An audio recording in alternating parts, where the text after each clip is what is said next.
Afternoon, love. Sorry you're still sick. Hope you're on the mend. Hey, Cal, what's up, man? It's all good, dude. Yeah, I'm getting there. I'm getting there.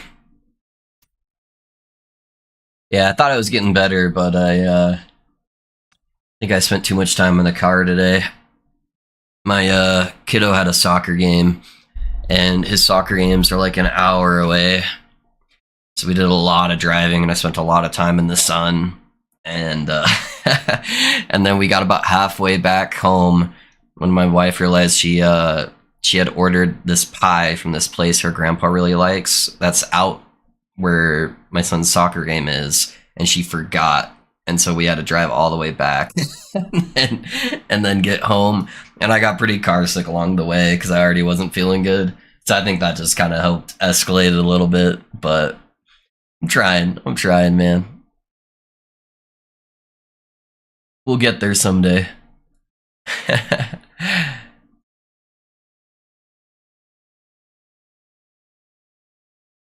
All right, I didn't have to time to do a couple of things, so I need to set some stuff up.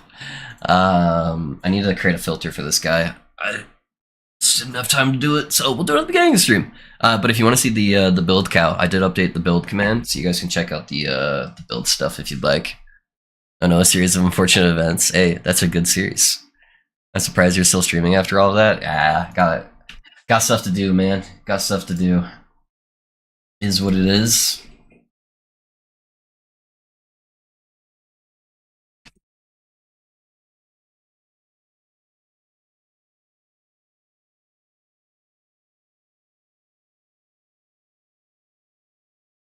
I don't know what to call this build yet, so we're gonna give it a random name. All right. Set up a loop filter real fast. Not real fast. It's gonna take a minute, but I wanna get something set up for you guys.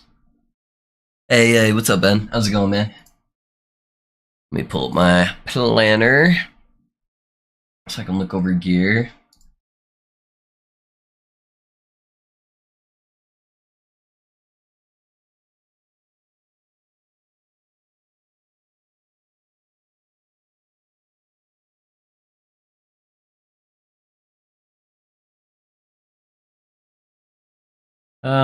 Let's see. Early on, I guess you want physical and necrotic. Those are kind of the two main types of damage for the minions. So we can do that. And then they get the minion spell and bow damage. That's the big one. I don't think there's anything else that's really important on the wands. Suffix or prefixes really don't give you like anything. I guess you can go for mana and mana regen node. That one's not bad. Where's the one I'm looking for?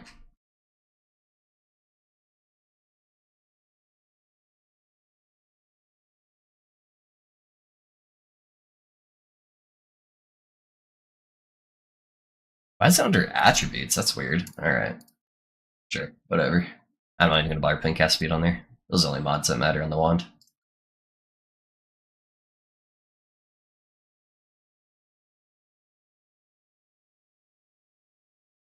Went from 2200 to 3600 HP today. Yeah, nice, dude. Battlefield stream today? No. Minions go boom. Do I detect a sacrifice build? You don't, Cal. You don't. You guys, yeah. I'll give the early birds a little showcase. Let me pull this up for you guys. I appreciate you guys always jumping in at the beginning of the stream. Alright, let me show it to you. So, how it functions is it all goes around this node right here. So your skeleton mages, they used to cast Sacrifice, but on 1.0, they changed it to, instead of being called Sacrifice, it's called Profane Ablation. And basically what it does is it explodes skeleton warriors, skeleton rogues, and then they added skeleton vanguards on there, which is super awesome. Sacrificing them and making them do necrotic damage. Now, the reason why it's good that they switched it from Sacrifice, so they actually buffed it. So the Sacrifice, so it's being cast by your skeletal mage, and why that's bad is it doesn't benefit from any of your stats. And so before, when I used to play this build, you couldn't spec into Sacrifice. because the tree, like when you would spec into it, it wouldn't apply to your Summon Skeletal Mage. So it didn't even matter that it was called Sacrifice. And this new skill they added, Profane Ablation, it's actually a higher base damage than Sacrifice base damage, and it's necrotic damage instead of physical. And there's a lot more necrotic scaling than there is physical scaling for minions, especially for spell damage. So your mages are what's doing all the work for you. And then I do turn them into cold mages just for a couple different things that we'll go into later, mainly the extra damage. But mages are the easiest minion to stay alive because they get percentile life leech, so they're really easy to stay alive. You can get a whole bunch of them. You get a whole bunch of base crit for them, so it's super easy to get like crit capped on them. And then what you do is you set up summon skeletons, and you get a whole bunch of extra max summon skeletons. And you get these nodes where they have a chance to recast. You're summoning basically 3 of them. Each time you click the button, they're giving you a whole bunch of ward whenever a skeleton dies. And it's covering basically its own mana cost with this node right here. So you're getting mana back every time one of them dies, which is constantly. And so you're basically just spamming summon skeletal warriors, and it will summon them at your cursor. So you can target where the minion damage is going. And then they're just going to be chain exploding constantly from the summon skeletal mages. And then on top of that, you have the node here where summons volatile zombie will auto summon itself when a minion dies, which is constantly. So you're just going to be spawning summon volatile zombies all over the fucking place. Which is going to give you extra ward. It's going to apply mark for death. It's going to give you kill threshold, like a whole bunch of extra shenanigans. And then the cool part is they added the summon skeletal, whatever they're called. These guys, the vanguards, can now get exploded by the mages as well. And so you have a chance, whenever one of your minion dies, that it just summons a skeletal vanguard for you. So there's just a whole bunch of chain reactions of just a whole bunch of random minions that keep spawning and spawning and then blowing up and blowing up. And yeah, it's really, really cool. Hi, hey, Fabula, how's it going, man? I have a really good ambitions of their race Acolyte. Are you talking about this guy? This one? With the plus levels to summon of Skeletal Mage? Yeah, that's good, Cal. That's good. So yeah, there's a couple things I want to test out. I have to go low life. I'm sorry, guys. I know every build's low life. It's so convenient, and you have so many ward nodes on the tree that benefit from minions dying. So you get like this one where you grant ward on minion death, which is constant. Plus, it's giving you like ward retention, and yeah, there's just so much synergy with everything with minions dying. So yeah, and with ward. So I have to go ward. The one thing I'm experimenting with is using a frozen light sword. So I'm not speccing into harvest, but I'm going to have it just default on my bar since I don't need zombies on my bar. And basically, it gives your minions 24% more cold and necrotic damage, which is the 2 different types of damage that the mages do. If you just in general, and then every time a minion dies, which is all the time for us, you gain a stack of Frozen Vengeance. And if you hit one enemy with a melee attack, it freezes all the enemies on the screen for you. And then it gives them an additional 24% more damage to chilled enemies, which should be all of them, because we're speccing the mages into cold. And then poison chance gets converted to chill. So I just added 1 point to poison chance, because they attack so fast, it should just be chilling everything. And then it gives them permanent frenzy, basically, because you just do this like every 8 seconds. You just walk up and go whack. And then it just freezes everything, more damage, frenzy, so they're casting faster. So really cool synergistic build that's kind of like wonky, but really works. And it's actually really easy to play. You summon your minions, you cast Dread Shade on one skeletal minion. You only have one Dread Shade. It doesn't drain their health, so you don't have to worry about spam casting it. And then you just spam cast summon skeletal, summon skeletons. That's it. You don't have to touch this. You can teleport on cooldown, whatever. You don't really have to summon these guys. They should keep themselves alive. So you're basically just rotating between these 2 buttons. So like this every like 10 seconds or something. And then just spam casting summon skeleton. Super fucking easy. Good, you? I'm doing good. I'm alright, man. I'm alright. I'm a little down in the weather, but yeah. So that's a little teaser. A little teaser. I need to set up a loot filter though, guys. So working on that. Good Saturday, Mr. Loaf and company. Hey, what's up, man? Hey, Zippity. Let's see you guys here. All right. Sorry, guys. I didn't build the loot filter prior to stream. I've been so busy, and ever since I woke up this morning, I kind of got a little bit more sick, and then I've been running around constantly dealing with my kid's soccer game that's an hour away. Anyways, I'm doing loot filter right now, guys. Sorry, I just wanted to give a teaser of the build to get you guys hyped, and we'll get into it. We'll get into it though. Dude, these don't even really matter all that much. I feel like the wand bases. Like, yeah, it helps. Just play with minion build when you're leveling. Honestly. Alright, I'm gonna be a little bit lazy, guys. I'm sorry.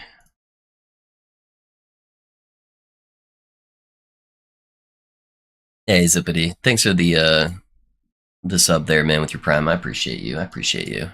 Thank you, man. Yeah, you basically just want to wand with any of those 4 stats. The weapons are kind of janky. You really just want to use the unique wand. So, honestly, that's fine. Alright, offhand, probably a catalyst. Let's do fixes. Oh, man.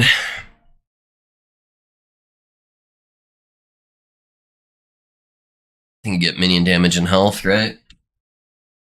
It's basically the only thing that matters here. And then just, like, res early on.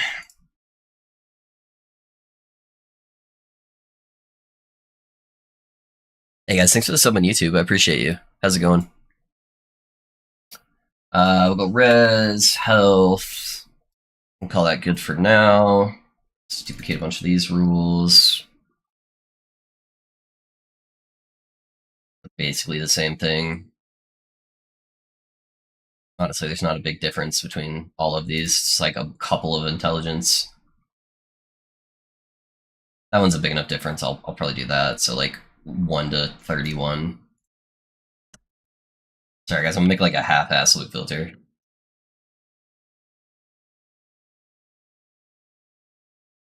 Just to get you guys going if you wanted to play the build. We don't really care about crit at all. You don't care about word retention early on anyways. You're not going to be playing a low life early on. This one's actually probably the first good one. So we'll go like 32 to 49.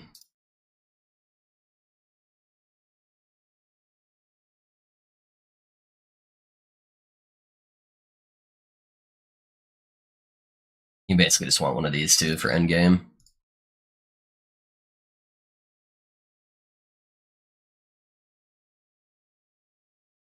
I'll make this a lot better whenever I do the build guide.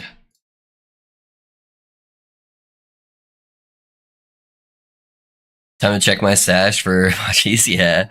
I'm hyped, but I was also sick for a few days, missed stream or two, and so confused where the cool albino bear went. Oh, cow. I have an exclamation point druid command set up, so the reason why albino bear is gone is because it is abysmally bugged at endgame. When I got to empowered monoliths, I don't know what changes between like the layouts on empowered monoliths, but it was just so fucking bugged. Almost every single boss arena was just completely unplayable. Like I couldn't even do like Corruption 100 Emperor of Dragons because if I tried to use Trample, no matter where I was in the arena, even if I was in the middle of the fucking open, nowhere near the dragon, I was just getting stuck constantly. Like I wouldn't even go like 1 inch on my screen. It would just start channeling in place. No lightning bolts would be coming out or any damage. And I would just get stuck, or I would like dive under the ground and just get stuck. I would dive into objects and get stuck. Like I just couldn't move in any of the boss arenas. And so I couldn't do any damage, since all my damage was tied to trample. There was tons of bugs in the actual monolith itself. It was just such a miserable experience on the bug side of things. It was unplayable. So I just didn't want to submit myself to that level of torture, just to play the game. So sadly, that's what happened, man. It's too early for last epoch. It's time to save democracy. Hey, What's up, hostage? How's it going? Yeah, Helldivers 2 is fun. I haven't played in a little bit.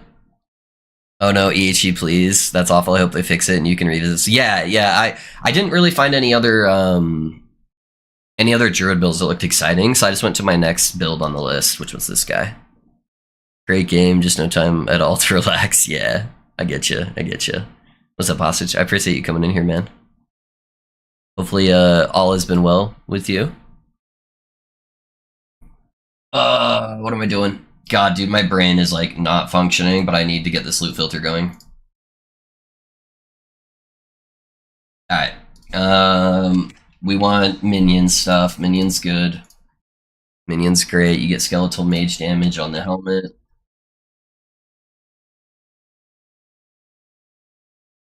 Health mods are good. Res is good.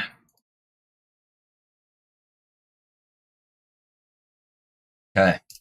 Sounds like a good helmet.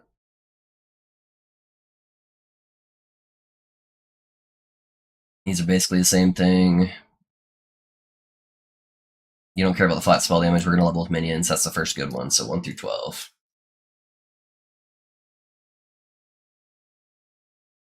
I'm going to try my darndest, guys, to get through all of this. So Necrotic Res is pretty solid. So we'll go 13 to 28.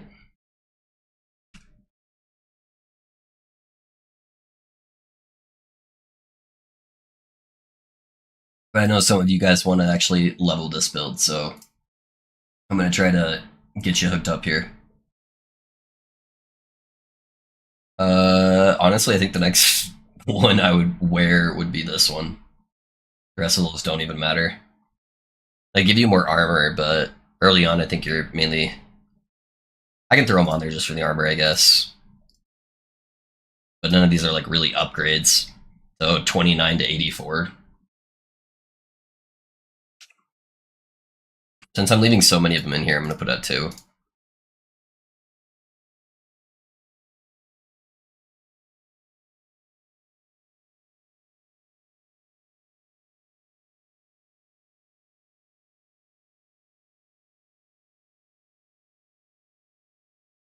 I'm still alive. I feel you, dude. I keep just getting sick, man. And yeah, it's fun. It's a good time. And I was like almost better, and then I spent way too much time in the car today, and I know I feel like shit. I didn't put intelligence on the helmets today.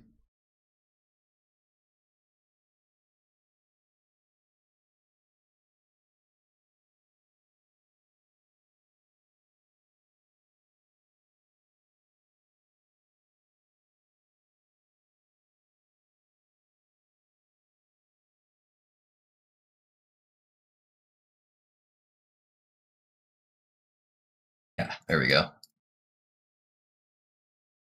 Intelligence is just super solid all around for this build. Gives us damage, gives minions damage, gives minions health.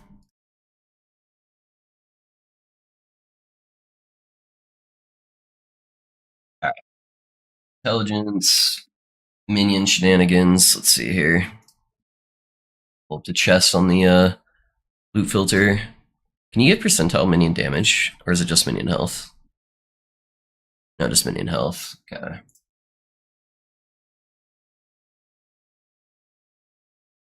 But we want the level of summon skellies on the chess piece. The critical strike chance for you and your minions is really good.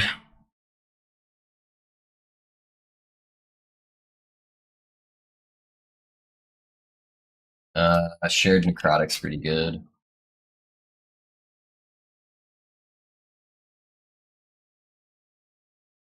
It helped if I could spell. And some res while leveling. Yeah, bada boom.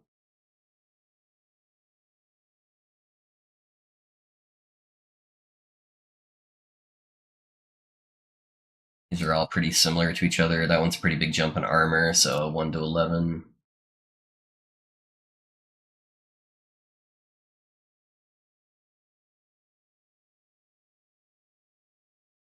That one's got armor and res, so we'll try to filter that out. So 12 to 26.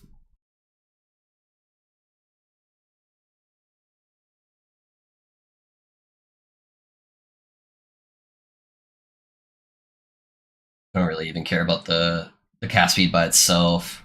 You don't need that much mana regen. The next big one, that's a massive jump in armor, so we'll go 27 to 52.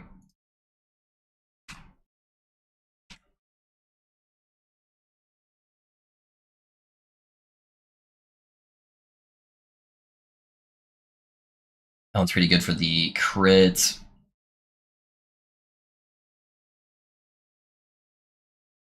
All res isn't bad.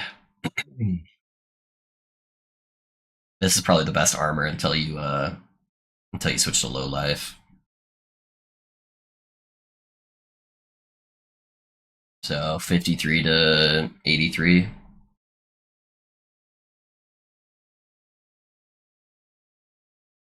I've got a lot of armors in there, so I'm gonna swap that, put that on 2. That one's really good because it makes your minion damage leech to you as health, which is like super solid.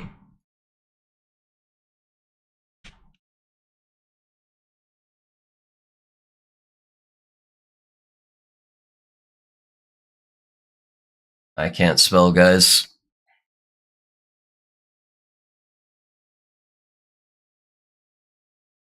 Alright.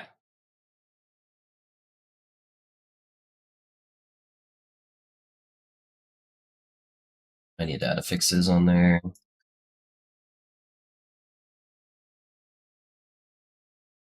Yeah, if any of you guys want to check out the build, I do have it updated, just exclamation point build. You guys can check out the planner while I'm going through this. It shouldn't take me too much longer, guys. I appreciate you guys being patient with me. I just forgot to do this, so zombie on potion use is kind of good, and it gives you minion damage. And let's add all the health, res.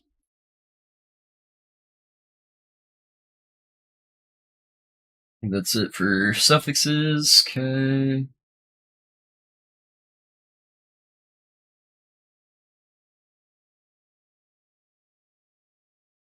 One to 18.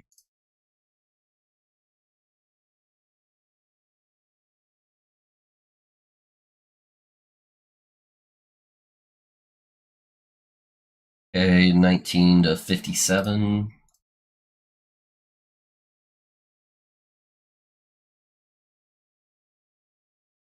And then the two best belts are these guys. Just depending on if you need res.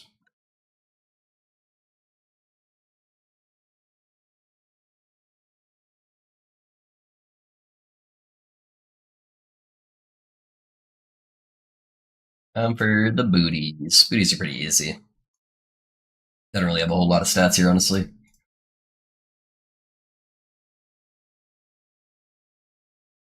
Movement speed. Get those two healths on here. Res. That's basically it. Alright. Ba ba ba ba.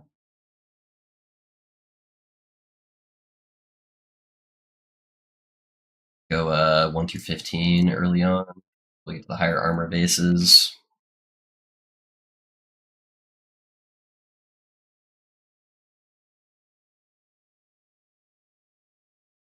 Gilborian's the first good one, so 16 through 44.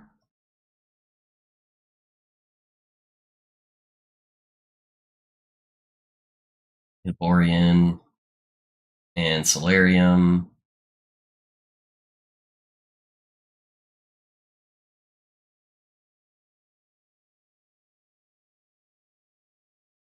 Jesus Christ.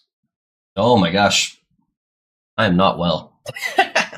Uncheck after last steps in living.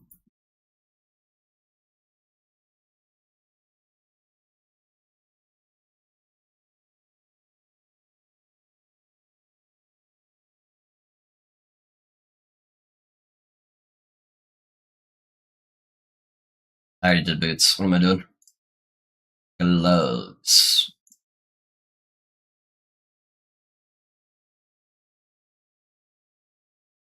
Alright, let's see. What can I get on gloves? Mini health damage.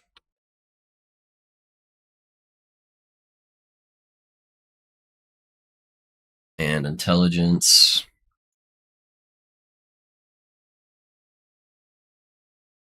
I don't really care about the cast speed. Yeah, that's pretty much it for prefixes. For suffixes, we got health. So we can do added health or hybrid health on there.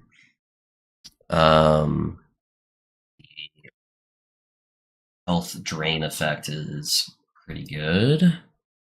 Once you get the low life transition. And then I'm just gonna put reses on here, and then we're good.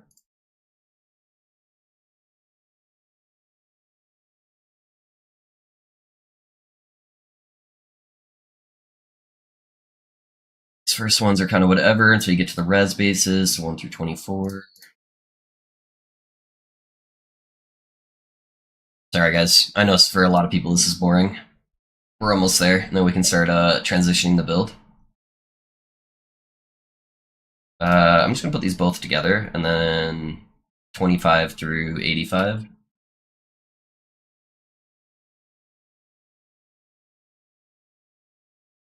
gonna put 2 since I'm leaving that open for so long. Blah, blah, blah, blah. Boom, boom. Get gloves. Boom. Get rid of those. Okay, we're on to the accessories.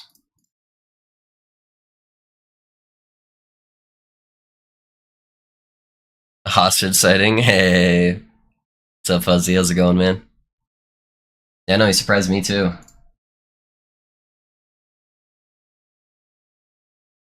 Amulet, we want minion damage, minion health. I think those are the only prefixes that actually benefit us.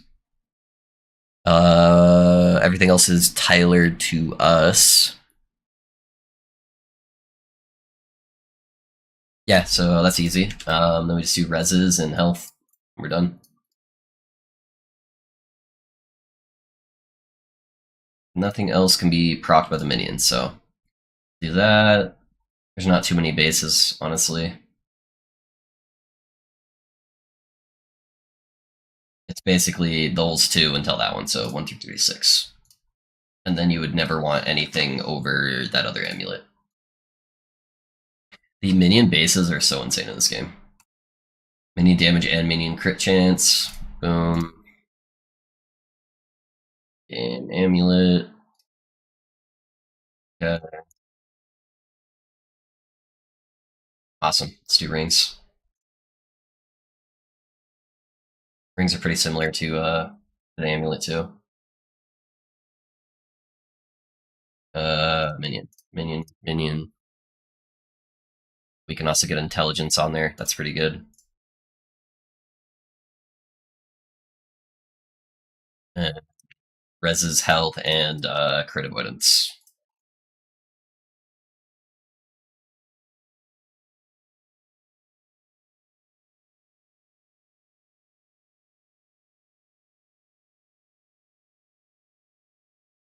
While leveling, you want those two, so 1 to 30.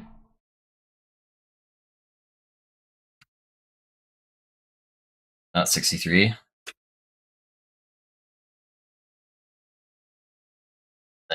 Flip over to the minion rings because they are nuts. Minion damage, health, and crit multi.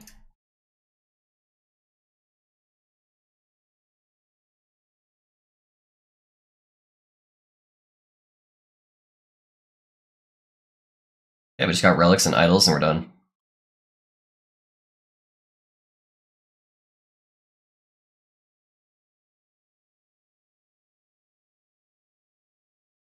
Check mods here real quick. So, we got summon skeletal. Is that mage on these guys? Yeah, level of summon skeletal mage. And then we got minion health and damage.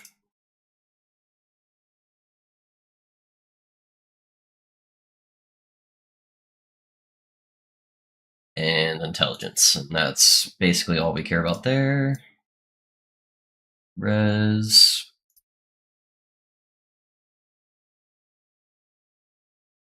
Flat health. Boom.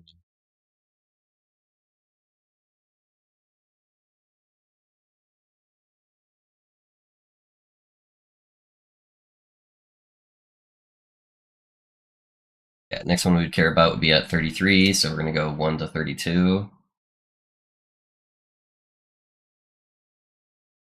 I'm adding so many in there, I'm going to put at 2. Otherwise, you're just going to get flooded with relics.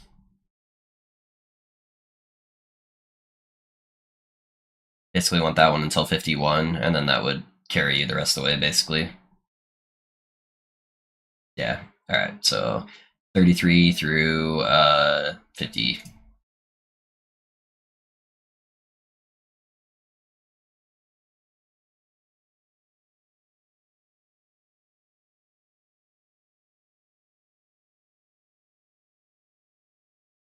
You could also use this one, that one's not bad. So we'll do those two.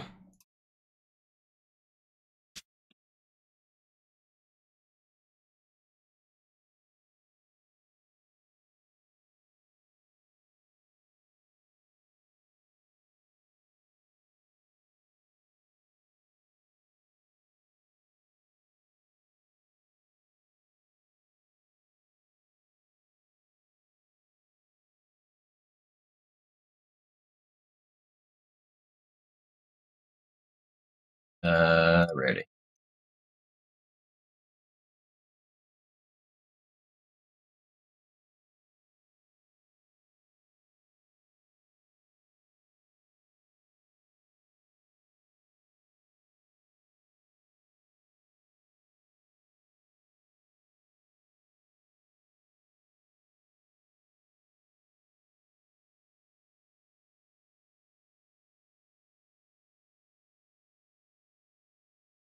Okay, let's add our idols real fast.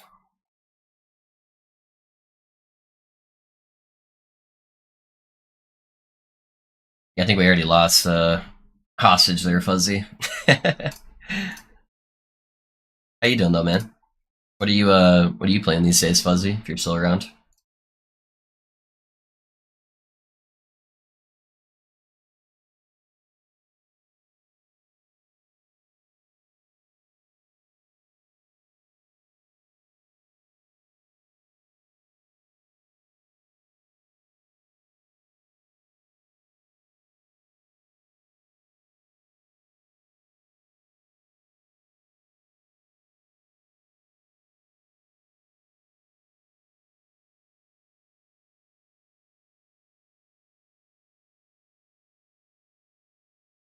Okay, those are all the idols I want. Let me add a rare affix idol or setup real quick.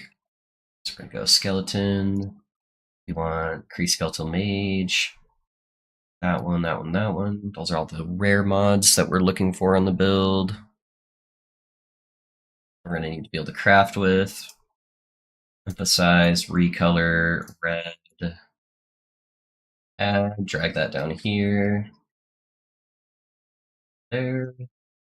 Add rule, affix. Experimental. Emphasize, recolor, blue.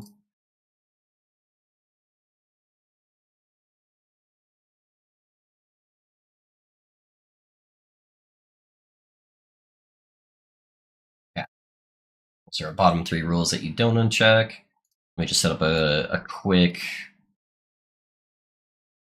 exalted rule here for the time being. So the stuff that we would like to be exalted would be intelligence, minion health and damage, any of the skeleton stuff. Let me add that one to the other rule too. That one's not bad. Is there anything else I care about having exalted? I guess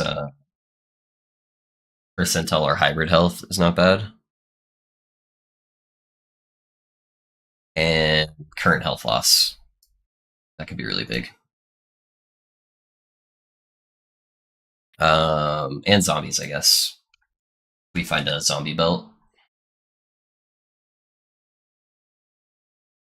And I think that's it. Okay, advance, more equal, tier 6. Item types.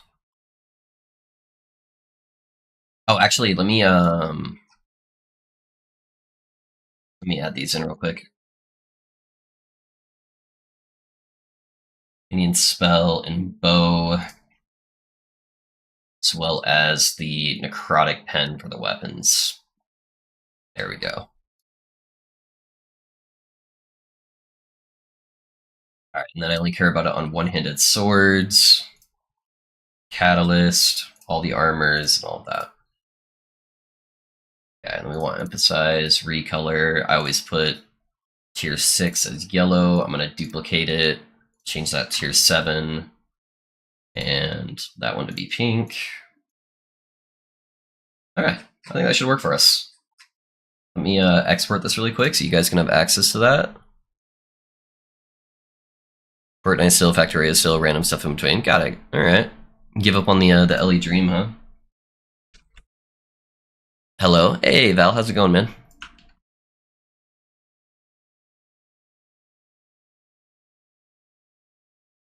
Okay, paste pin's created. Let me just update the exclamation point filter command.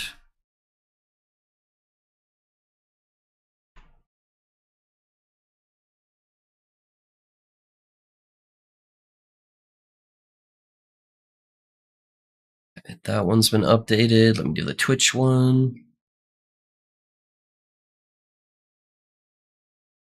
Alrighty, boys. You guys have a filter that you should be able to level with now. Okay, should we start playing the build?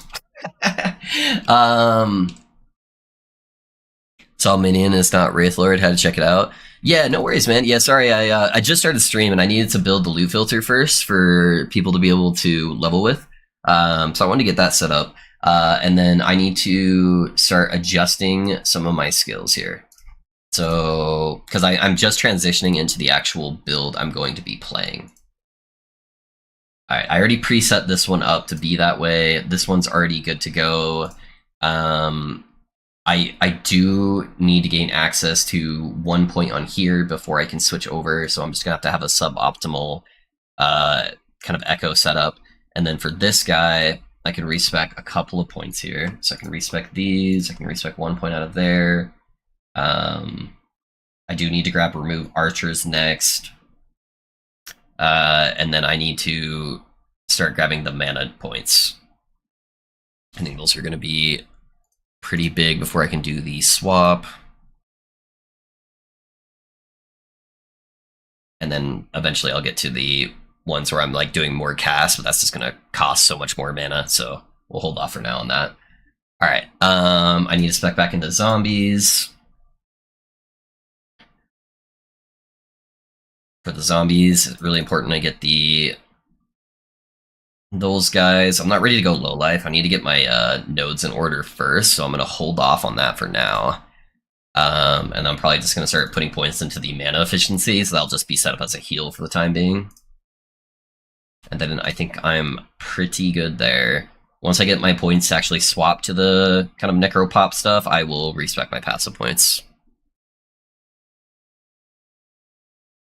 I love watching YouTube with my wife. Say hi, Chris. Hey, what's up, Chris? How's it going? No worries, Skunk. No worries, man. I appreciate you being here, my guy. Alright, so our setup's going to be a little scuffed for like 1 to 2 echoes here, while we have fuck all of like an in-between setup. Where can I go to? Alright. That's kind of where we max out at. Okay. Should be fine for now. Oh, perfect. Next beat tone. Alright, guys, bear with us. Setup's going to be weird. We're going to get a couple levels on some skills, swap the rest over, and then we're going to be Gucci sailing.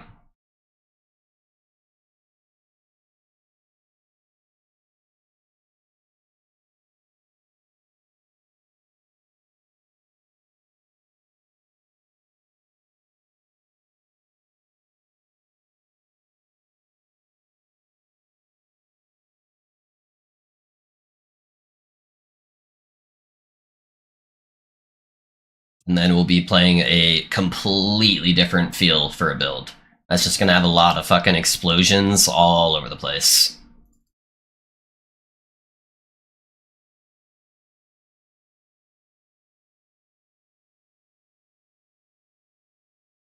Alright, come on, minions.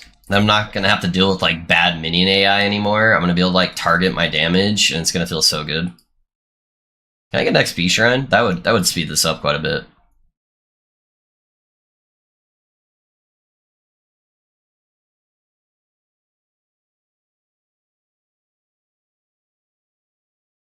Oh, it's because of my rare. I need to turn off the rare stuff on my filter, because I don't care about seeing that stuff, but I wanted to put it on there for you guys.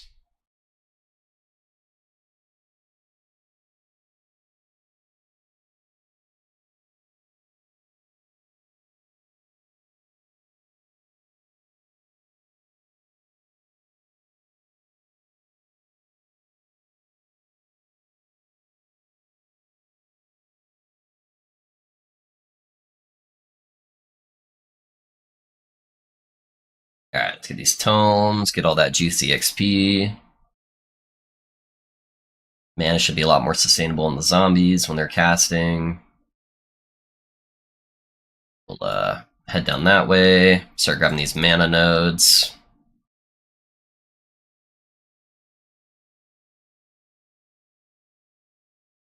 Yeah, it doesn't matter. I'll put it in later. I'm gonna respec nodes. Oh, we got a second one. Nice. And one right there.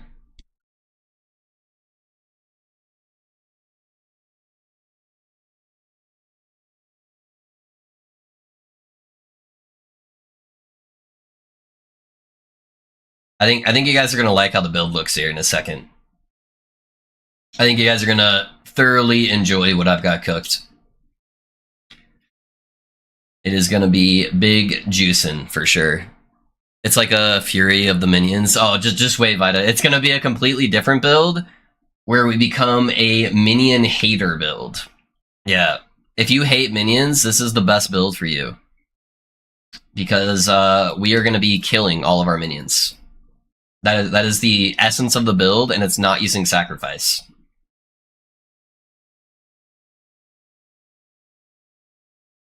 I don't do fuck all for damage. Because all my shit is unspec'd. Alright.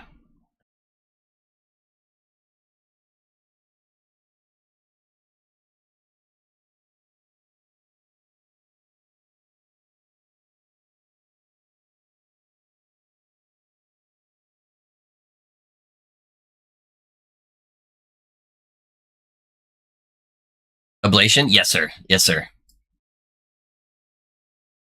Yep, we will be using ablation. And making it fucking cracked.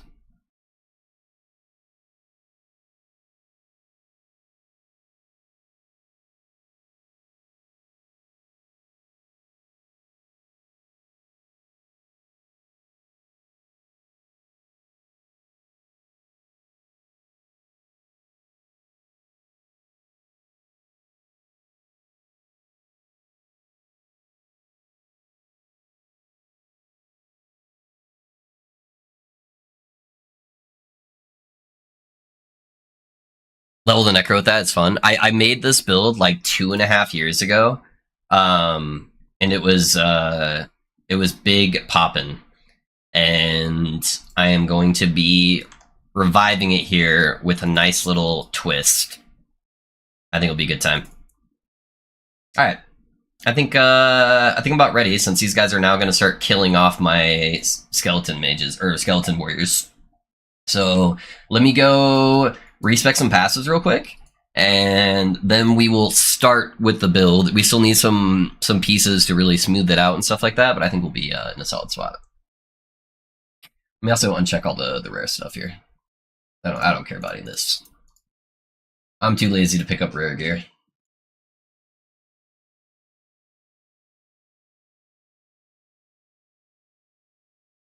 I just put it in there for you guys.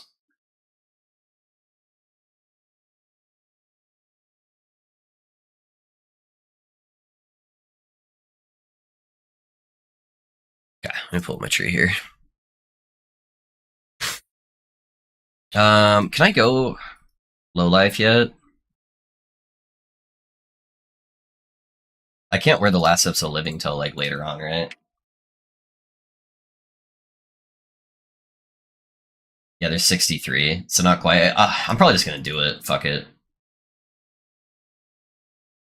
You'll be fine. I'll manage. 63, yeah. Fuck it though. We're gonna do it for the funsies. Let me just get a couple points here I can throw stuff around with. Okay. Oh my gosh, I hate the lag in this town. It's so bad. Okay, so we do 5 there. I don't need all the points into there for now, so I don't want to be spending too many points.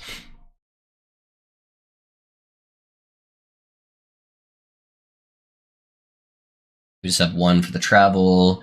8, 5, 1, 5. Yeah, that looks good. Okay. For Necromancer, let's see. Let me just start putting in the extra 9 points I have here. So we're gonna go 8, 3. We want the 8 there. 1, 5, 1. That's good. I do want these guys right there because those guys can be sacrificed. I need all the ward retention here.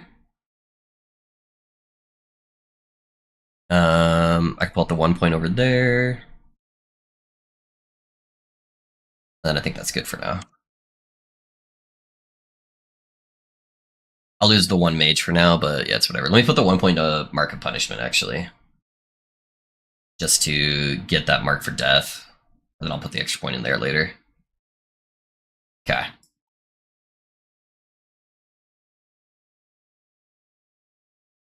Where's the vendor guy? Get rid of all this junk in my inventory.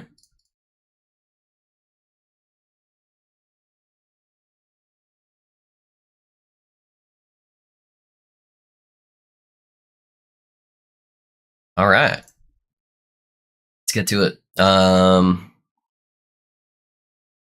Prize level 65 for Frozen Light. I can just use my wand for the time being if that's the case. Yeah. Yeah, so we'll hold off on that. We'll just use this guy for the time being.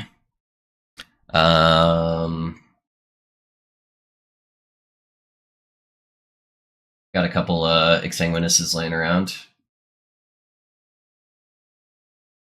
Word per second's pretty good.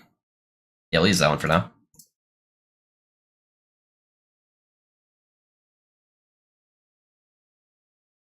We'll do Ambitions of Erased. Got a few of these guys.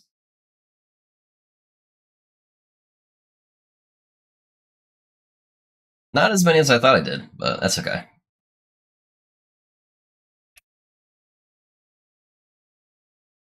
Yeah, we'll see what we can get with leveling those guys up. Everything else is going to be exalted. Let's go Acolyte and see what I've got laying around that I can maybe actually use. I don't need the relics.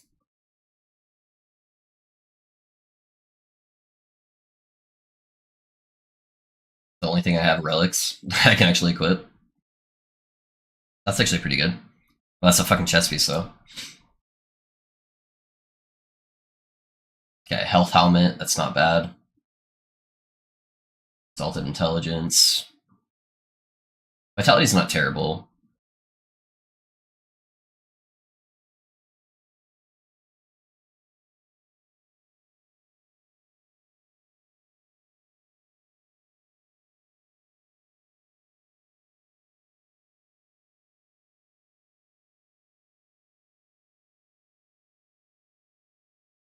I won't be able to use the spell damage base for now.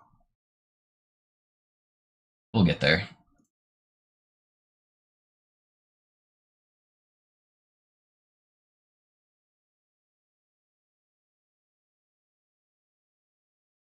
Alright, so I got a couple options. Let me take off all this junk. I'll vendor it all here in a second.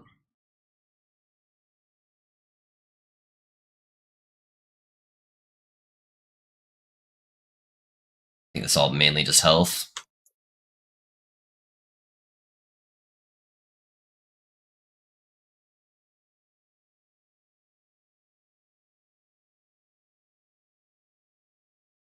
Upagi? Yeah. It's a lot of extra damage. This guy will do for now, though. It's pretty good. That one's not bad at all. Alrighty, so I mainly want to get the increased skeletal mage damage and health. That's going to be the big juicers. I think I had one that was exalted skeletal mage somewhere. Oh, maybe not. Maybe I was thinking of the chest armor. Alright, so percentile health's pretty good, though. That one's already got minion health on it.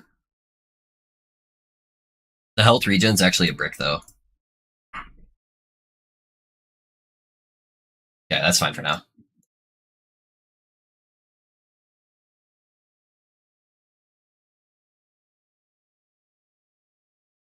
How many of these shards do I have?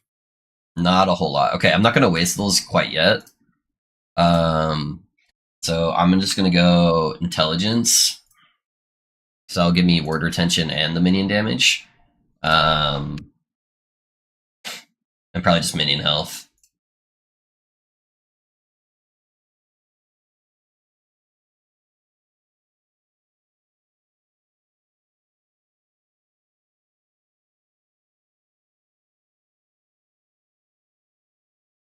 Okay, that's good enough for now, honestly. It's pretty solid.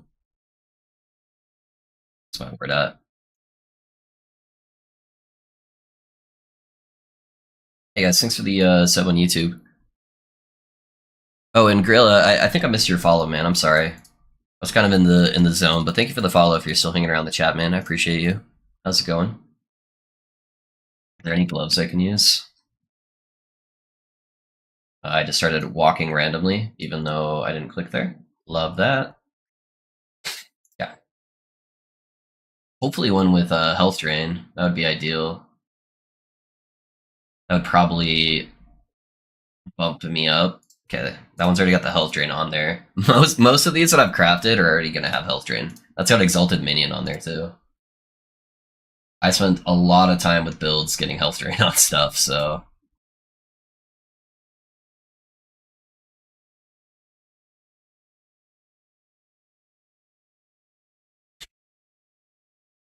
a lot of these exalted bases I'm not going to be able to craft too heavily on though.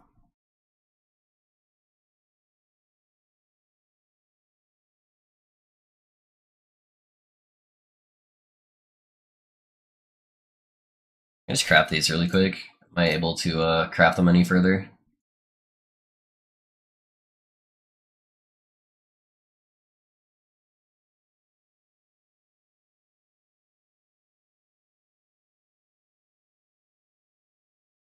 Yeah, honestly, that's fine.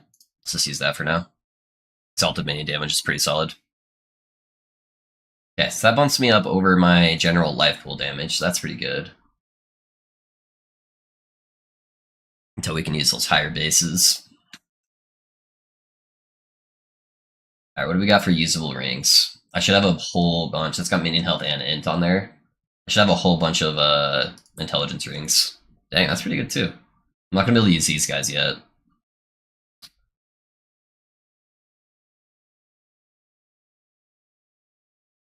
Yeah, that's honestly so solid.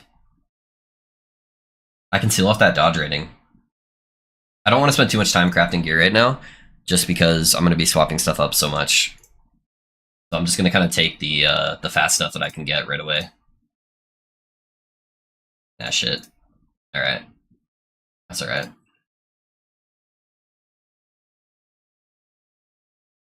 Boom, throwing that on. Gonna seal off the dodge rating.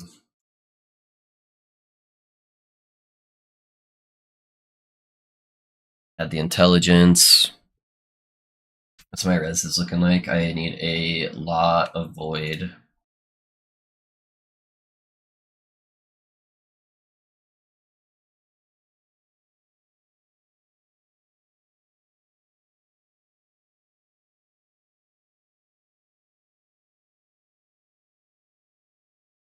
Yeah, that gives me a decent amount of void there.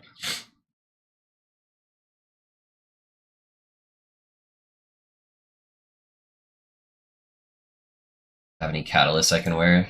I have an opulent I can wear. I might be able to pull that lightning damage off and be able to craft it.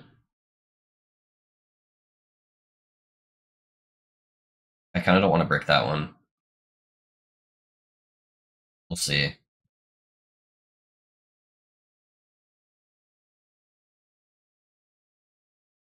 That's the spell damage, it's the cast speed. Yeah, if I'm high enough level to wear these, I'm gonna try to. Yeah, I don't care about bricking that one. Just flat mana.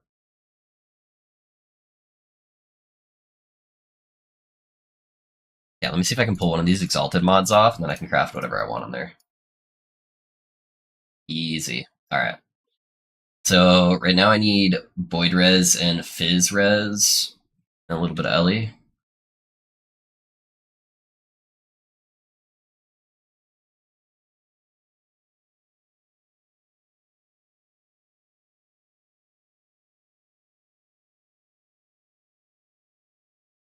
My lightning's higher than everything else. Oh wow, I used up most of my stuff though. I really don't want Necrotic. Yeah, Coldness is fine, honestly. A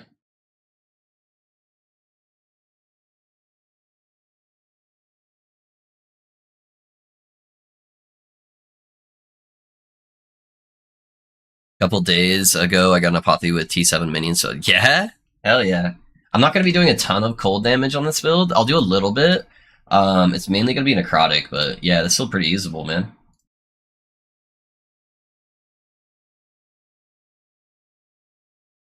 Have any belts I can use? Here we go. Cold damage, Necrotic res.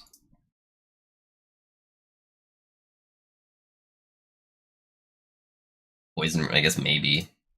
We'll look at it. Increased health is always good. I don't really need cooldown recovery.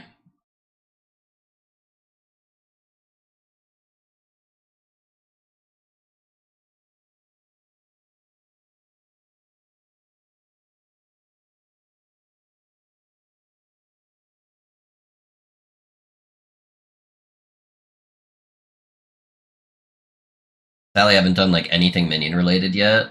The mana regen actually might not be bad, especially early on.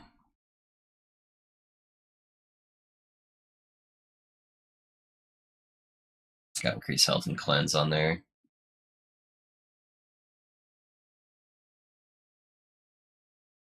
Alright, I can probably make one of these work for the time being.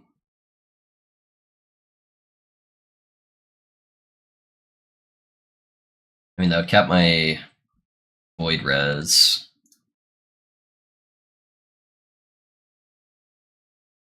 Oh, I can't even craft it up past that. Honestly, let me see what else I can grab here. And then maybe I don't even have to worry about crafting anything else higher on that. I wish there was a way to just filter out the stuff that you can't wear. You know how nice that would be? To like show me the stuff that's level requirement that I can actually use.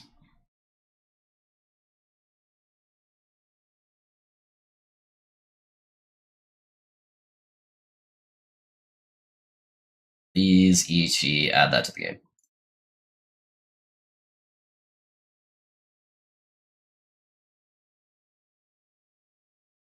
Gilborian would actually be really nice if I can get a half decent pair, because that would cover my cold res.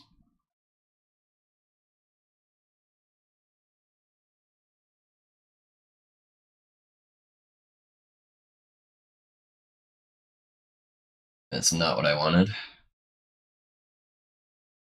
Honestly, though. Oh, my cold res is already kind of decent, though. Hmm.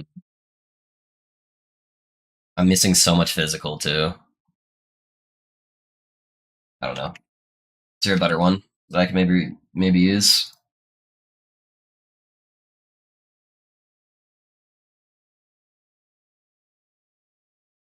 Can I pull the attunement off? And then I would have way more room to craft. Nope.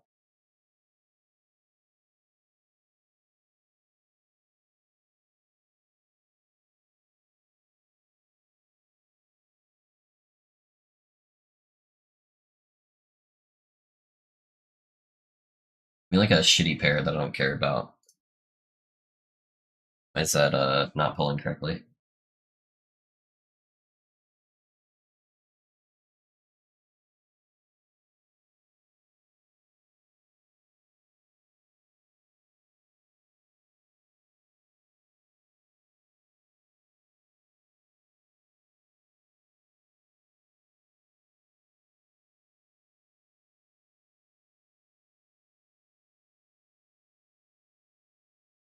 Yeah, I'm just gonna try to pull a stat off, I think.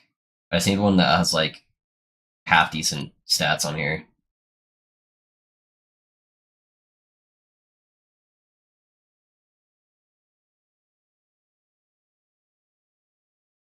Yeah, fuck it, I'm just gonna do this one.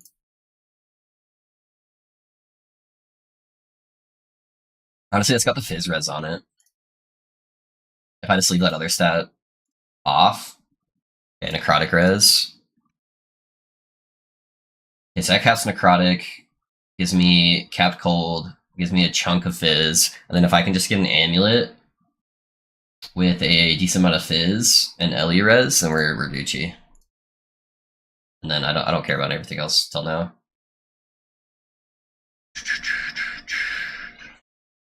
What we got?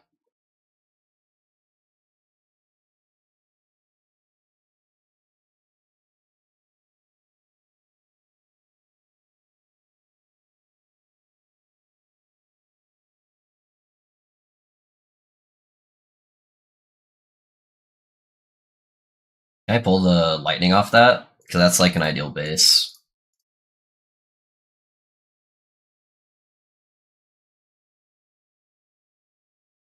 Awesome. Okay. So I need Fizz and Ellie.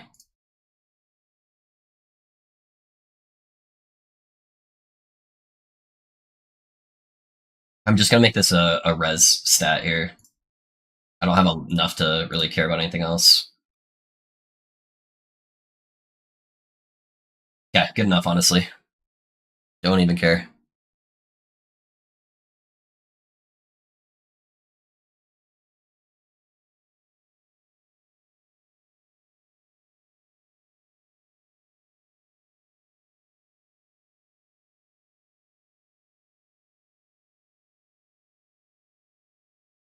I can't even craft on that. Okay. All right, we got 2200 ward. We're doing pretty good.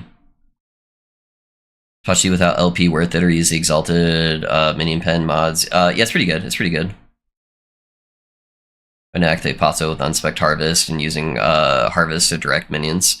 I'm gonna use it unspect. I don't really need to direct minions. I'm not gonna put those levels in until I see what gets put on here. I don't really need to direct minions because all of my damage is gonna be wherever I cast summon skeletons at.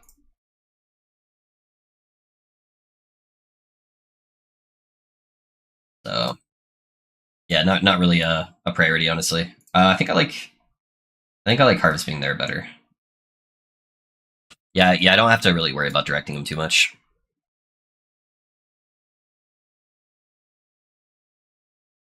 All right, guys. Sorry for the boring setup for stream, but had some stuff I need to get going first. I like how he's still like hanging around. I haven't gotten. Actually, let me use the 1 point right there just to get rid of my archers. So, ah, there we go. Now there's no more archers. Okay, let's grab one of these XP tomes. We should be moving now. And now you just get a bunch of necrotic explosions that go boom. And then I just cast these guys. Pretty soon I'll be able to cast 3 summon skeletal warriors with every cast instead of just 1, and then it'll be so much better.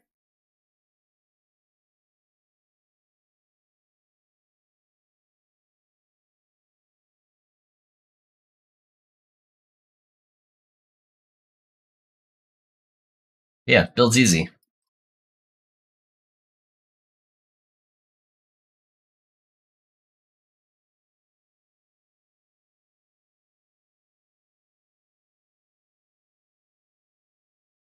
XP, perfect.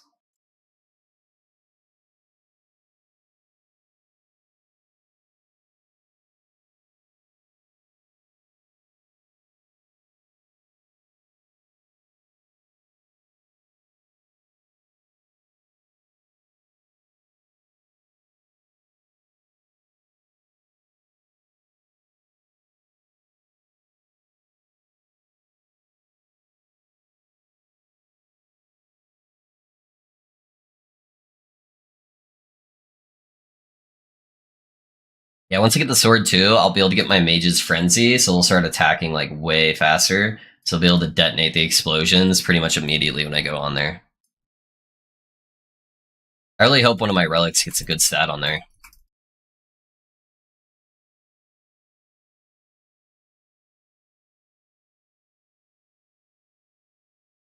I'm also not crit capped on them yet.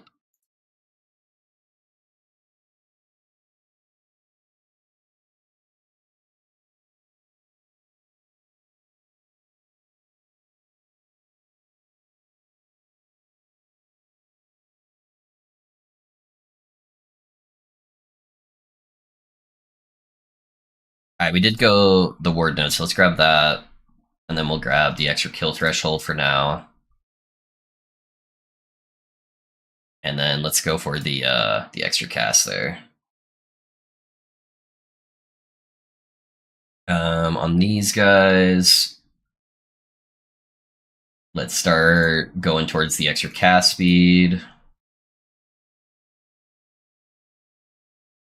Extra effects. Bone armor. Let's see. I think I'm just going for the cooldown recovery and frenzy, right? Yeah.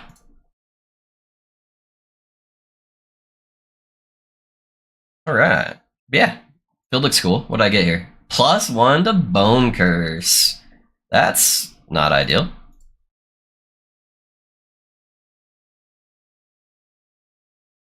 Pulled out that node. Yeah, honestly, let me see how that feels without that. Let's just do that. I think it'll be fine. Basically doubles my damage for the time being.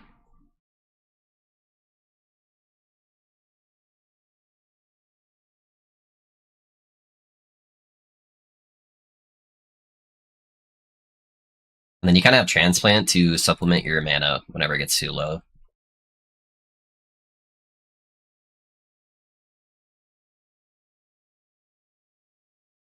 Yeah, you get mana every time one of your skeletons dies too, so that kind of helps take care of the mana problem itself too.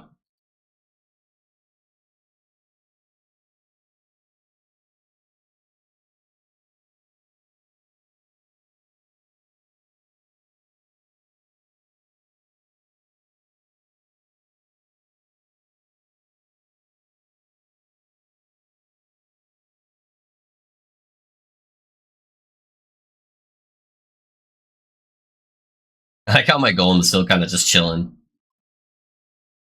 I'm curious to see how many echoes he survives. I love how the ovulation ability looks too. It's very visually appealing.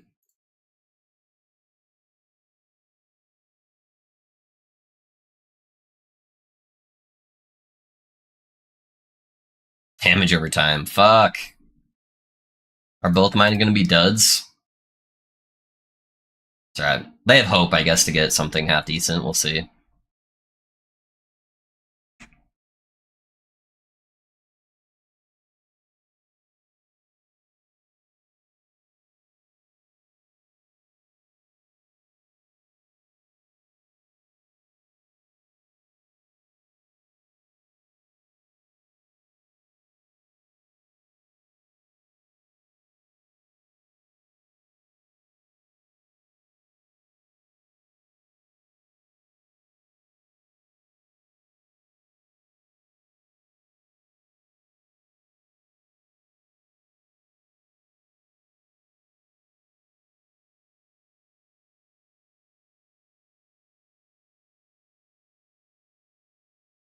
It added a new mod. This build looks so satisfying. I can't wait to try it. What level would you recommend swapping to have enough passive points? I have level 75 Necro. Yeah. I'm only level 59. Yeah, 75 is plenty. Yeah, so the big nodes is you have to get the ablation node inside of summon skeleton, or I mean inside of a skeletal mage, and then you have to get the node that gives you mana on skeleton death. And then make sure that your transplant has the mana nodes as well. That way that can like supplement all of your mana problems. And then you should be totally fine. Yeah, this is definitely the build for the people who hate like the super passive Necromancer builds. Because this is not a passive Necromancer build. Got it, thanks. Yeah, no worries, man.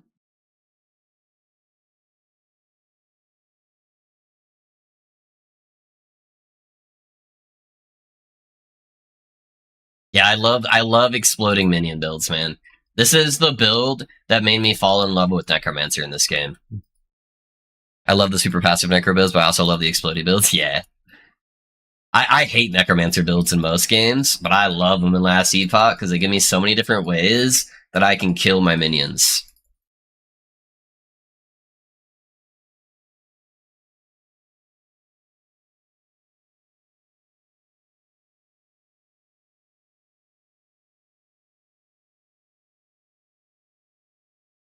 I need to get my mage's crit cap too.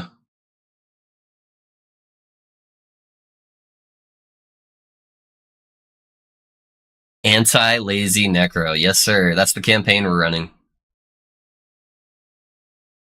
That is the campaign we are running.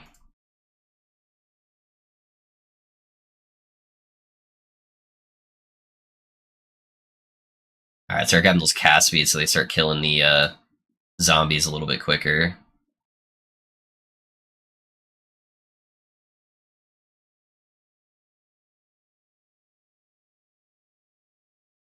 Watch such a minion hater. Minions are friends. Minions are expendable. True, Ben. True. Took the words right out of my mouth.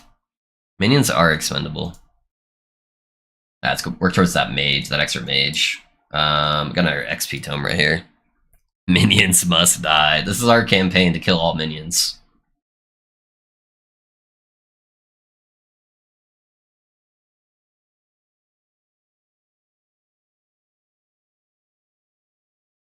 Yeah, basically all your damage scales off of your summoned skeleton damage.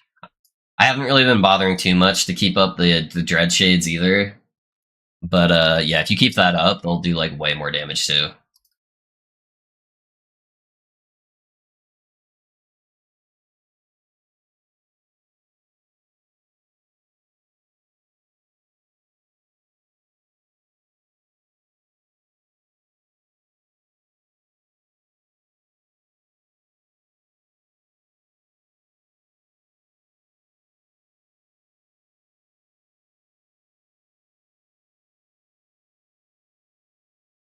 Volatile zombies. Yep, I have zombies. There's a node in zombies. I'll autocast them whenever a minion dies. And since I'm constantly sacrificing my own minions, it's just autocasting zombies for me. And the zombies can do a few things where they can mark for death. They can give us extra. We're already scaling minion health, so they'll give us extra ward. So that's why you see my ward kind of like bouncing around to a bunch of different numbers. And they just trigger more minion deaths when they die, which also gives me like extra triggers for stuff. So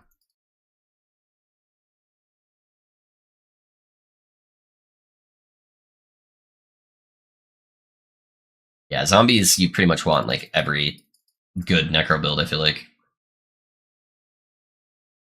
Alright, now we'll have three skeletal warriors per cast. There's a ton of minions I see there, lots of skeletal mage friends and a big boy. The big boy is from when we respect, and he just hasn't died yet. So I'm not even trying to use him. He's just around. He's just hanging out. Oh, he's got 1 HP. He's got literally 1 HP. So this will be his last echo, and then he's done. He's out of here.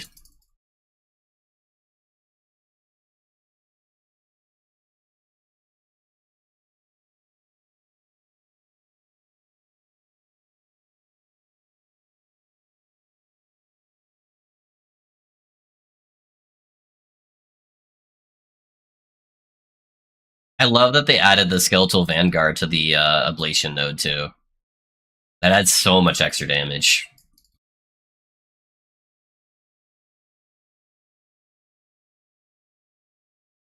Yeah, that green explosion is very pleasing. Yeah, dude, I like it a lot.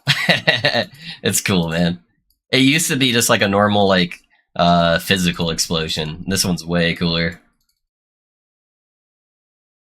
Oh, we got ambushed.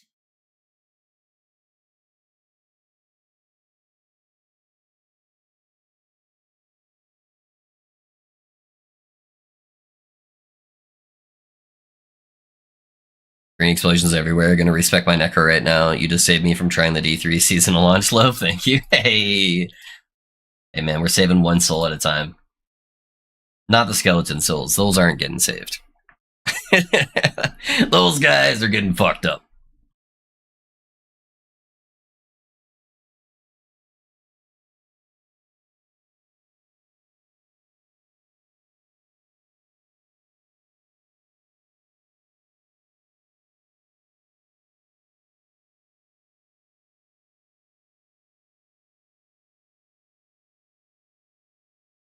Yeah, and this is like a super scuffed setup that I just kind of like threw together last second, so we've got tons of improvement for the build to really shine.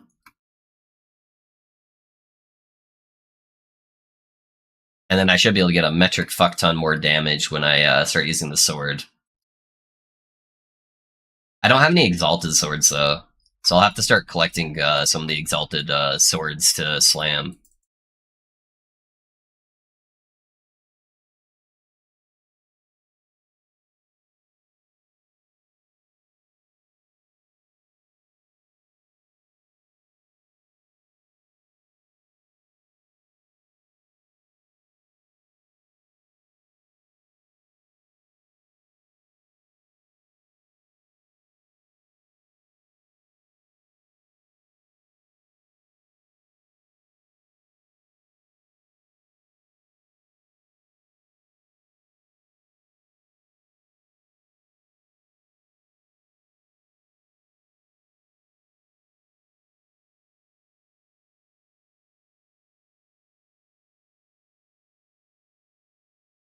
Skeletons don't have souls except for Brachio. By sword, yeah. For the apophagy, yeah. I need something to be able to slam on top of it.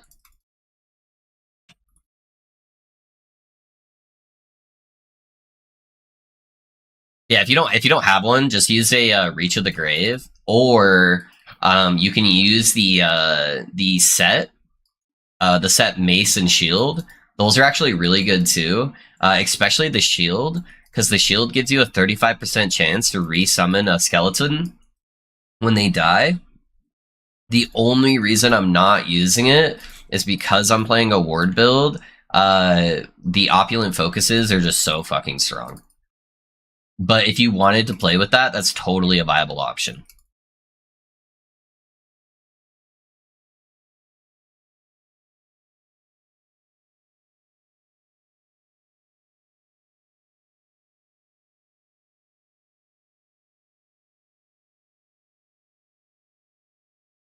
My next skeleton point, I need the last mana node.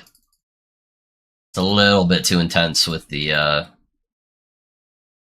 three skeletons right now, without having all the mana return nodes.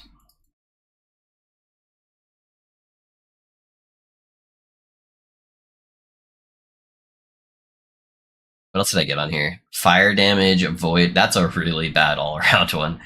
All right, let me swap back to this one and see what I can get. Man, it's really fucking up my my stuff here, man. I hate that it picks like a random node every time to like unspec. Why is it highlighting these? Alright, we need the mana efficiency. It took out the flat spell damage node. Want that one. We need the mana efficiency.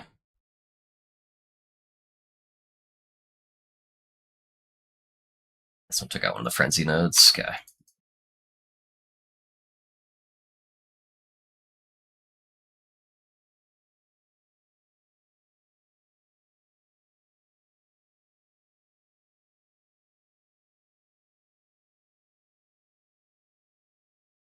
Yeah, eventually it'll be our summon skeletal mages will have 100% crit chance too. So it's just going to be a screen full of green explosions and yellow numbers, and it's going to feel real nice.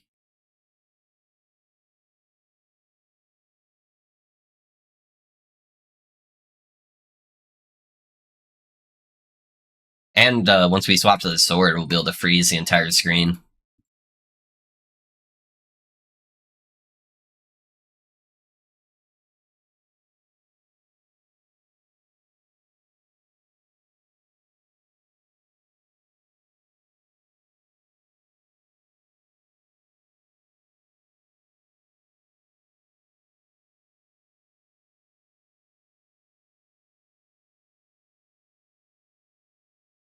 I wish there was a node inside of sacrifice that would allow it to apply to your skeletal mages though, because that would be super sick. Or make your skeletal mages damage go off of your damage. Because they have that node on the chest armor that allows you to get increased spell damage per skeletal mage that you have, and it just kind of feels out of place. Like, I don't know a build that would want to use that. And if there was a way to scale their damage off your damage, or vice versa, I don't know.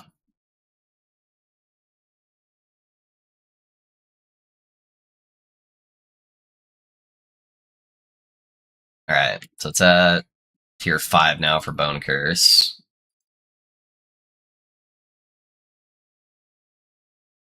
Hey guys, thanks for the sub on YouTube, I appreciate it. How's it going?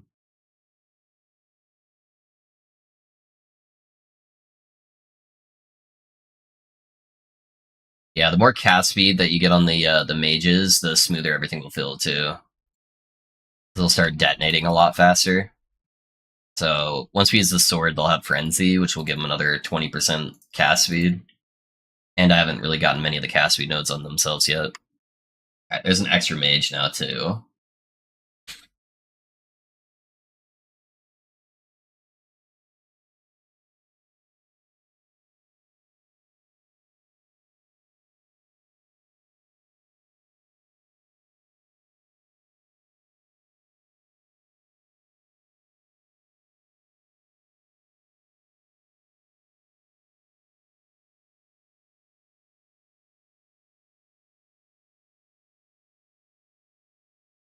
Okay, and added an affix. What do we get?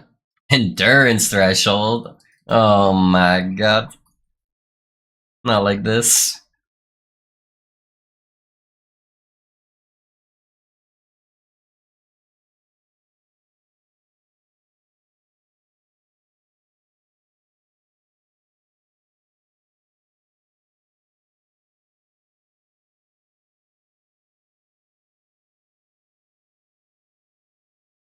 Do you have any glove plans, jeweler shackles, anything?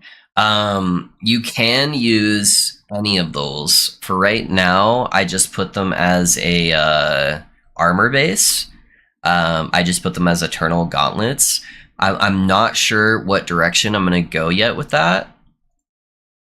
I do have a pair of drain shackles I could use, and then I could try swapping into more Ellie res. But I'm already able to, on the planner, get up to like 500% word retention, which is pretty good. So I don't think I'll need the extra word retention. If you had a really good pair of jewel res, you could do it. I'm just worried about losing too much health. So I kind of need to get a feel for it and see where we end up at. I do not want that on him. Okay. So I want to test it a little bit and see before I commit to one of them. In the original build, I did use Julras, but it's really hard to get Julras with even 2 LP. And then when you're using Jewel Res, you don't really want health on there. And then that's going to lower your ward gain drastically if you don't have health on there. You're still going to like have to get the drain effect. And also, I don't know if you want the drain effect on your mages. And if you don't have it, you're losing a metric fuck ton of ward. So I don't know. I don't know what the play is. Because the word retention from intellect doesn't go to your minions. And so you'd basically just be killing all of your skeletal mages. The upside of running Jewel Res is you could get armor shred. You already get a lot of armor shred from the tree. Sorry, I'm just kind of like thinking out loud.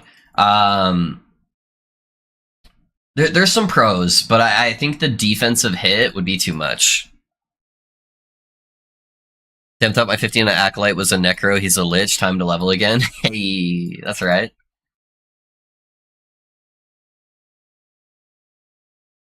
That means you'll get the full experience.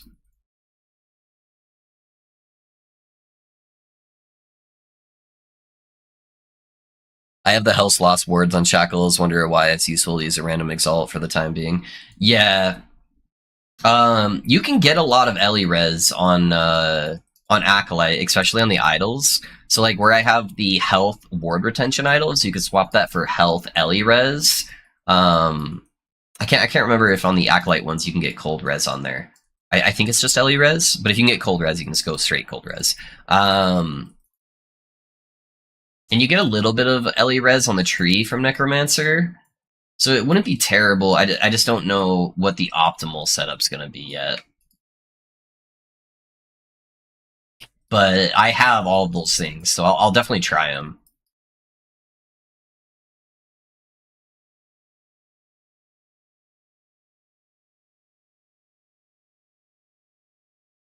I think they're all viable options, though.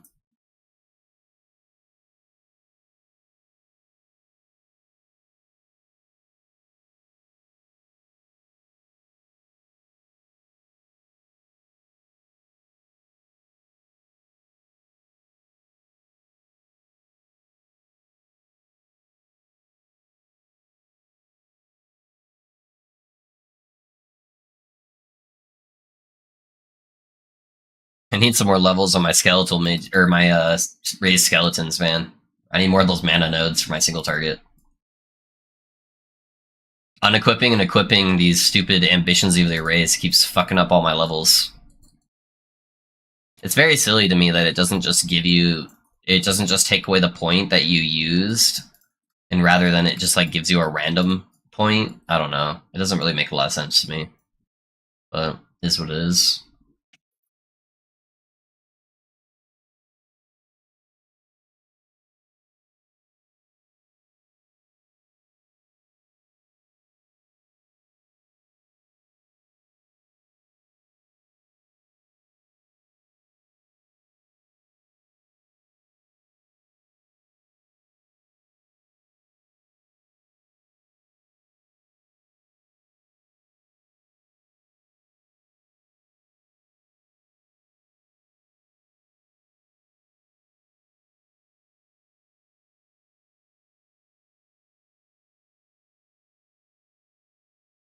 Yeah, there's the other mana efficiency node.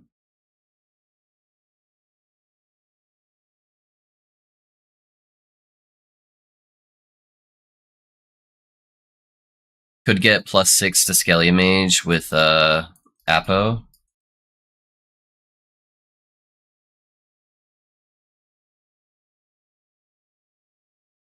Talking about Apo. What's Apo? Sorry, guys. My brain is like completely dead today, so you're gonna have to help me out. What am I missing?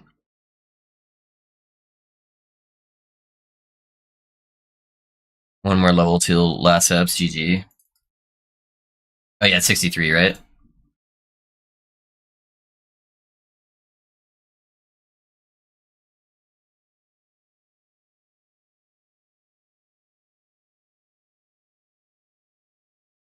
Oh yeah.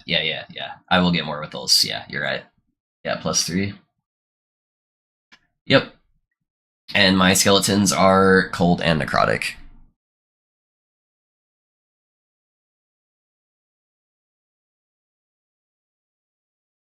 If you leave Skelly Mage as both necrotic and cold, you get the +2. Oh, you mean by adding this one? I don't think that adds the cold. I think it only adds the cold node for this one, right? I can test it. Oh, you're a genius. You're a genius. Yeah, we'll lose the 20% damage. So what can I get from that? So my plans were here, let me put in the extra point here. Okay, so I'm level 18. And I'm getting +1. I'm level 17, so I have 3 more points that I'm getting for leveling. Those 3 points are going to go here. I'm going to get another 3 points from the sword, though we're planning on going here. So I have an extra 3 points. I guess I need 1 point here. So I would have 2 extra points. I don't need the frenzy chance, though. Like, I can put it into extra chill chance. Or, like, extra leech, I guess. I don't know if it'd be worth the 20%, though. If you were going to use Apogee earlier, because you kept saying sword. Yeah, no, I am. Sorry, I said it a couple times, but I don't know if you heard. I don't know if there's anything else I could get with it that would be, like, really impactful. That would be better, I guess, than 20% damage.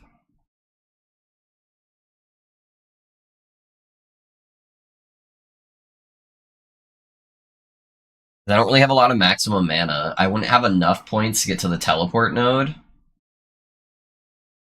And that would also take away from that, so it wouldn't really matter. I already have 100% uptime with Frenzy with the sword.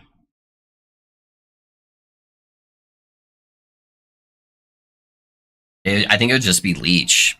I think the only difference is I'd be sacrificing damage for survivability of the mages. So yeah, I don't know. I don't know if that's worth or not. We'll figure it out though. That's not a bad idea though. It's good to know. Alright, let's go kill Space Chicken.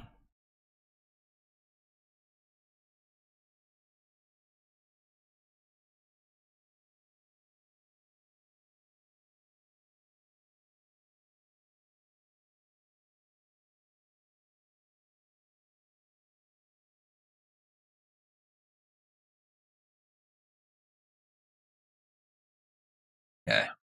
Let's try to target a fucking mage here. Okay. Let's go, boys. Yeah, I'm gonna have a lot of mana problems until I get more levels on my skeletons.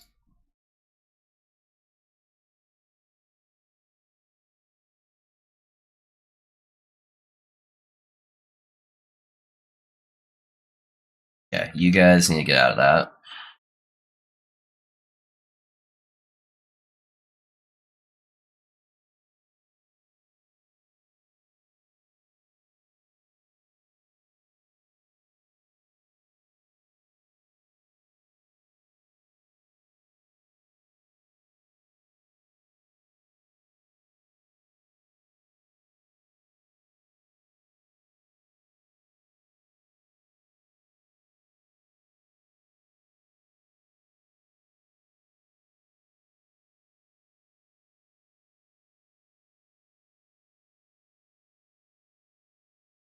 You guys move over here.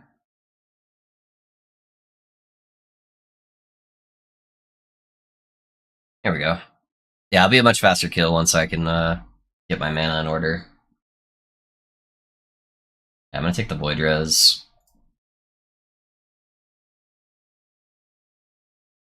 No streamers on last Epoch game already dead. No, it's not, Alexis. It's just the down season. It's an action RPG. And so action RPGs go through cycles, and whenever it's not that current game's cycle, and there's other big action RPGs that their cycles just recently came out, it's going to pull away from that. So, you know, you have Last Epoch, D4, D3, Path of Exile. So Path of Exile just recently had their content release, as well as I think D3 is starting. I know D3 isn't very big, but it's still like a decent pull. Starting their thing right now, so people tend to just gravitate towards what's new. Ever since Pachi released, between playing and tweaking a cold golem build, yeah, nice, man. I haven't really messed with golems too much. That's probably my least experienced minion. I've done a lot of wraiths, and I've done a lot with this build. And I've done a decent amount with like sacrifice. Those are kind of the only minion builds I really like, though, because wraiths are basically playing totems, and I like the builds where I get to kill my minions.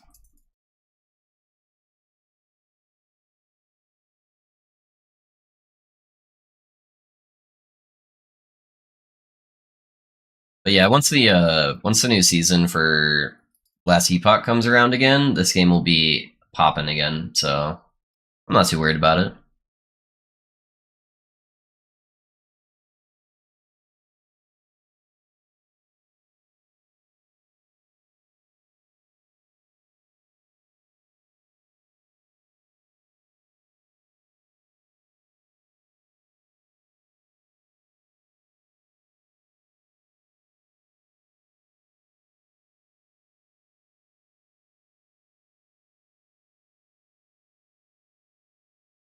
Alright, I kind of want to cap out the rest of my Ellie nodes there. So I want to get a good idea of where my res is going to be. Oh no, I was planning on taking 7 of them. The crit nodes would be kind of important too, though.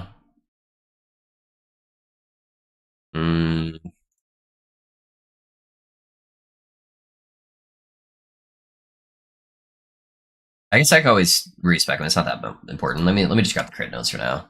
It's probably fine. Okay, so I should be able to use last step. That's actually gonna nuke my res though. Yeah, fuck it, whatever. Whatever. What do I got? I got some legendary ones somewhere, right? Yeah, hybrid health. It's pretty good for now. Yeah, reses are a little wonky, but that's fine, honestly. The amount of extra health I get from that is definitely worth it. I'll fix it once I can use some higher level bases on my exalted gear. I don't need resistance.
Yeah, let's go towards the extra movement speed for our goal or our zombies, because then they'll be able to kill themselves a lot faster.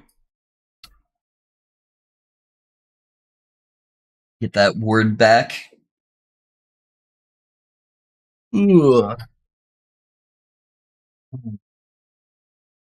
Fuck, dude, I'm tired.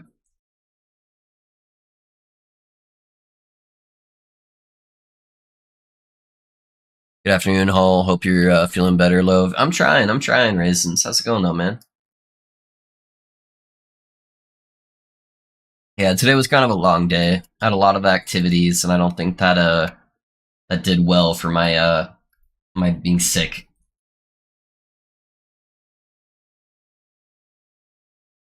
How you doing though, man? What are you up to? What have I gotten on this guy? More endurance threshold. So I got a T6 endurance threshold and T7 bone curse. Both are absolutely useless. Nice. Nice. Oh well. It's all good. I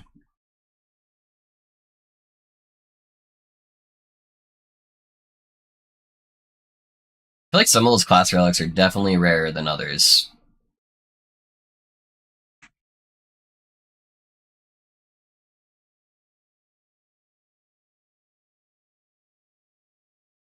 Yeah, we got a diamond matron that's moving at Mach 10 right now.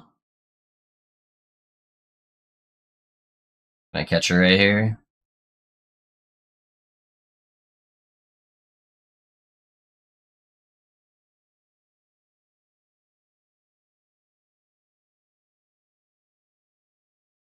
Been playing ESO, gave it a month, nothing has changed really, so on to something else. Yeah, I've done that a couple times with ESO. I've never really gotten serious in any endgame content with it. I just always get bored before then. I want ESO to be good, but I've kind of just given up on MMOs in general. I don't think I'm going to go back to any MMOs. They are too disappointing for me.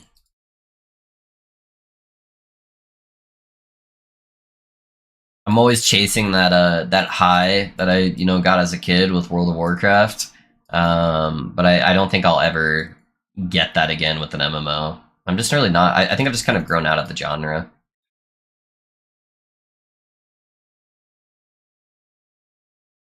MMOs are almost always like too much work. Not enough of those exciting moments and too much grind.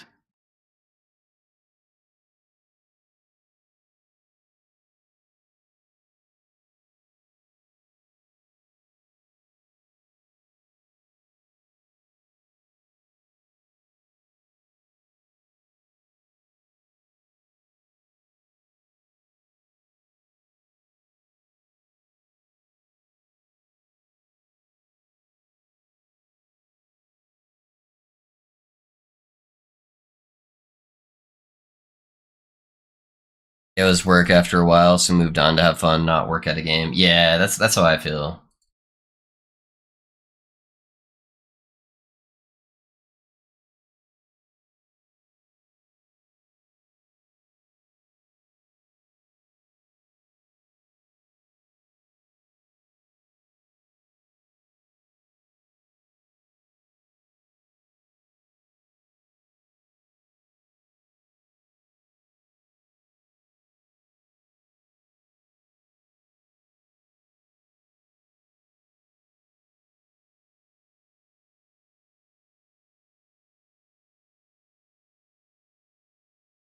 I like to have fun when I play video games, even if it is my work. Technically, you know, all video games is work for me now, but I still enjoy them.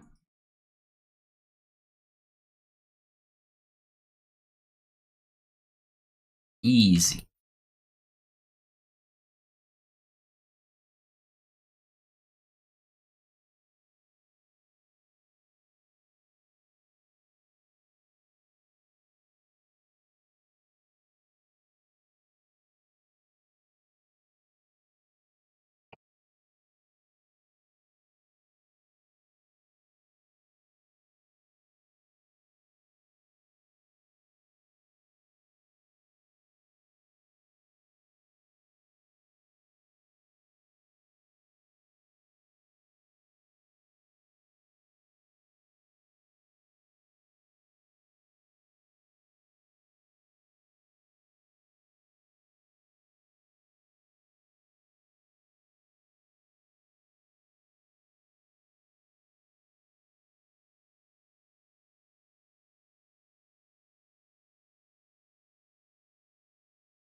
Thought you was in PoE for a bit. I was messing around a little bit with PoE, but it was kind of killing my my stream because I don't gain any new viewership in PoE.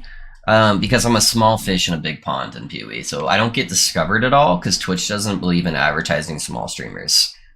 Um, so it was fun for a little bit. Also, I wasn't really feeling the league, honestly. The league was kind of shit. Um, and so I was kind of killing my stream. I wasn't having a ton of fun. And I'm like, I still got a bunch of stuff I can do in LE. So maybe next league if I'm have a decent amount of growth, because there should be another LE cycle before the next PoE league, and so I'm hoping by then maybe I'll have enough of a following that I can have a lot more success at that endeavor with switching between ARPGs. But I knew going in it was going to be more of a trial run than anything.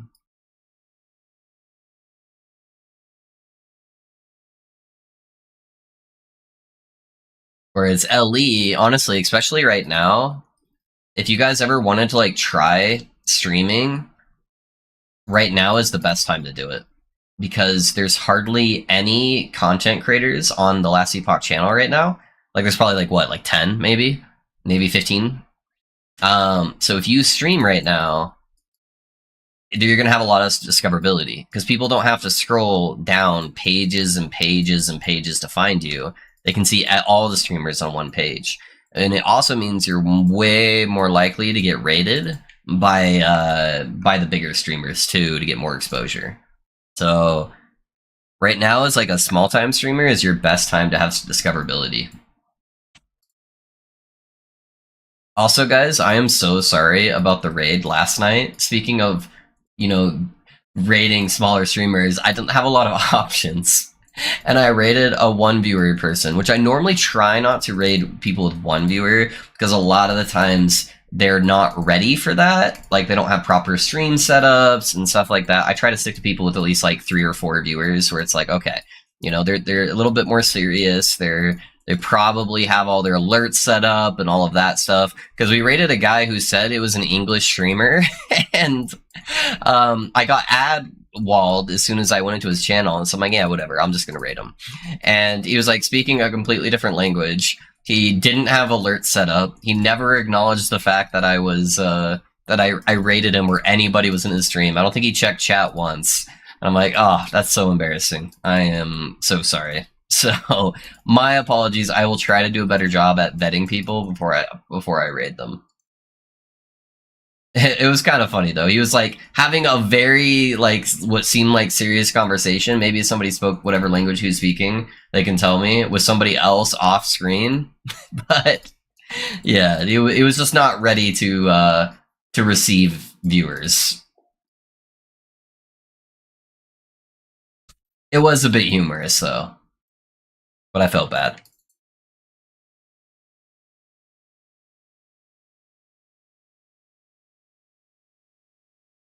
All right, let's start getting the extra cast feeds so we can get more detonations off.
$65.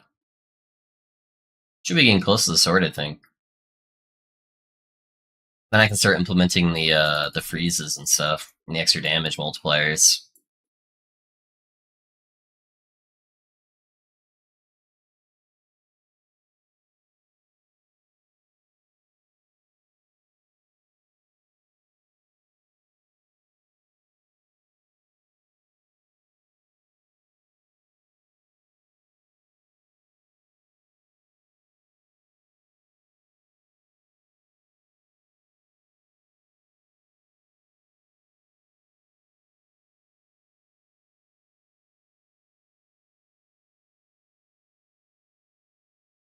Is 65? Is it? Okay, okay. Cool, cool, cool. I knew it was somewhere around there. I'll throw it on now then and see how it feels. Without these slams on it, I don't think it'll be a massive DPS increase. But the freezes will be nice. Okay, so I have a couple of them too. Let's see here. Got I think 2 with 2 LP. So what's my best base one? So the only stats I really care about is the more multiplier. And that goes up to 24. So we have 18, 19, 20. Okay, so that's my highest one right there. Plus, dude, that sword looks sick. That's probably one of the best transmogs in the game. Let's go. I like it. Alright, so now I can actually swipe, and if I hit an enemy, it's gonna buff all my minions' damage, and it's gonna freeze everything on the screen, basically. This build looks interesting. Hey, thanks, Raisin. I try to be unique. Yeah, this is a resurrected build that I made a long time ago. Like, years ago.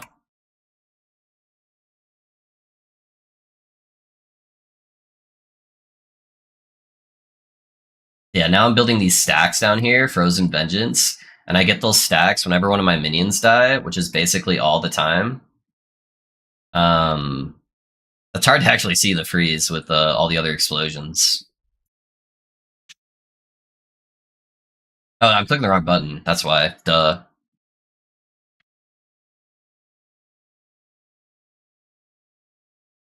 I was hoping it'd have a big ice thing, but it looks like almost like it's stunning them when it's supposed to be an actual like freeze. Like you'll see they get stunned there.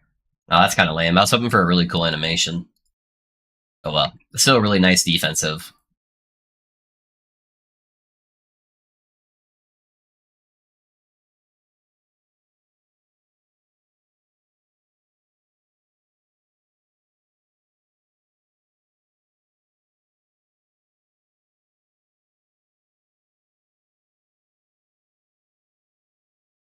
It used to have a nice graphic, really, and they got rid of it. That's lame. But a bit after 1.0 it stopped. Oh, that sucks, dude. I haven't used it yet, and I was like really hoping for something like Juicer.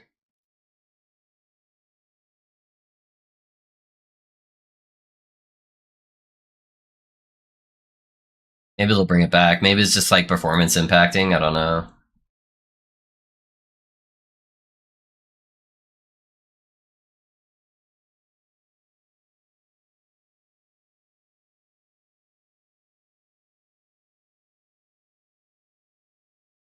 I don't think they got rid of it. I think it's just broken and low priority. Yeah, makes sense because the build like works. The weapon works technically.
That's actually such a massive defense, though. Just being able to slash packs as soon as I walk up to them, and it's just like fucking is disabling them all.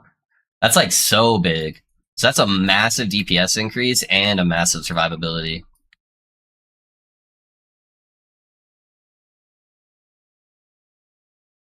And it makes it so I can actually like charge into the middle of packs, and I don't really care. Yeah, it's fucking juice, man. I legit love this weapon. Love the buff reward for getting it there yourself and hitting things rather than just sitting there and doing nothing. Yeah, yeah, that's sick, dude. That is huge, honestly. It sucks it doesn't work against rares and bosses, but it does work, against all the smaller stuff. Oop, I didn't mean to put that on him. There we go.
Look at that fucking body, dude. Those guys have had body animations with ragdolling forever. I'm so shocked they haven't fixed that yet.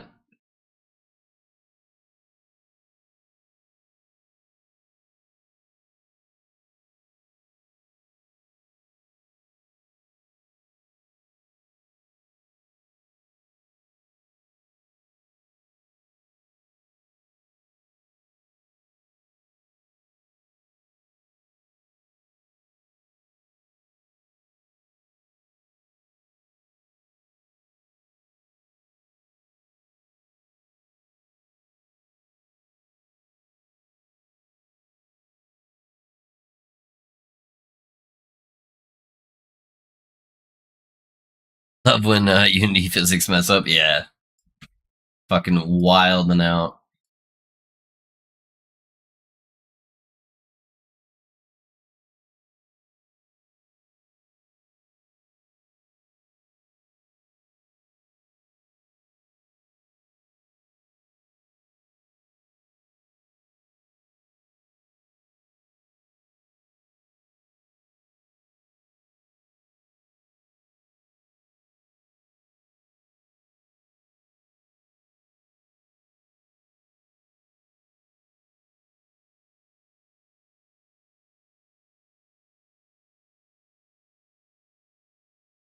By the way, if you freeze winged carrions or armored phoenix mobs, it sometimes displays the purple text error. Oh yeah, okay.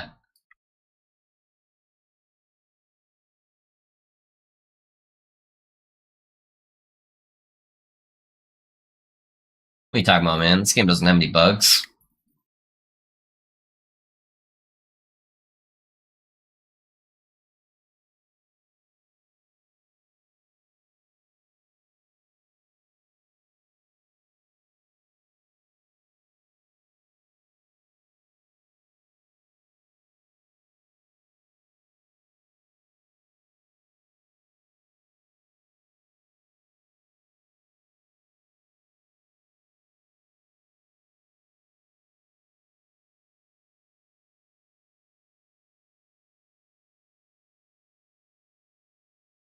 I have minus 2 million mana regen, no bugs at all. Yeah, right?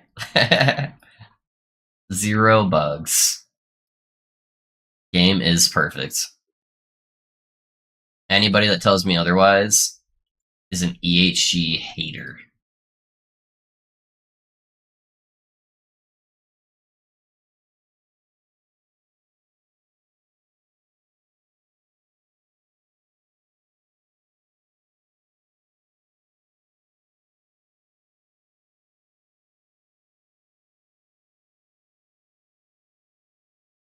I definitely did these in a really wonky ass order.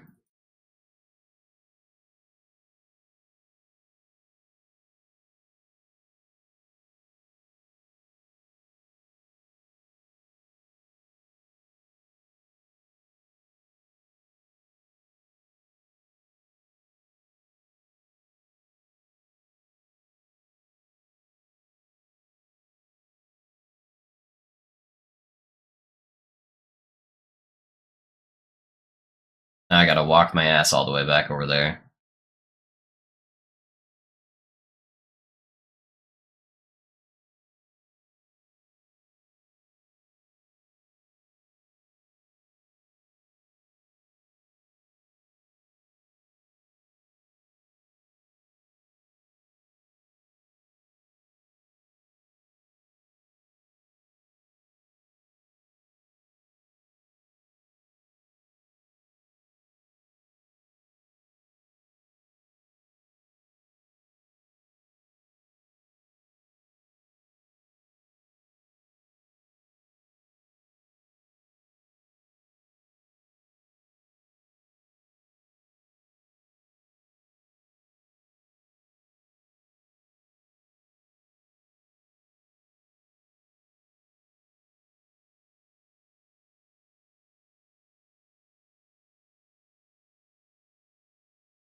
Bye.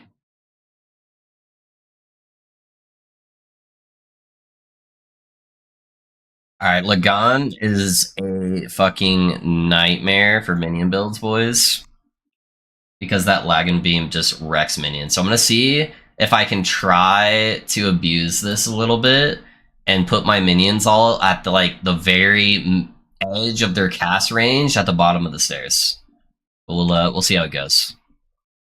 Because minions aren't exactly fun to move around.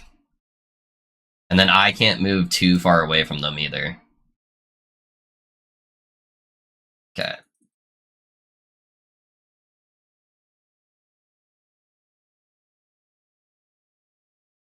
Yeah, they're still gonna get hit by that. There's nothing I can do about that one.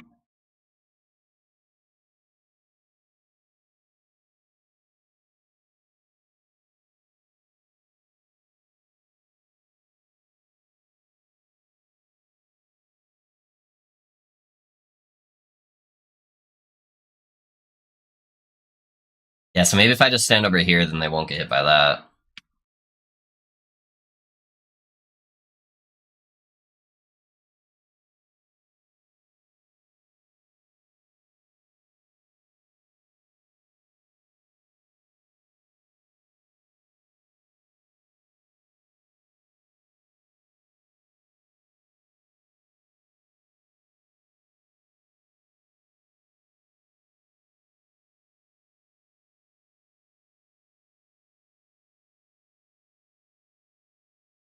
Easy video game.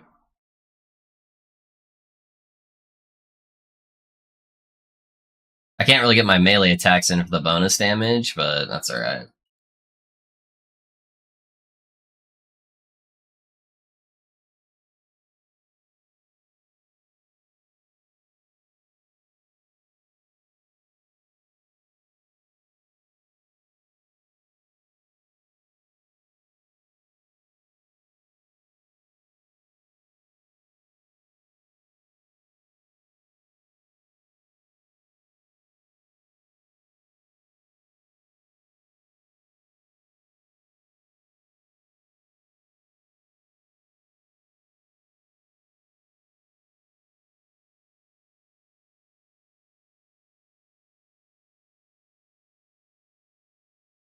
Let's try to move them up a little bit there.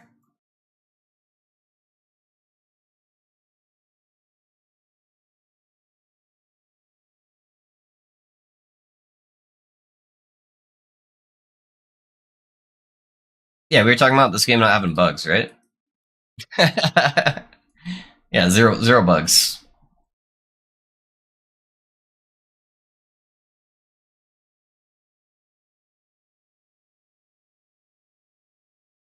Yeah, he's almost dead. Yep, there it is. Man, all these are bad, huh? Well, all of those do literally zero things for me. I absolutely don't want health regen though, so I guess I'll just take the cold damage. Cheesy bug, yeah. I don't want to have to deal with summoning minions over and over during that fight with my skeletal mages. I'm gonna have to do that with my regular skeletons.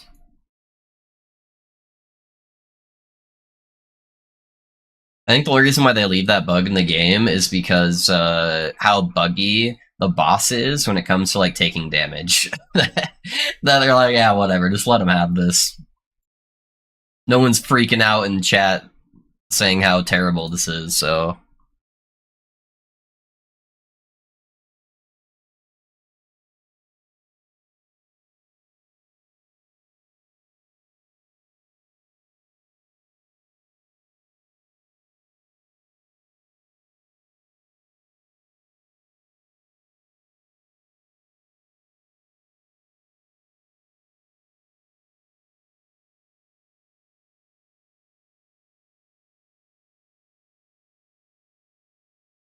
The God's history, I wouldn't doubt that they're having problems trying to fix it. That's true. That boss has been a living nightmare for builds since since that boss came out.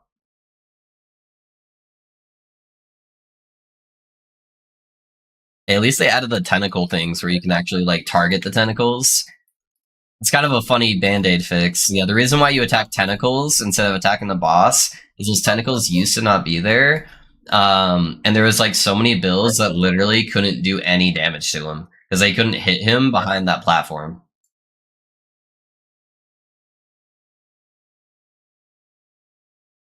And back in the day, you used to not be able to just like call in your friends to help you kill a boss because multiplayer didn't exist.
I wish the experimental mod for the minions wasn't tied to the boots, where the minions teleport with you. It would be way too hard to try to get that on a last steps of the living and get the other good stats. It's gonna be really hard to miss out on movement speed and hybrid health on the boots.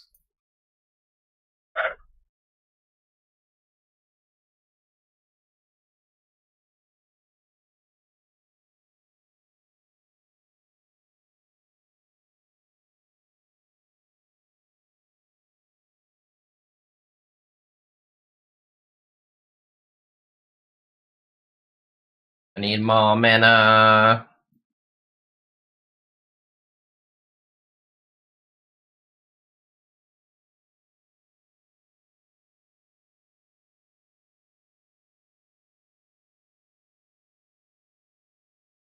I remember seeing my minions teleporting all over Lagan a lot of the time being behind him somehow. Yeah, there's some weird shit. That is an interesting boss for sure. Would make a good chase item getting all three. Yeah, that's true. That's true. I don't know if that boss fight is the one I want to be chasing though, because that boss fight has those frostbite things it puts on the ground, and that would be a minion nightmare.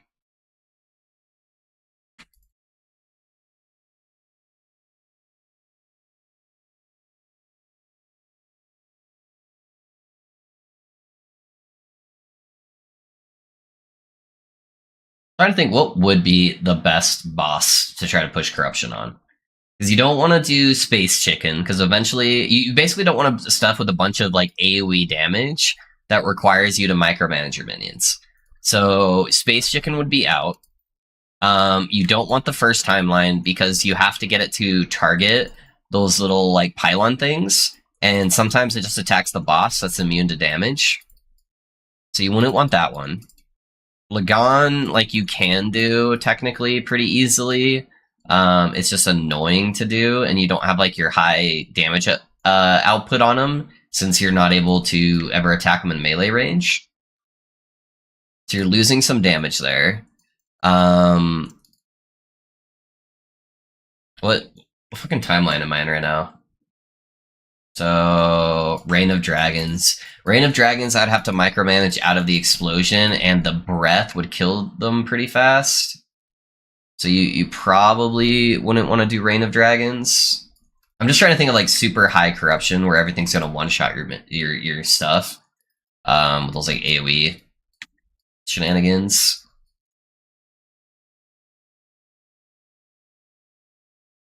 Age of Winter, it's got that giant AoE frosting. Spirits of Fire probably wouldn't be too bad because most of their stuff should target you, and it's like fairly like low range. And so I could just put my minions in the back and I could be dodging stuff, so I might be able to do Spirits of Fire. Also, I'm able to do the same amount of damage to all three of them if they're close to each other with my explosions, so that wouldn't be a bad one. Yeah, definitely not Blood, Frost, and Death. Stolen Lance isn't too bad either. No, there's a lot of ground stuff on there, so maybe Spirits of Fire. Spirits of Fire might be the play. It would probably be Spirits of Fire or Age of Winter. Those are the two. Age of Winter, I have the ice thing, but the minions generally follow you, and that's the only thing I'd really want them to avoid is like the storm.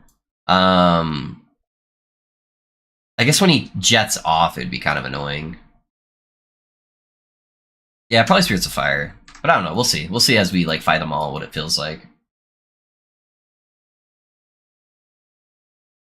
When your minions push Emperor of Corpses into damage puddles and kills himself. Yeah, yep. Yeah, there's a lot of area stuff on corpses that sucks. You get so much leech built into Necro, man. Why doesn't Beastmaster have this shit? Like, this is insane. Increase minion health leech by 100%. Minion critical strike damage leeches health 20%. It's fucking nuts, dude. And it's giving you 100% increased minion critical strike chance, all in one node. Like crazy. This node's really good too, same with this one. Yeah, we got a lot of good shit. You get actually the chill chance here. I forgot you have chill chance here. So I really... I forgot I have 6 extra levels to put in. Whoops. I honestly don't even need the point into the poison then. So... let's grab the extra cast speed. Let's grab the extra projectiles for the freeze. I wish I could attack fast enough to use Archmage. The only downside with using Archmage is like you can't detonate as many explosions, so you're not able to kill your skeletons fast enough. I guess I can just grab the extra health leech for now. Nothing else really matters. I wish there was a way to auto summon Raise too. The only other way, like Blood Specters only come off of Sacrifice, which I don't want to be using because I might accidentally sacrifice my mages. And I already have 100% uptime on Frenzy, so I don't need that either. Yeah, I think the only other place to put points is either there or right here. So, put it right there for now.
You mean, yeah. Oh, sorry, I already wrote that. Sorry I'm so low energy, guys. I'm really exhausted and not feeling 100%, so I apologize. I am definitely lower energy today than I am most of the time.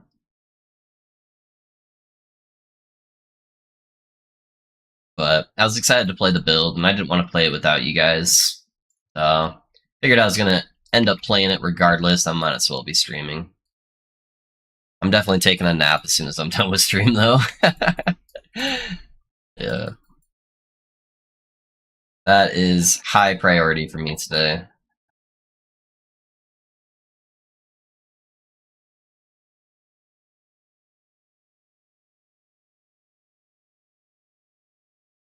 Hey Val, thanks for the follow. I appreciate that.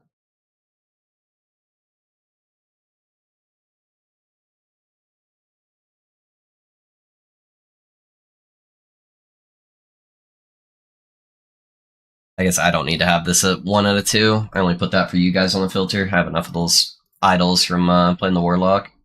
Basically using the same idols.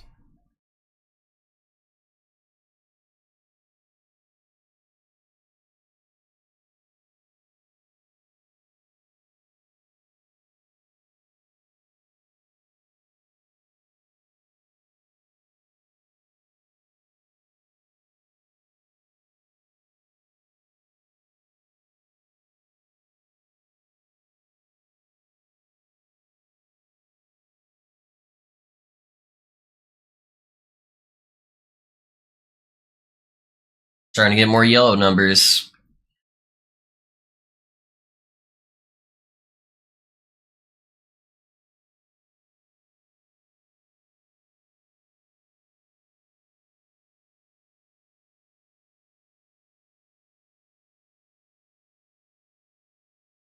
Honestly, so tanky right now compared to where most characters are at this point. Kind of just sitting everything.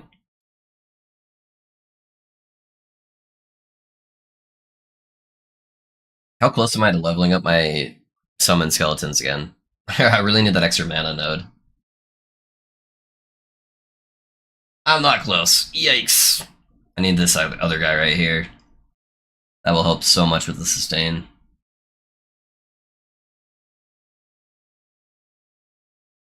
And then if I can get extra levels on the skeletons, I can add them into more for more ward and more resummon chance.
Yeah, hopefully we get an XP shrine out of one of these.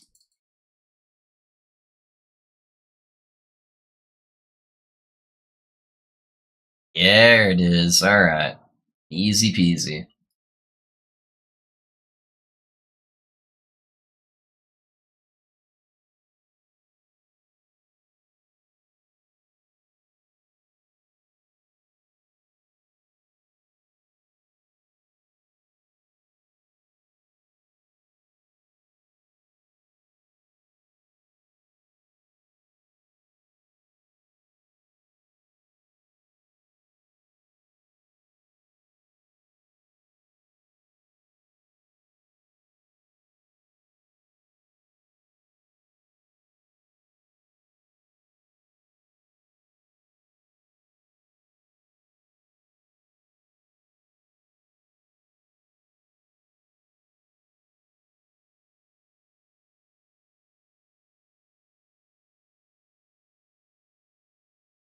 I know there's that one belt mod that gives you mana per whenever you use a potion, but I wish there was a mod that would actually like transform the health healing from the potion into mana, and maybe at like 30% of its value or something like that, just to make it more balanced. I think I would much prefer that because then you could use it on like low life situations and make your potions not give you health anymore, but instead give you mana.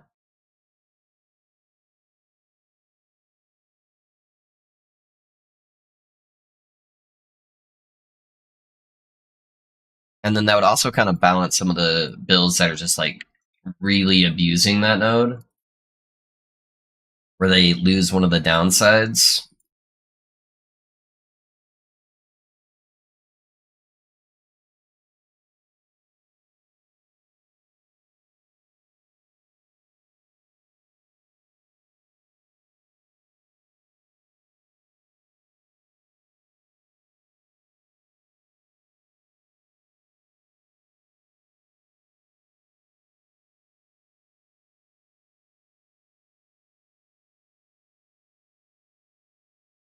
Yeah, we don't have any shrines up there, it looks like.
Alright, I can probably go for the flat. I don't know. The intelligence would also give me ward retention. There's also the extra health nodes, which would be pretty nice. There's so many good nodes at the end of the tree here, but I'm not really struggling with tankiness at all. And the flat damage scaling is insane.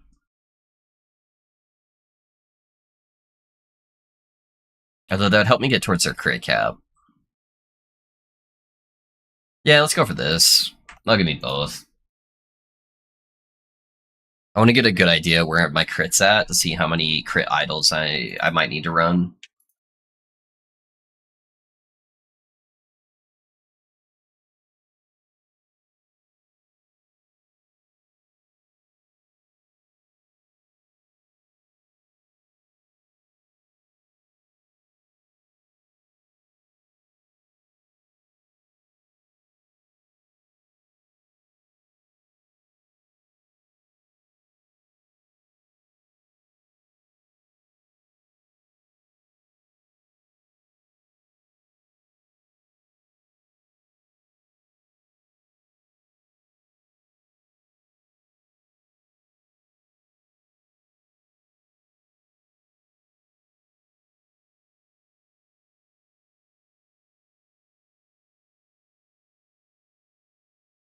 It'd also be nice in the summon wraith tree if there was a little bit more synergy for this build, because there's a node on the mages that lets you sacrifice the wraiths too, but there's no like real nodes there that would auto cast your wraiths or do anything like that, and it costs so much more mana to cast the wraiths as there's no mana sustain nodes either.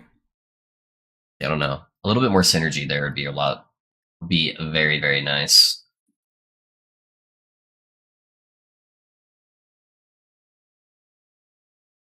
No, she healed back to full. Not like this.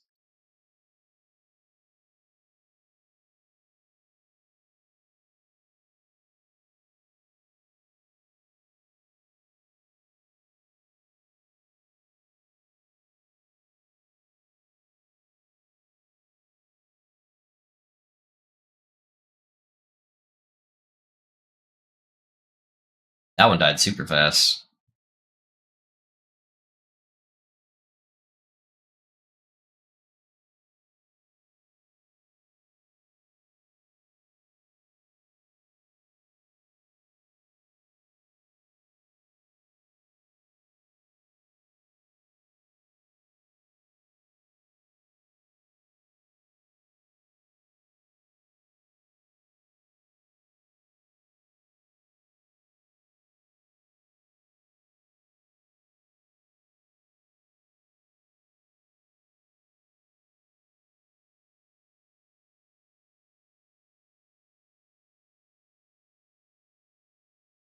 I haven't set up any of my transmog on this character yet either. Probably do that. Add to the cool look of my sword.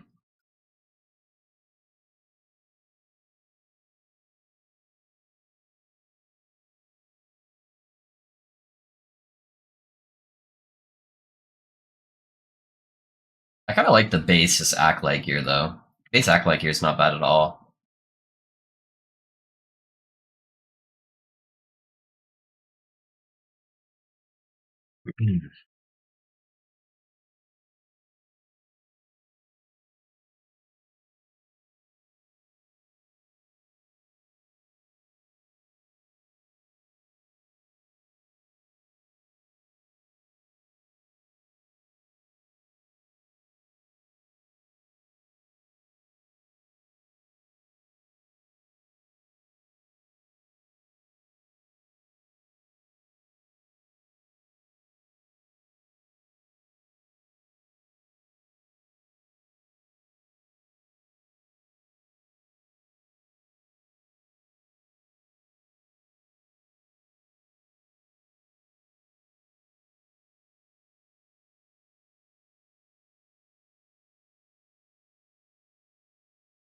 Alright, what we got here?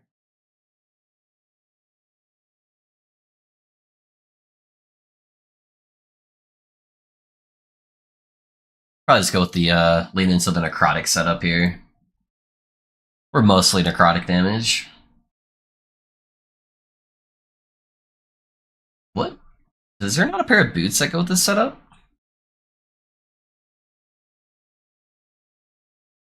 Or did I just not buy them? I probably just didn't buy them. I don't really feel like spending money on it right now either. Yeah, it's the leader boots. Yeah, those. They barely have any green to really go with them, honestly. Yeah, I don't know. It's kind of weird. Yeah, those boots look fine. I don't think I have the gloves either. But the gloves already have like bones and stuff on them. And then there's only really one thing here, but I feel like that's too overwhelming. So I feel like we're better off just clearing that out. And then we gotta have my signature pet set up.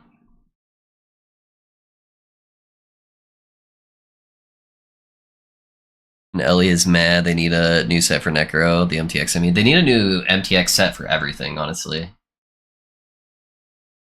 They just haven't really put a focus on MTX, which, you know, I can respect them for. But it would be nice to get some more, for sure. I want to give them my money. I just want cool shit from it.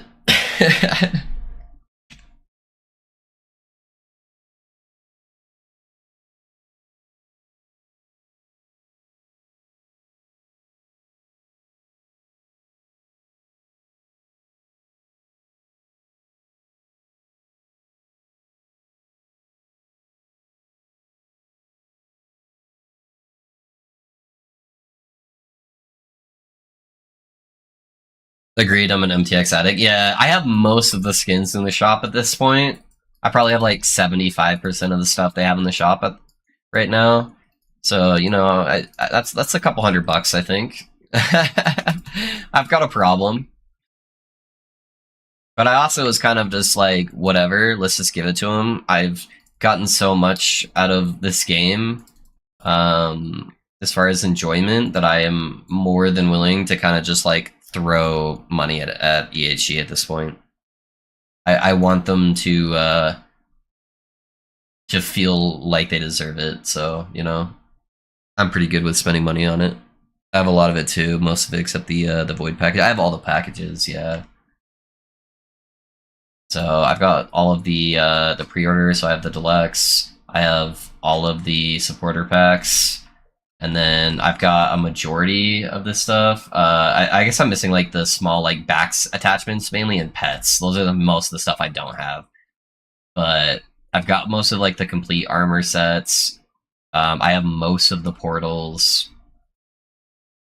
Um, so yeah, as far as like dollar value, I definitely have a majority. But yeah, mainly just the little pets. I don't really care about that much. I'm mainly just gonna be using these two till the end of the time. So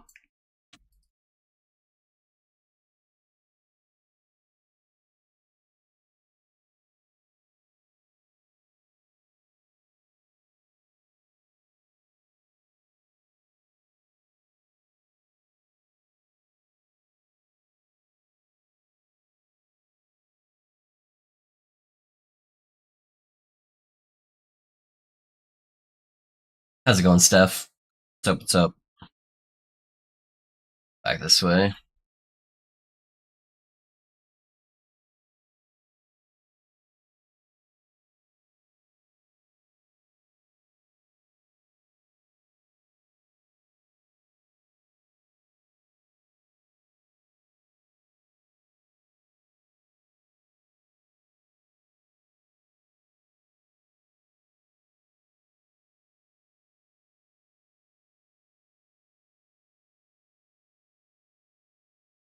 I wonder if they'll ever add like a specter into this game, like the equivalent from like PoE, where you can like res specific mobs.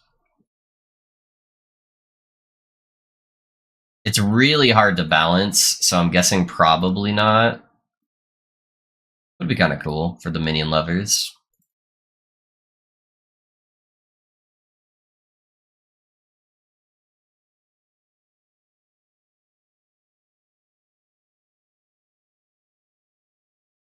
Emperor Corpse is gonna be such a pain in the ass.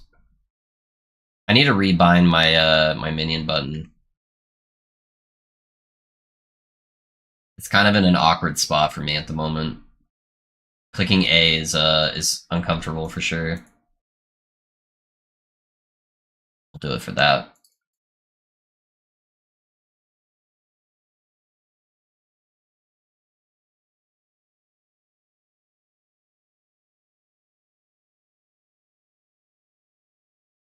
That way I can try to force them out of the breath from Emperor. Having it on A is way too close to my potion because my potion's on Q, and so I end up like spam casting my potions a lot.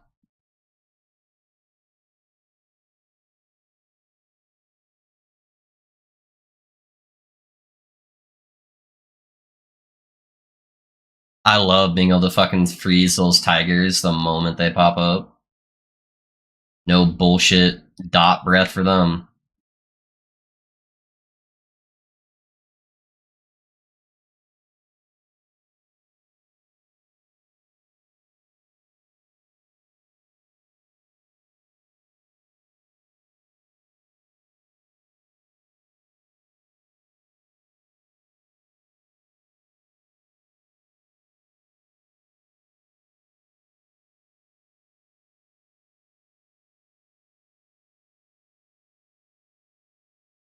Threw my minion button on space. That's not a bad idea either.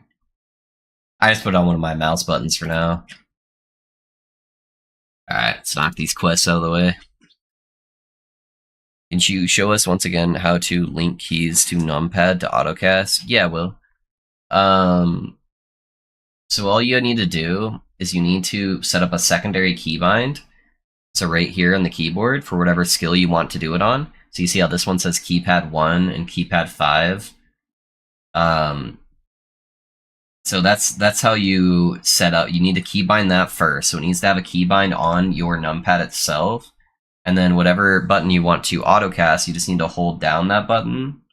Like if I'm doing it for Harvest, for instance, I'm holding down the one button on my keypad. And then while you're holding the button down, you just tap numlock. And then you let go. And it will just keep doing it. Obviously, you don't want to do it on an ability that you can spam cast like this. But you can see how it's like grayed out too. And then if you want to unset the autocast, you just tap numlock again and then hit the one button on the keypad and it'll stop.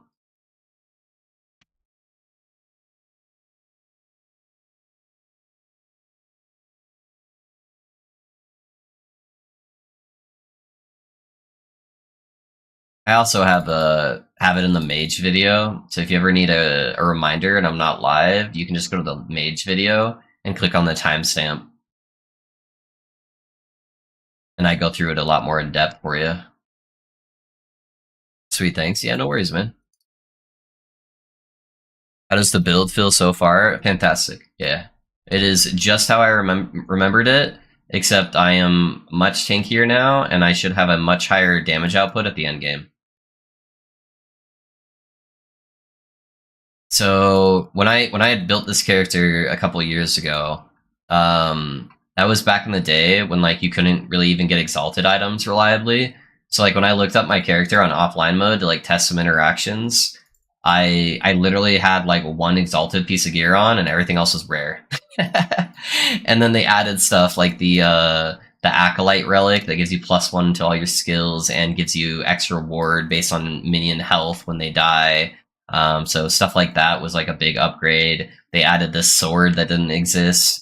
That gives you a metric fuck ton of more damage multiplier for your minions and gives them basically like permanent frenzy. Low life is a lot more viable now, which used to suck ass back when this character was created. So like this character used to only get like 3,000 to 4,000 ward on a good day. And now it's able to get like I'm at like 6,000 ward with like gear, like terrible gear. I have none of like the right bases for any of my gear or anything like that. So yeah, I don't know. Characters should be substantially better. They also reworked the main damage ability for this build. So it's no longer sacrifice; it's its own skill that synergizes a lot more with your abilities for your minions. Yeah, just as a whole, there's been so many buffs to this build, but it feels great to play, man. Having the ability to just instantly freeze like a whole packs of monsters with Harvest, even though it's unspec'd, is insane. Having a whole bunch of synergies with your abilities to just like free mana sustain and ward sustain built into summon skeleton is fantastic to play with. Yeah, it doesn't really cost a whole lot to get it going. Nice level, by the way. Nice. Yes, sir, Dern. Currently using a Death Rattle amulet with minion damage slammed on it. Can't find a good Exalted amulet at the moment. So the reason why I don't use Death Rattle, because Death Rattle is a metric fuck ton of damage cow, it's because it gives you health, and it's a flat health, so you can't disable it in any way. And the flat health will brick low life. So it's fine if you're playing a life stacking build, but it will brick your low life. So you just can't use Death Rattle when you're using low life.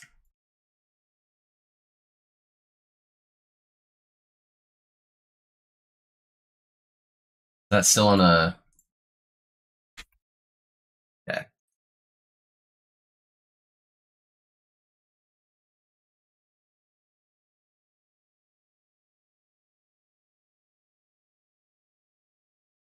Oh, this lightning's gonna kill my mages.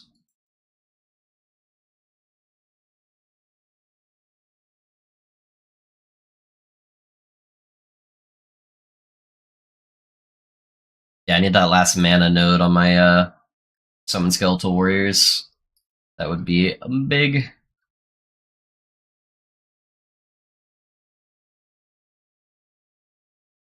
Alright, Emperor time. Yeah, just while you're like leveling and stuff, Death Rattle's fine. Yeah, just don't use it when you're low life.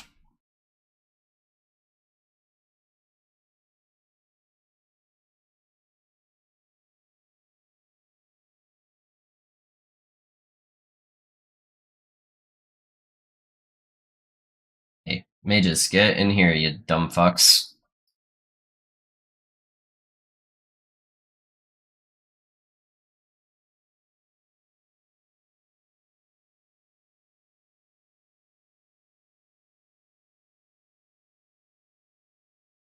Yeah, they should all be out of the breath there.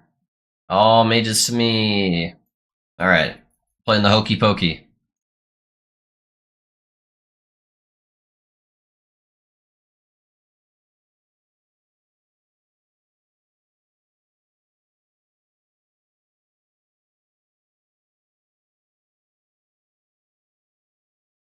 No, no, no, no, no, no, no, no, no. Don't follow me. My bad, my bad, my bad. Yeah, this is just reaffirming how badly I don't want to do this boss as my main corruption pushing boss. Okay.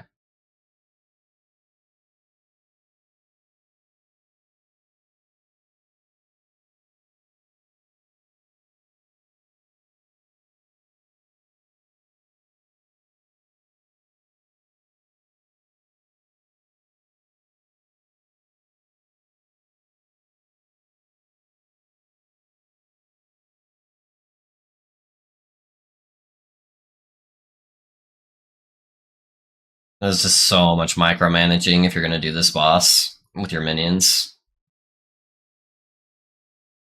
Yeah, we got crit avoidance. Pretty good roll too. Not bad for base. Gotcha. Yeah. I wish we could use Death Rattle. Death Rattle would be a lot of extra damage, but honestly, base amulets for minions though are pretty good too. Hey man, mind explaining the Death Rattle conflict with low life? I've been using it on my low life Wraith Lord build for ages and want to understand the downsides. Yeah. So how low life works is if you read the low life stats, it says it gives you 20% of your missing health gained as ward per second. So what that means is you want to stack health. So you want to have as high a health pool as possible, and you want your current health to be as low as possible. So in an ideal world, you'd have like 10k health or some shit, just like massive health. Realistically, it's like 4k health, like 4k health, and then you want 1 HP. That would be the ideal setup, because then you'd be getting the most amount of word generated per second. Now, the downside with Death Rattle is Death Rattle has a modifier on there that says it gives you health whenever one of your minions die. So in my build and on the Wraith Lord build, minions are dying constantly, right? And so that's constantly giving you flat health, which means if this number, 42, goes up, I'm draining life. So watch what happens when I use a potion. So I'm at 4,200 ward, right? I use a potion, my ward just shot down. Okay, it only went back up because a minion just died. But yeah, so if I use a bunch of potions, my ward starts draining. And if that's happening constantly with the Death Rattle and giving you health, then you're lowering your ward by pretty drastic amounts. So that's why you don't want any kind of health generation on a low life build.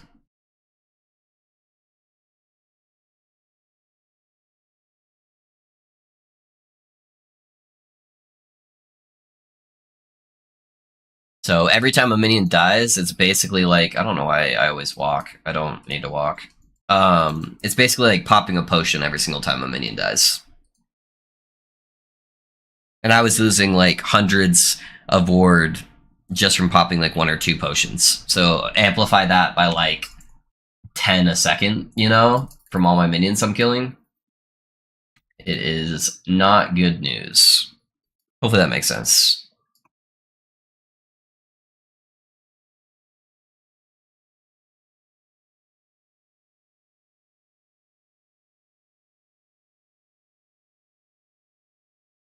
Yeah, there's some nodes in the lich tree that can like disable stuff like health leech, but anything that gets flat health like death rattle, you can't disable. There's no way to disable that. So yeah, but with like Wraithlord, you're doing like a chain explosion where you're getting a whole bunch of minion deaths really, really fast. So that would be spiking your health up really rapidly, and then that would be dropping your ward really rapidly.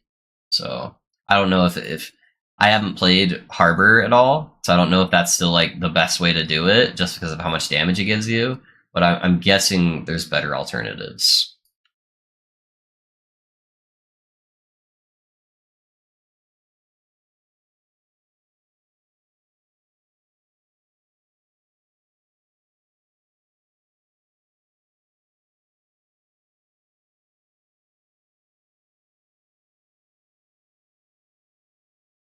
Death Rattle is typically the highest DPS amulet though for minion builds.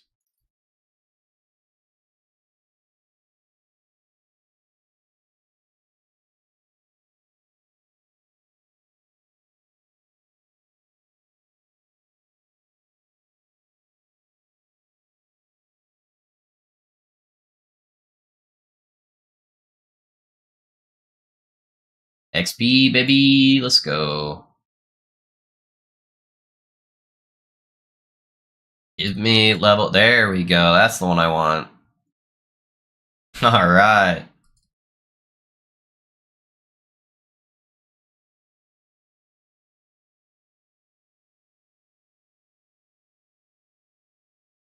Getting that extra mana back should feel so much better. It's a hard comparison right now because I just got a mana shrine too, but should be drastically better going from 10 mana every time a skeleton dies to 15 mana.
Just hesitant, it seems the health gain on minion death is more than counteracted by necromantic fervor and the vitality ward, as my ward goes up when the zombie gets eaten / exploded by the big wraith. Okay, yeah, then that works for you. It most of my minion deaths aren't zombies, so mine won't be counteracted by using it. At least I'm like 90% sure on that, but yeah, it's still it's the highest DPS amulet in the game for most minion builds because it gives you so much crit multi, and crit multi is hard to get. So that makes sense. But that is typically why you try to avoid any kind of health gain from playing low life, because it can very rapidly break your build. Like my other warlock build gets like health or was a low life build, and there was like a node on Chaos Bolt that would give me flat health every time I used a Chaos Bolt, and it would proc so fast with my automatic Chaos Bolts that are being cast by my Fissure that it would just instantly put me at like 200 ward.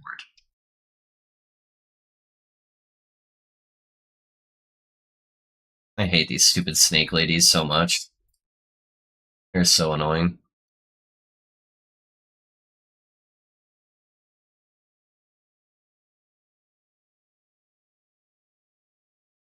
Yeah, that is a big difference, yeah.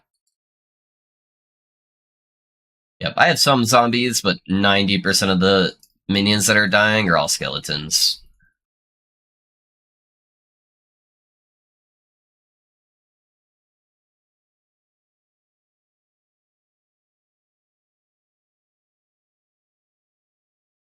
I wonder if I'm high enough level to put a death rattle on. Just to try it out and see what happens. Pretty sure it bricks it, but you know, if I can use it, it'd be a big DPS increase. The Ghost Maker. I think the death rattle has a pretty high level requirement though. Oh my gosh. If I could type, that'd be dope. Oh no, I can use it. Oh, why did I think it was like, I thought it was like level 70 or something. Yeah, regain 30 health on minion death. Yeah, that's insane. Yeah, I'll throw it on for a second and we'll see what happens.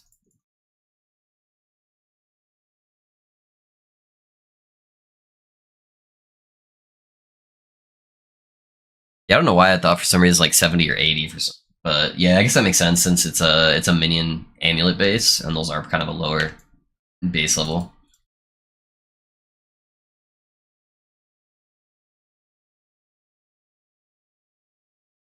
Yeah, I'm already at like 400 health, 350.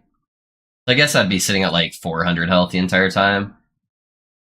That's basically just like a minus 400 health on my gear. That's basically what that's doing for me.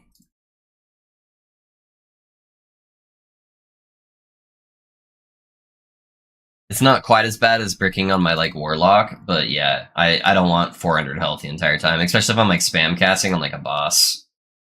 It would just be too much.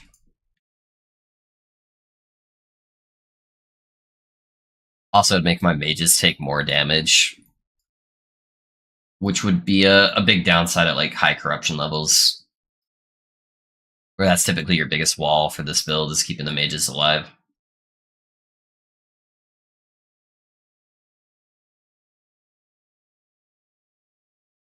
Yeah, I was sitting but about 4 to 5,000 ward, and then now I'm at like 6,500 to 7,000 ward. So that's a pretty big difference in the ward.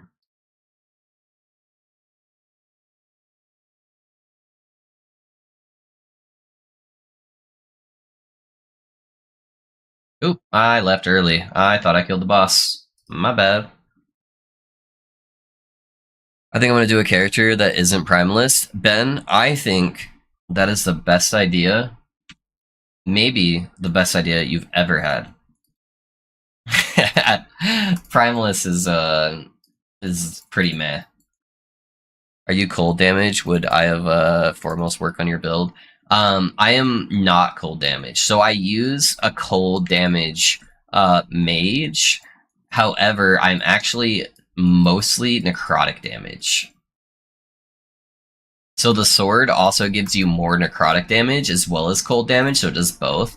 But you see those big green explosions? Those are most of the damage for the build, and those are all necrotic. I do a little bit of cold damage, but using the opulent focus is an insane amount of ward generation for low life. It gives you a bunch of intellect. It gives you ward per second, which if you look at it, if you don't fully understand like the conversions, it doesn't seem like a lot, but it does actually give you a crap ton of ward. On top of it giving you like actual word retention, it gives you like up to 80% word retention or something like that. So yeah, the cold damage multiplier wouldn't really do a whole lot for my build. Gotcha. Yeah.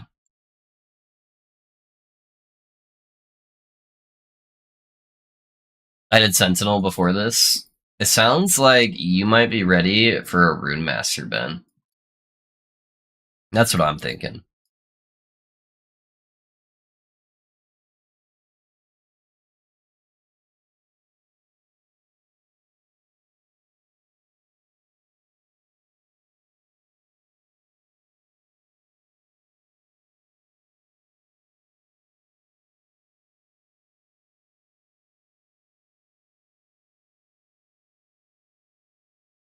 Never done a mage at all? Yeah?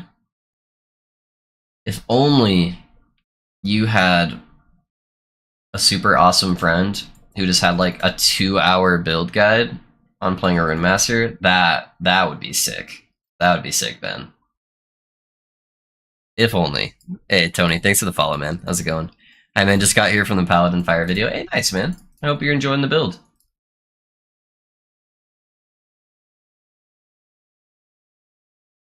If only. Yep.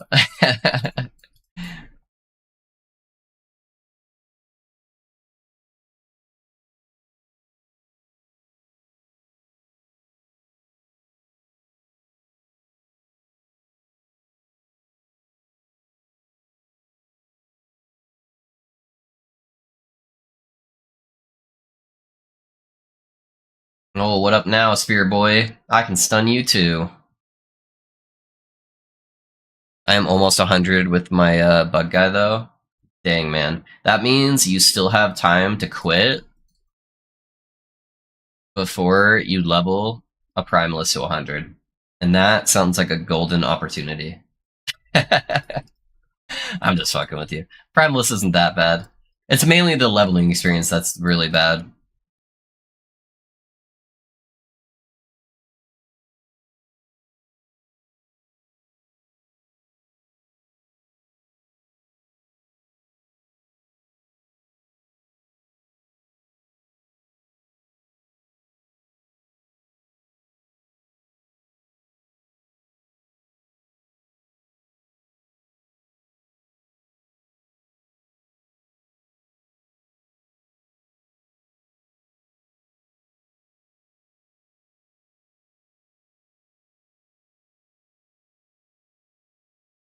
Swornblade can be clunky. Yeah, it definitely can. Yeah, I was never really a big fan of Swornblade. So I've never really gotten one to like a high level, just because I just didn't really enjoy the playstyle or the aesthetic of it. But I know it's a lot of people's like favorite build, so I don't know. Ugh.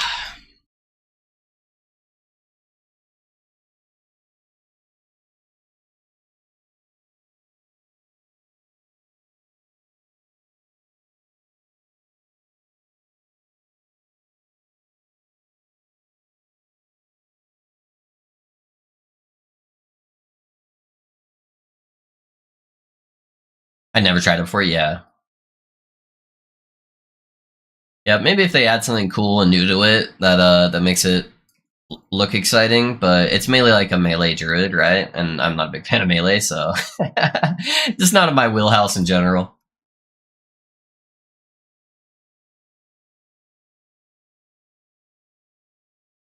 What about the skull offhand set item that turns your Dreadshade cold in combination with Eye of Horsemouse? Could that work? Just spitballing, by the way. No offense meant to the build as it stands. No, you're good, Waz. I will never take offense to people throwing out ideas to try to help make builds better. That's a lot of my ideas. I get like base concepts for builds together, and then we perfect it with stream over time. And there's so many different things that chat has added to my builds that has like skyrocketed my builds. So I definitely don't take offense to that. As long as you come at it from a positive mindset, and you're not like, man, the decisions you made were ass. This would be so much better. You suck. Then I'm probably going to rip your head off in front of stream, and it's going to be kind of awkward for you. But the way you're doing it, totally okay. Yeah, completely okay. So what he's suggesting is that there is the Lich's Scorn, that Dreadshade is converted to cold.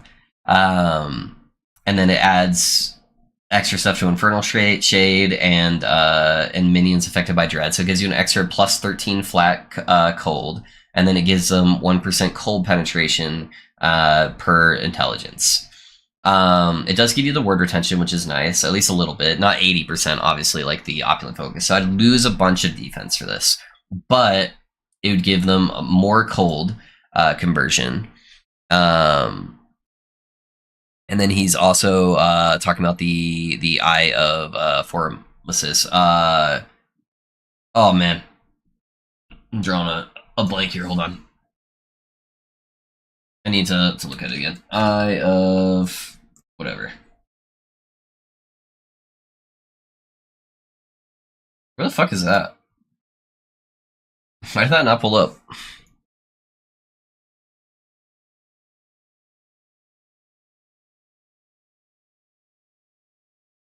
Okay, and then he's talking about this guy right here. So you get a bunch of chill, you get increased minion cold damage. I don't think that this would be worth using regardless if you were using the other setup. The reason why is it just gives you 140% increased damage. Increased damage really isn't that beneficial. So there's a big difference between like increased damage and more damage and flat damage. And so you're getting 80 to 140% increased minion cold damage versus an amulet where I'm getting 111% increased minion damage. I'm getting minion health, res, and I'm getting health for my character, and the implicit on this amulet gives me 35% minion damage and critical strike chance. So I think a turquoise amulet, regardless of your setup, even if you were a full cold build for minions, would still be better than that amulet, honestly. So I think that the turquoise amulet would win regardless.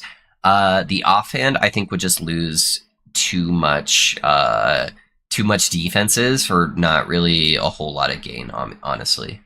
Yeah, I don't know. That's my opinion on the matter. Yeah, the cold pen would be really nice, but yeah, I don't think it'd be fully worth it. But it's good to take a look. So the different bet, molt, and additive, and all the other rules make that exalted better. Yeah, I think the Exalted is considerably better than that Unique. Even if you're doing like a full cold build for minion. The only thing I would maybe look at that differently is if you were doing like some kind of like frostbite build for your minions, where you're converting chill chance to frostbite, um, and you're getting so you're getting the freeze rate per stack of chill. Then maybe that would be better.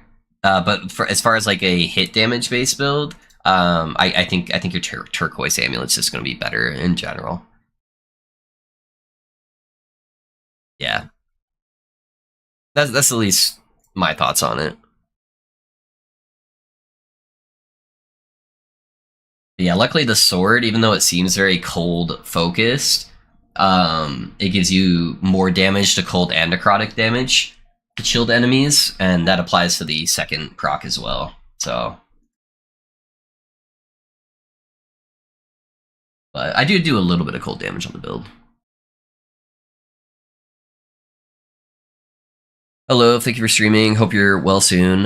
Would you take this build to hardcore? Sorry it took so long to read that, Julian. I saw it for a second and then I forgot to address it, so that's my bad, man. Would I take this build to hardcore? I am deathless right now, so I haven't died yet, and I'm getting close to empowered monoliths. And I haven't really been playing as if I was playing in hardcore. I generally try not to die, but there's been a lot of times where I'm like not res capped. Like I'm not even res capped right now. I have 52% phys res, and I'm still pretty tanky. Um, I don't think I would do this as like a solo self found hardcore build. Um, I think I'd probably want to farm some of the gear beforehand. For instance, I'd probably want to get the low life set up, so like just the boots and the chest piece at least. I think that would be ideal, so that way when you do start getting into the higher levels, you get a massive spike in defenses from going low life. I don't know how it's going to feel super end game defensively. I think it's going to be totally fine. I'm already getting to like 6-7k ward at times, and I'm level 71. So I think it probably would do hardcore pretty well. As long as you're not the type of player that expects to be doing 1,000 corruption in hardcore, where I think most players, I need to summon these poison stacks are killing all my mages. I think most hardcore players should be doing like 300 to 400 corruption, and I think that this is going to do that just fine. So yeah, it'd probably be hardcore viable as long as you pre-farm some of the gear, just to help yourself not die. You could probably do it on solo found. It would just be much safer if you farmed a couple pieces of gear prior. Yeah, hopefully you're still in chat, man. Sorry if I missed you.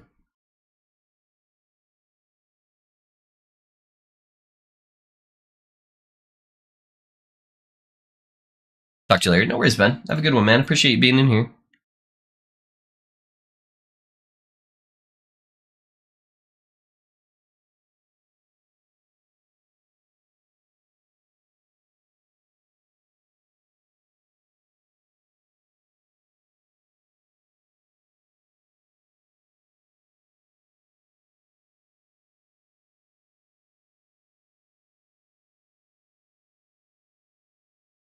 I wish it showed a little buff icon for whenever I had the frozen stuff active after I've used a melee attack, because it applies the buff to my minions for like 8 seconds, and I wish it would give me some kind of indicator for that.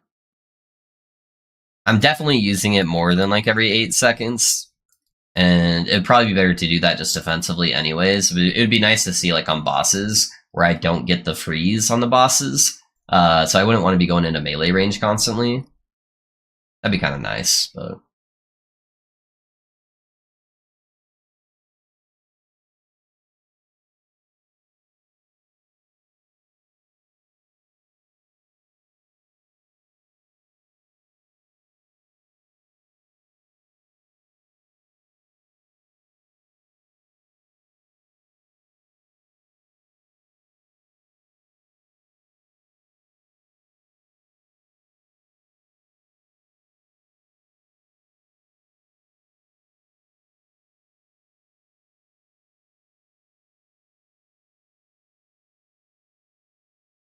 Sweet, thank you for answering. Looking forward to the build guide. Yeah, man. I'm excited for this one. This was a fan favorite for a while. When I first came out with this build guide, so I'm excited to revisit it.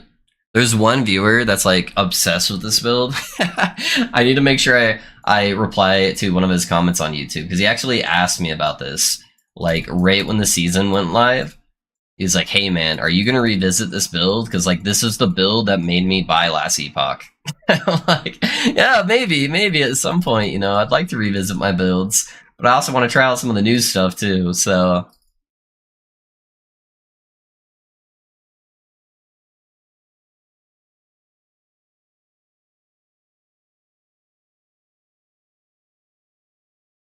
probably let him know I'm working on it.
When I was theory crafting everything, I was worried about the damage originally, and that's part of the reason why I wanted to add Frozen Light into the build.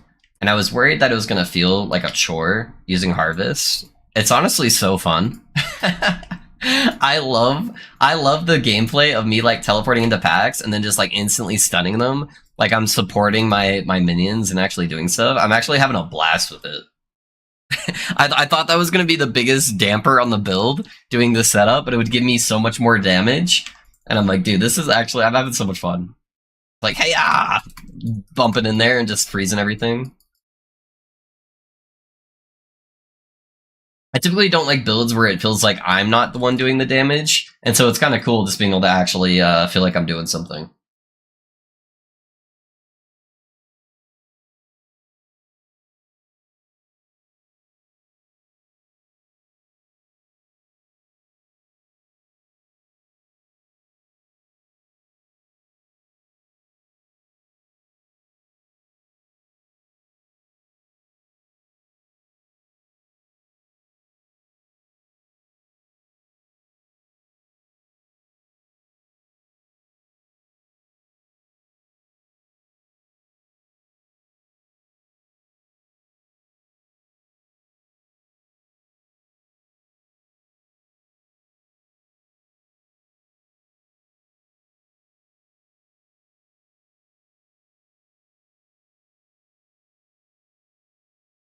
Hey Kate, thanks for the follow, man. How's it going?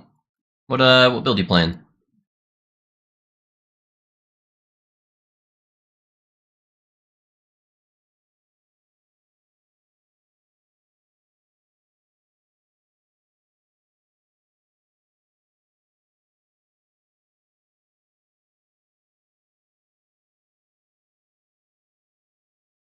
72, baby. Let's go.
Got lucky 8th geared and leveled your Witchfire build. Thanks for the guide. The build is a lot of fun. Hey man, I'm glad you're enjoying it. Yeah, I had a lot of fun playing the Warlock, man. It's so visually satisfying too. Just filling your screen with loads and loads of projectiles.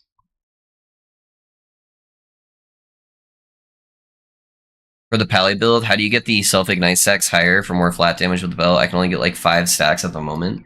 So it's going to come from cast speed. So cast speed is one of the most important stats on that build because the more cast you're getting off, the more armor shred you're applying, the more self-ignites you're applying, and then the more healing hands that you're proccing, which means the more ward you're getting. So you're just going to want to get as much cast speed as possible.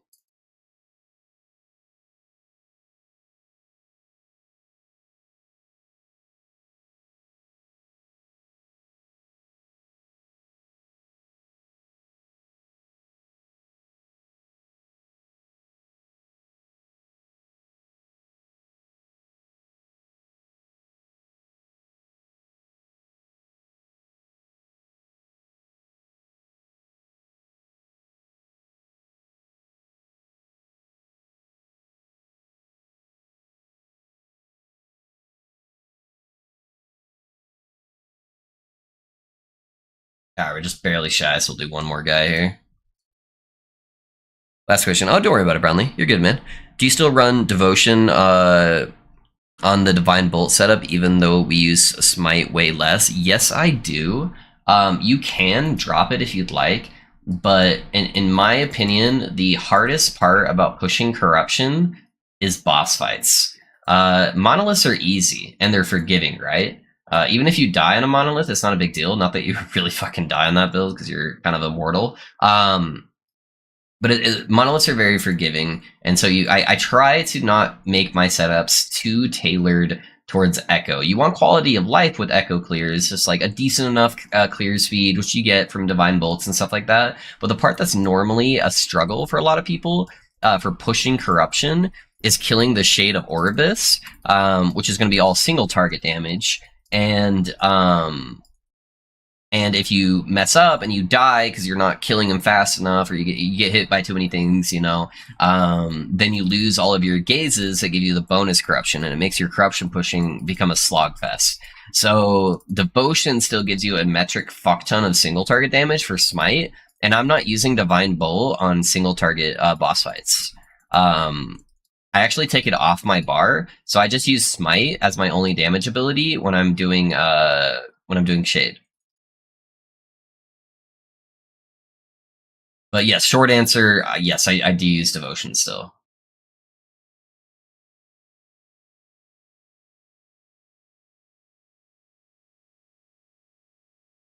Yeah, don't worry about asking questions, man. That is what I'm here for. That is quite literally my job, is to help you guys out. So feel free to ask questions, man. It doesn't bother me.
Why is he healing?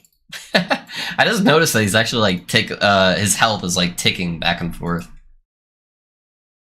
don't think I've ever noticed that before. Alright. See how bad Moose Man is on this build. I'm curious to see how the Rage Vortex affects the minions, if it's pretty easy to build around that or not. We'll see. Ow. Looked like he was going a different direction there for a second.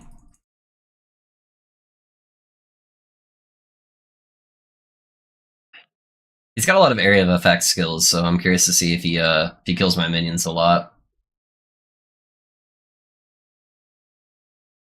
It looks like they're tanking the beam pretty good.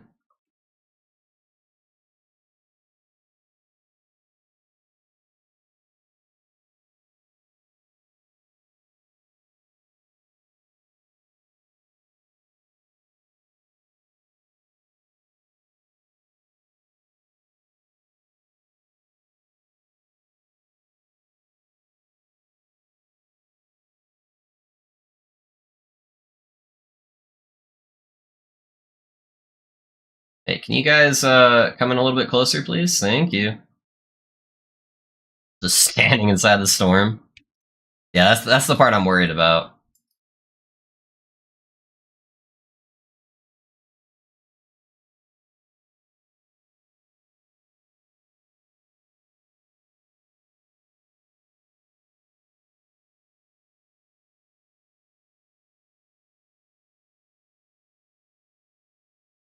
See ya.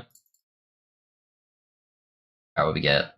Fizz Res, Frostbite, Chance to Tread Cold. I'm gonna take the Fizz Res. Anyone else lagging on Monoliths right now? Not currently, but the last couple of days, Casey, I have been having way more performance issues than I have previously.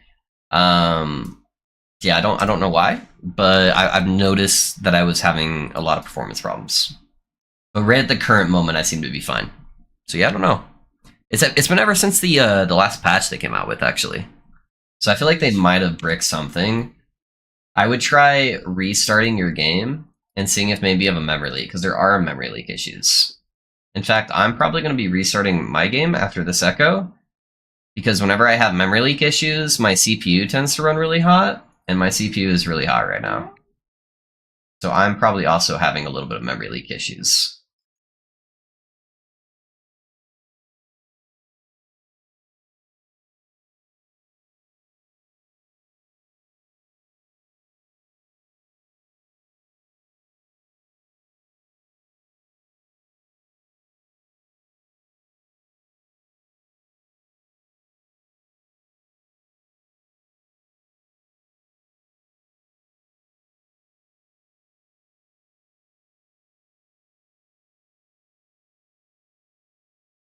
Oh, that was the boss, huh? Whoops. Gotcha, thank you. Yeah, no worries, man. Yeah. Speaking of though, I really do want to restart my game.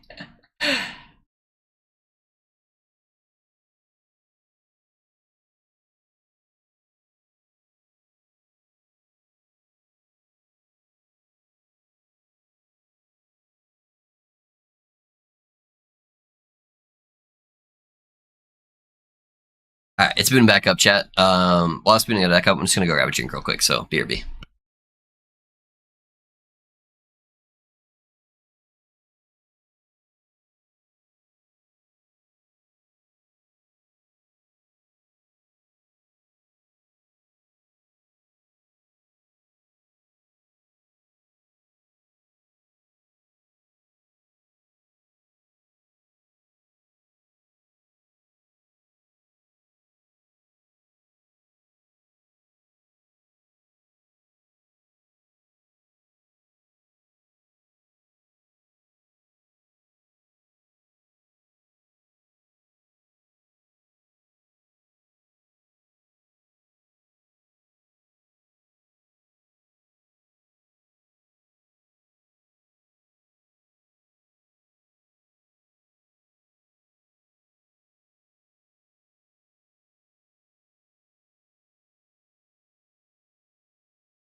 I'm back.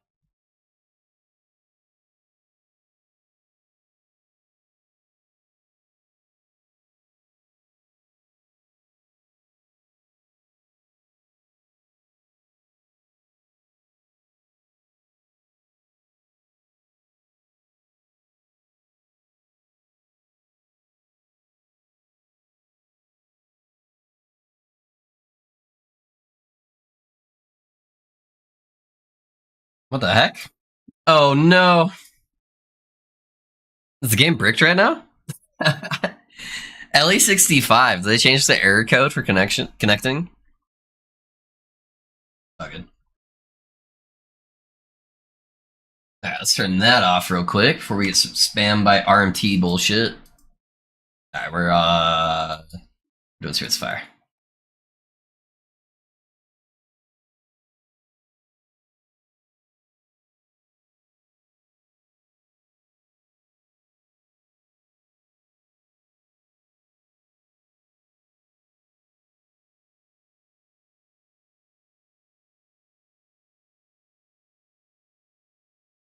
Rare enemies always drop a rare item. You guys know that?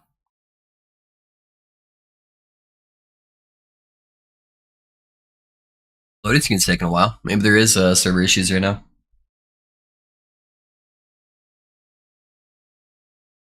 It might not just be you, Casey. Like, really long time.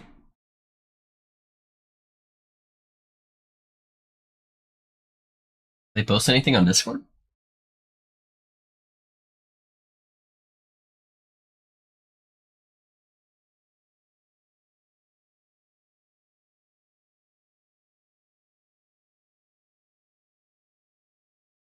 No? No posts on Discord.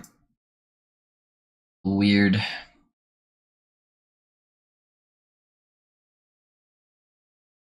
Around how many more days slash weeks for cycle 1?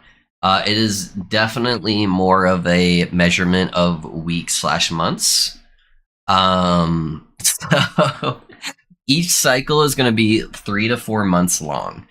And the game released on February 21st, I think. So at a minimum, we'd be looking at the end of May, probably the end of June. What the heck is going on? It's still letting me pull this up. That's not a good sign. That is not a good sign. What did they do to the game? Is anyone else having problems other than KC?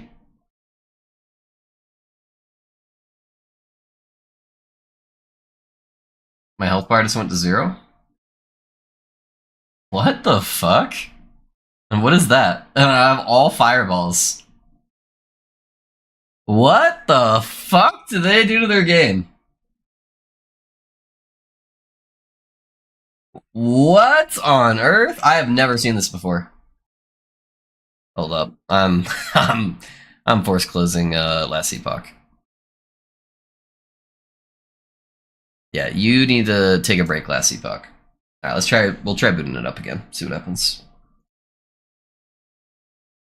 Good for you. Yeah? Interesting. It's just weird that somebody said they're having a problem, and then I immediately started having problems. Yeah, I don't know. Having problems? Oh, in game. Yeah. Yeah, it's some kind of in-game problem. My PC seems like it's fine. I don't know.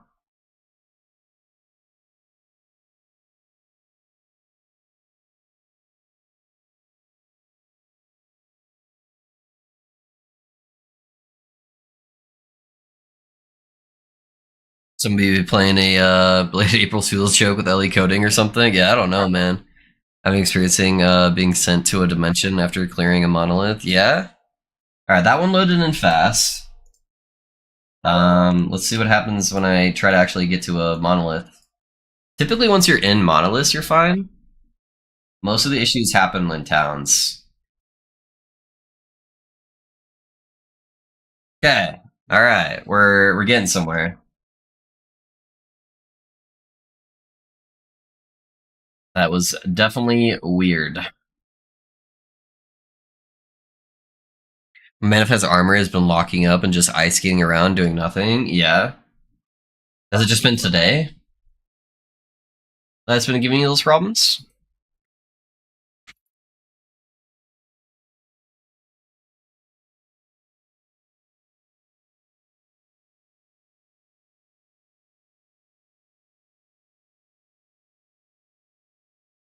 2 days ago. Okay, so it's like about since like the patch. Yeah, yeah. That's when most of my problems started too. It's around the patch. I've been mostly fine today though, until I restarted, and then that started happening.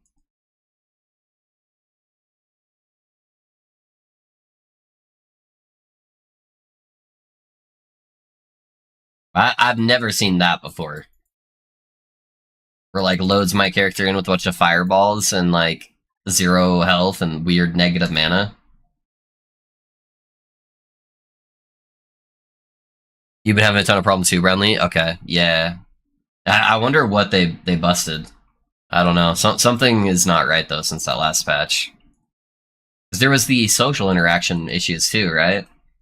Like no one was able to load up their friends list for a little while, or like join people's parties. There was a whole bunch of weird stuff.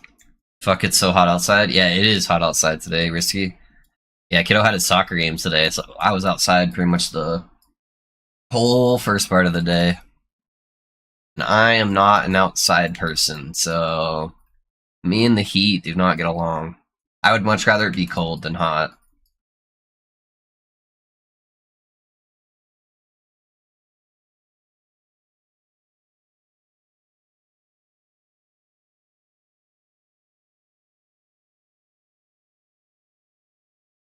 I'm so excited about my VK. Yeah, still going pretty well. Are you in empowered monos yet? Or are you in regular monos?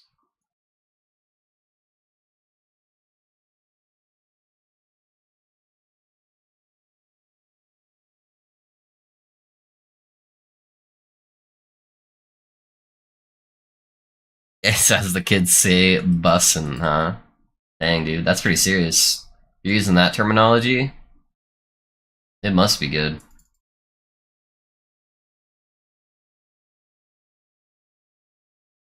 Yeah, I'm grinding my blessings right now and empowered. Okay, cool.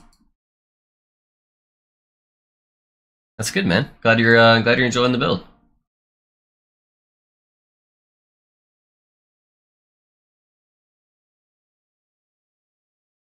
You put 8k HP at my gears mid. Yeah, BK gets a lot of health for sure. It's kind of its thing.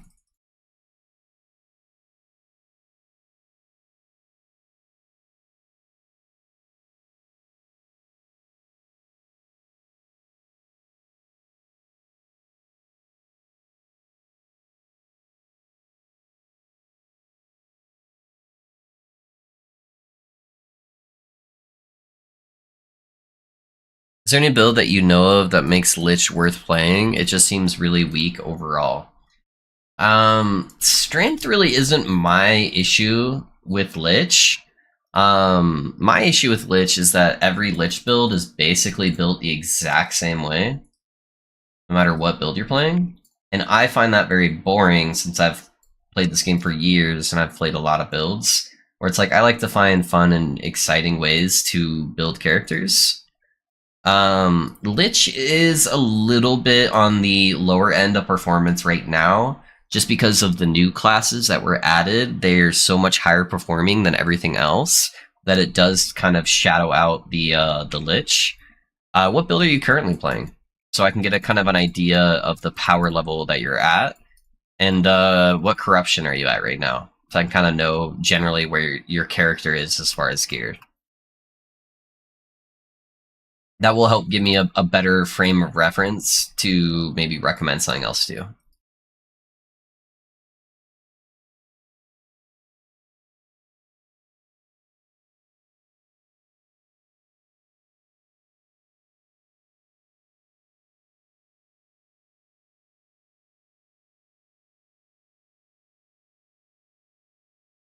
I'm like half the vitality that I'm shooting for. Nice, man.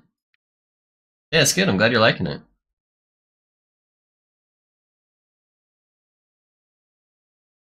I'm debating what build to go for next on a fresh hardcore character found. What have you played so far, Lore?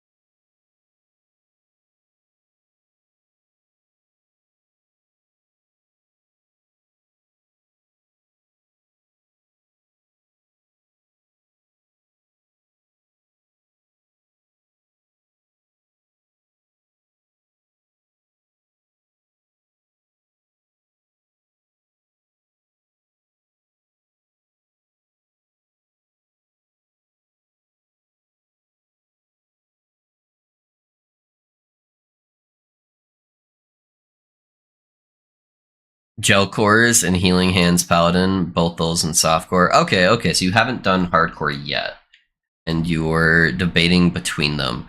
Well, gel cores obviously, or sorry, yeah, you want something new, but yeah, gel cores is terrible for hardcore. What version of healing hands did you play, Lore?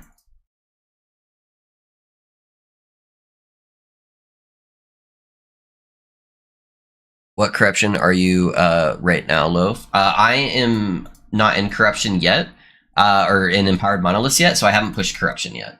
I just started this character yesterday, so I'm only level 73. I am almost at empowered monoliths, and then I'll be blessing farming. Yeah, we just started getting this character off the ground.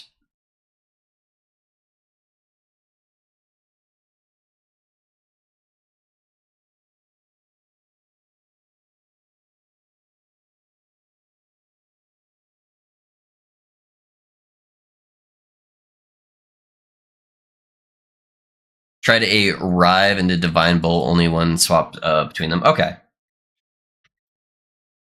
Yeah, because I have a Divine Bolt Smite build guide, and that is probably one of the best builds for hardcore. But if you're wanting something new, I would maybe consider a Rune Master. Rune Masters can be very, very, very tanky. Not to the same extent as like a really high end healing hands paladin. If you're running like slammed shackles with like life drain and stuff. Those healing hands paladins probably have like the highest ceiling out of any build right now for survivability. But if you want to try something new, I'd probably do a Rune Master build. Or if you just want to be like super successful in the hardcore journey, and just play like one of the best characters for hardcore, I would do healing hands. Thought Rune Masters needed uniques for their interactions to really shine. Nope, not at all. I cycle started a Rune Master. I have a build guide for that as well on my YouTube channel. If you want to take a look at it, !YouTube. And my build functioned just fine without unique items. If you're trying to push like 1,000+ corruption, then yeah, you typically are going to need some uniques to do that.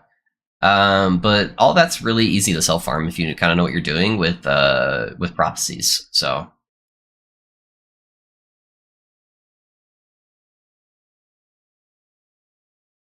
if you're trying to play some like abusing Frostclaw shenanigans, then yeah, you're gonna need some gear to get that going. But there are many Rune Master builds that don't require any uniques to at least get off the ground floor, and get up to like 300 corruption just fine.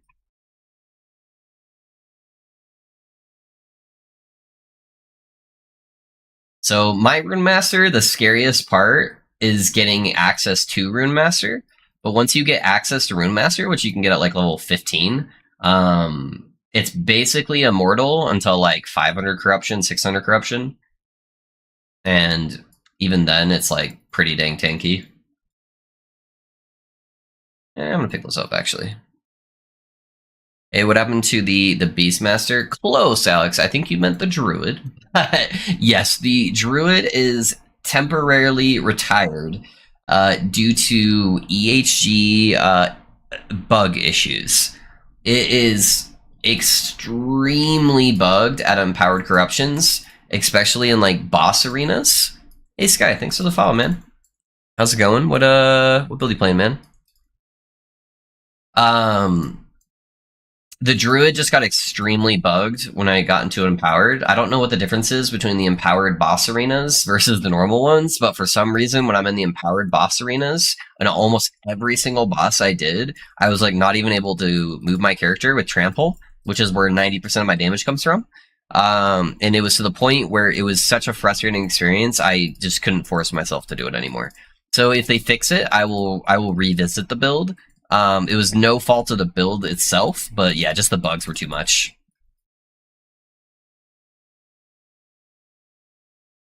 Bugs were too much of a headache for me. So, moving on to the next one.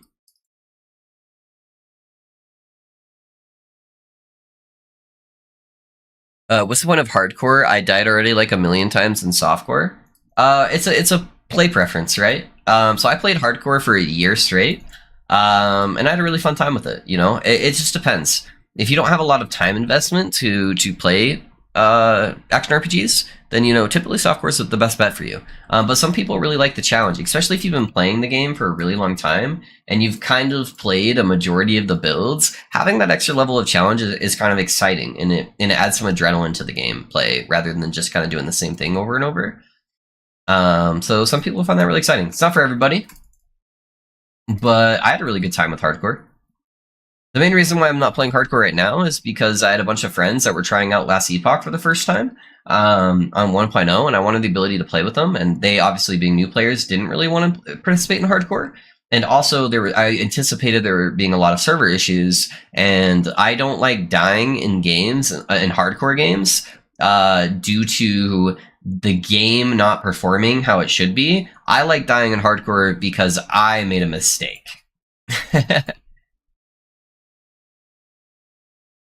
But as far as like hardcore games go for action RPGs, this is actually the most forgiving game, because when you die in hardcore, your character just gets transferred to softcore. So you can still play your character even after it dies. Oh, hope that sucks. Hope they'll fix it soon. Yeah, me too, man. It was getting crazy. Like sometimes I was getting teleported like underneath the floor of the like of the area. And so like my bear was just like trying to charge underground, and I was getting like stuck inside of objects, and sometimes I'd just be running infinitely in place and not actually doing damage while I was doing it. Like there wasn't casting any of the lightning bolts while I was stuck in place, and yeah, it was bad, man. It was very frustrating because I spent a lot of time setting everything up for the character, and like I spent like 2 hours creating like my super crazy filters and stuff for it, and then it wasn't playable. I'm like, ah, cool. That's all right. I had this build kind of ready to go on theory crafting, so I'm like, yeah, I'll do this one.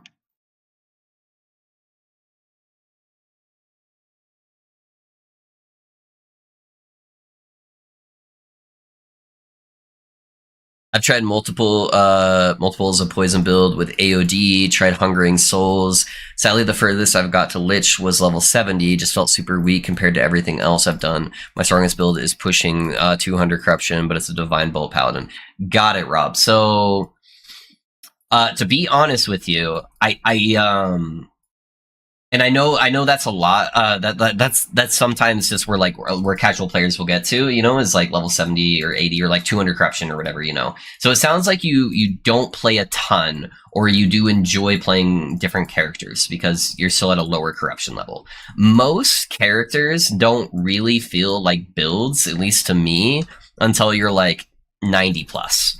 That's when I would consider it like an actual build. Now, as far as Lich goes, Lich is one of those characters I normally don't recommend people playing as their first character because it requires more gear than all the other characters, in my opinion, to really feel like it's becoming a build. Because typically you're playing Lich as a Death Seal low life build, which requires you to hit a couple of benchmarks. So you kind of need to hit your endurance caps. You need to get a decent amount of health pool because you're going to be reducing your health to 35% of your health pool. So it requires a few things to get going. And then also you don't really deal damage when you're outside of Wraith form. So you need to kind of be able to have your gear at a certain point where your leech sustain is good enough to stay in permanent Wraith form. And then once you get to that point, though, Lich starts feeling really strong. So I think that's the issue that you're running into, is there's just not enough time investment there to get the build to that point. But Poison Lich isn't very strong right now. It hasn't been really meta for a really long time, so Poison Lich in general just isn't going to feel that great. Kind of same thing with Hungering Souls. I don't know which Hungering Souls version you're playing. There's, Crit Hungering Souls, Ignite Hungering Souls, and Doom Hungering Souls. So there's a multitude of different versions of that build. I believe the best Lich build right now that is extremely gear dependent is the zombie lich, where it's doing like some shenanigans with spamming a whole bunch of zombies off of the belt modifiers that lets you basically just click a potion and then it just like spams out like 30 fucking zombies. So you can look at some YouTube videos on that, and then maybe that can be like an aspiration goal, but based on where your current characters are at, I'm guessing that's probably an unrealistic spot. Crit Lich is also pretty good, just going off of like Death Seal wave explosions. And then I think there's also some Stygian Coal builds for Lich that are pretty good. So that's utilizing this item right here, Stygian Coal. So I believe there's a couple of those that are actually doing pretty good. So those are kind of something that you can look at if you want to make Lich a thing. Actually, with Runemaster, visually, it is a bit eye plague on the screen. Yeah, that's not for everybody. That's for sure. I really like a lot of the visual stuff as long as it's not like a flashbang. Like I don't like the detonating what's it called, ballistas. That's too much for me. That hurts my eyes to play especially because I play video games like 10 hours a day. So that's too much. But like my Chain Lightning build for my Mad Lightning Runemaster, I really enjoyed that. Visually, that's very appealing to me. But it's not for everybody. I get it. Detonating Marksman plus throwing, fun actually. Marksman is fun. I just don't like playing builds that are that squishy. Damage-wise, it was very enjoyable being able to just like nuke bosses before they do anything. But I prefer more well-rounded builds. I like stuff that does good damage, but can also take a hit from a random white monster, which the Marksman can't.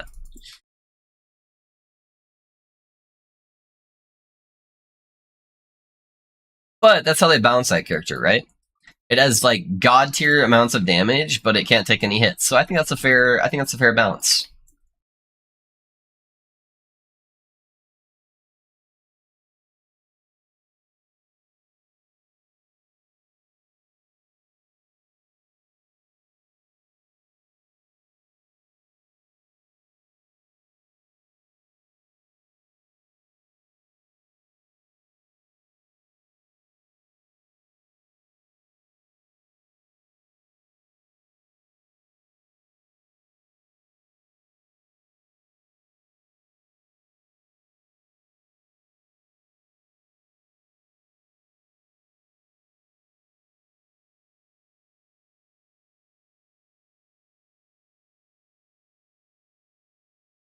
Poison Warlock. No, we're trying to recommend good builds to him, Risky. Fix my tanky issue by getting 2.2k HP to 3.8k. Now I just need to get some better damage stuff. Nice, man. I'm glad you're getting there. Ghost Flame Lich with Wandering Spirits and Poison Overload is pretty strong currently. Have one level 100 hardcore doing 500 corruption. Yeah. I know Ghost Flame can make you pretty dang tanky. I know there's a bleed version of that build I think Perry was doing too. That seemed like it was pretty strong.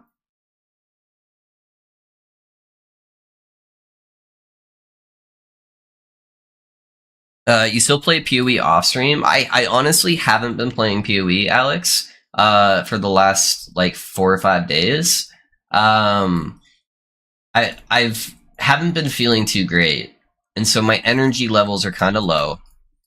And so typically when I get off stream, I'm hanging out with my kiddo, and we normally play like Smash Bros or something like that, watch some anime, eat dinner, and then I've been working on stream stuff a lot.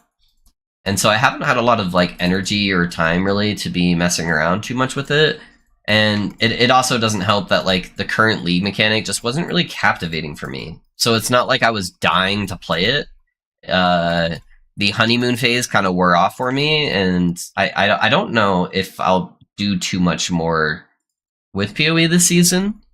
Maybe if I get really bored. But yeah, I don't know. It just wasn't doing it for me. I felt like this season was kind of a miss.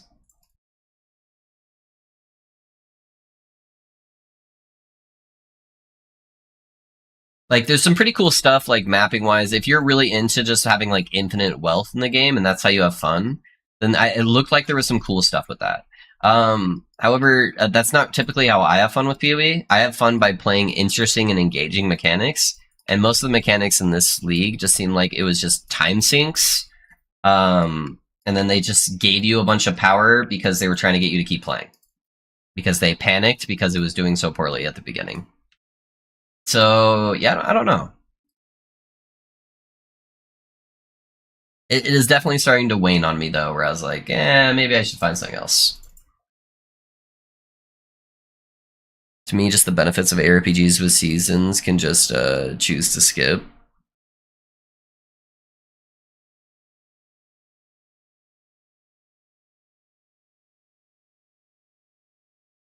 What do you mean by, like, just choose to skip? Like, not play seasons?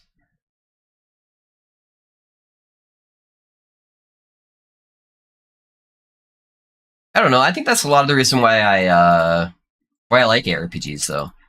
They give so many different variety of options to different playstyles.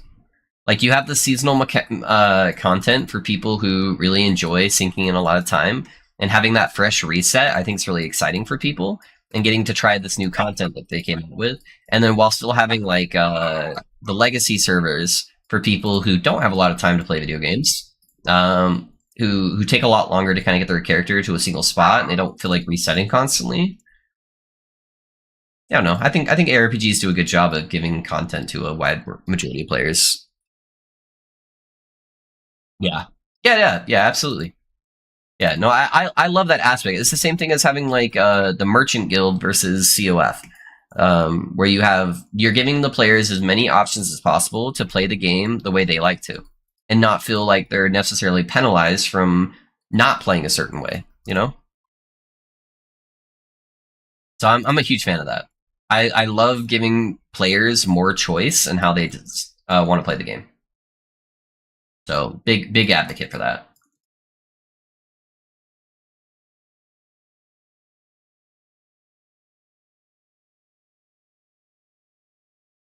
Do you play D4? I do, yeah. I don't have my camera on right now, but like typically in the background of my stream, I have a bookshelf and like wall that is just full of random like video game and anime stuff, and a good majority of it is Diablo, and specifically Diablo 4 stuff. So yeah, I've played a lot of Diablo 4. There has been a lot of stuff that's been disappointing with Diablo 4, obviously, you know. But this new season actually looks pretty cool. I just don't want to be overly hyped for anything right now until I actually get to play it. But I'll probably be trying out the new season. I don't know if I'll stream it yet. Maybe the first day, just because it's exciting to play like League launch stuff. But yeah, we'll see. We'll see. I like most action RPGs though. I play a lot of them. I've kind of grown up with action RPGs, so I have played a majority of them.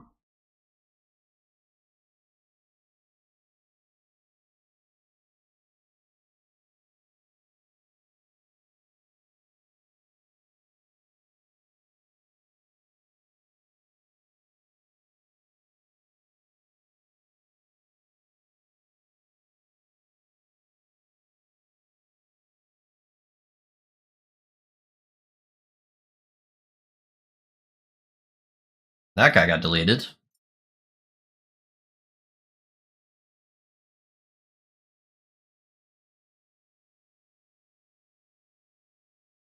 Yeah, I agree. I have close to 1K hours since the beta, and I didn't even touch season 3, but looking forward to it. Yeah, I've played all of the seasons, and on launch, and I did not play a lot last season. That was probably my least played season because it was just not very exciting. What I've quickly learned is that the odd team for Diablo seems like they kind of suck ass. So there's two different teams that are making seasons for Diablo. You have seasons that are on odds, like season 1 and season 3, which are, I think, the general consensus, the worst seasons so far for Diablo. But then season 2 was kind of a banger. I had a really good time with season 2. Obviously, it still had a lot of this like core Diablo problems, But as far as like the seasonal stuff went, I had a really good time with it. That was my most played season for sure. And so far, everything I've seen, it seems like they're going in the right direction with season 4 and trying to fix a lot of the core problems with the game. So I'll be trying it.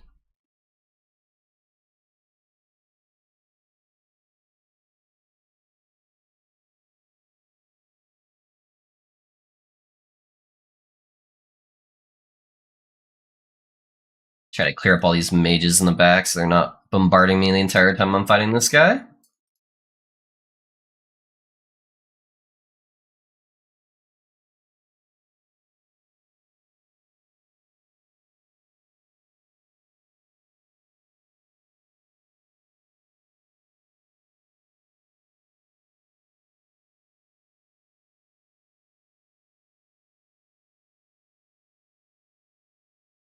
I also fell in love with Last Epoch, so greatly enjoying that. Yeah, that's what I heard. Yeah. Yeah, Last Epoch is definitely my baby, and I will always be, you know, a Last Epoch streamer first. But I do like playing a variety of those games, and I think they help give me better perspectives when it comes to Last Epoch as well. I think it's important to be able to play the competition as well. So, yeah. I will occasionally play other action RPGs, but yeah, my home is with Last Epoch for sure.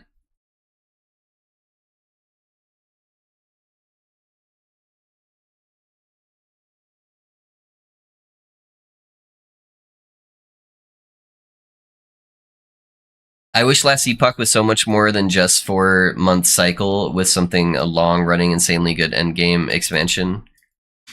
Um, yeah, it's hard to expect too much though, right? Because if they're planning on doing similar stuff to Path of Exile, like that's an insane amount of content that they're doing for basically free.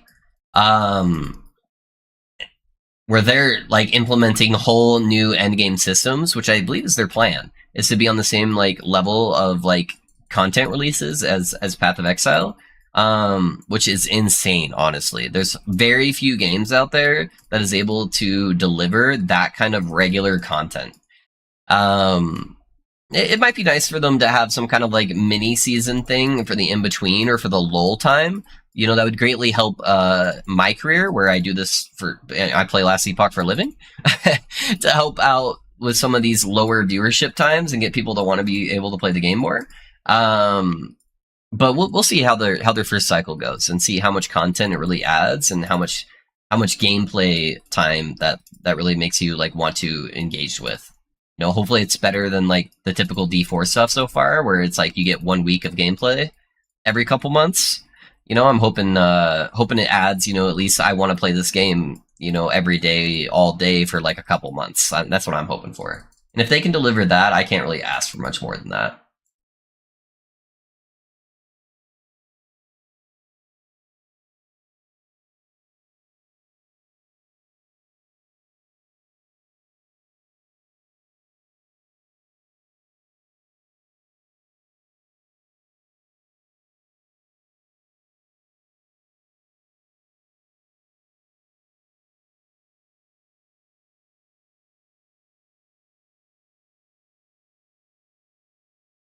Season 2 was the vampire season, right? Yeah, that was the vampire season. Because that was pretty dope. I actually played a decent amount compared to season 1 or 3, though LE first ARPG that's kept me playing this long. Yeah, season 2 is the vampires. I really want to just find Heim in Last Epoch because I fell in love with story, line visuals, and mechanics. For now, it just seems low end, not much to look forward in your character after XX hours. Yeah, I think the game just released. Hey, Forrest, thanks for the follow, by the way, man. How's it going? What build are you playing, man? Right now, it was just trying to get the game to a functional standpoint and have the full launch, get multiplayer added, fill out the rest of the classes that were missing their subclasses. So it was just trying to get the base floor going. And now they're going to be adding on to that and building that stuff for endgame that really gets your characters to pushing different endgame content. So, give them time. Give them time to cook. Do you think damage numbers are a good thing or a bad thing in ARPGs? It's a fine line, Alex. I think I think damage numbers are fine. I like how Last Epoch is currently. I like the quality of life of stuff like Path of Building and Path of Exile, but I think the full end damage calculations that are in place in Path of Building that you can do without actually ever playing the game is it creates more of a toxic environment for the game. So I do think it ruins a lot of stuff, where people become into the mindset of if your build doesn't do X, then it's a bad build, which is a toxic mentality. You know, where it's like, oh, you have to do 5 million DPS on day one or you're trash. And I don't like that mindset because there's a lot of fun builds that maybe aren't the most meta builds that are still really cool to play, and that taints a lot of the mindset, I feel like, for the general player base, where they don't ever try any of these really cool and fun builds because they're so worried about being the meta.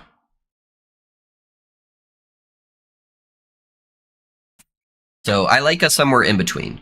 So I'm fine with them showing damage numbers and having dummies that you can hit, as long as it's not doing like full on damage calculations for you. You know, I think it's probably fine.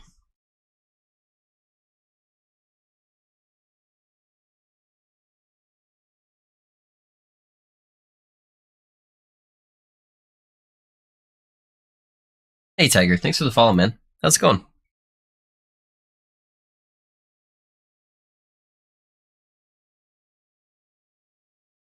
Alright, sadly, these guys kind of split up a little bit, which is going to be a tad bit annoying, because you're supposed to kill these guys relatively at the same time. Alright, let's get some damage on this guy up here now.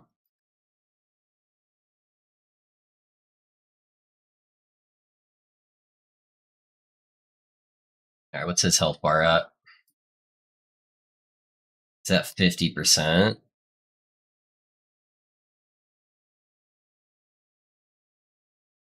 Okay, swap back to this guy.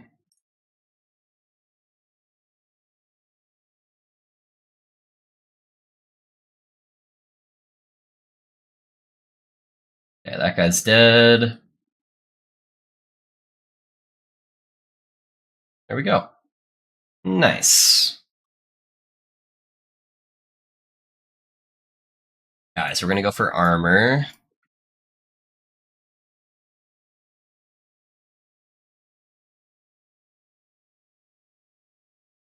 Cool. We got one more timeline, and then we're empowered. So we just gotta do the last rune. Then we are good to go.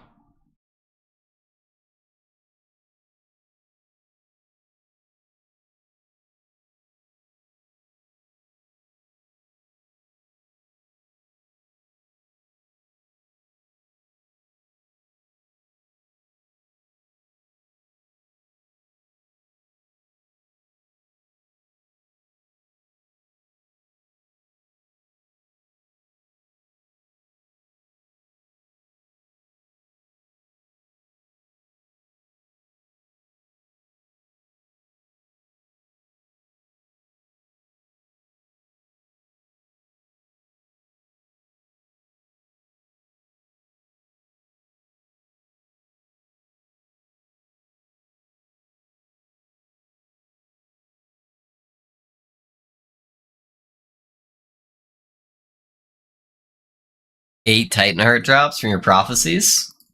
Prophecies OP, man.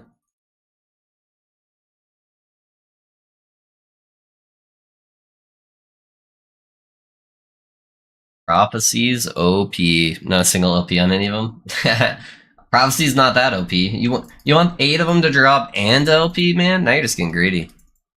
Yeah, I'm sorry, man. I feel your pain though. Try farming prismatic gazes or red rings, man. Getting LP on those.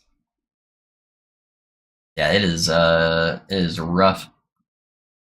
There's a lot more prophecies though for higher end corruption. Once you get past like 300 corruption, you can benefit from pretty much all of the prophecies, and then it becomes a lot easier to target farm everything.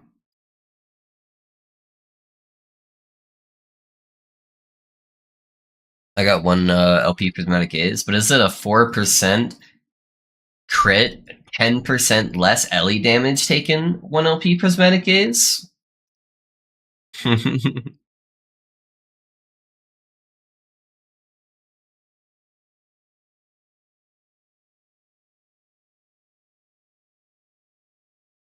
I just want the gloves, yeah. You and everybody else. Nah, you'll get them eventually. Yeah, it'll be much easier once you get to level 10, too.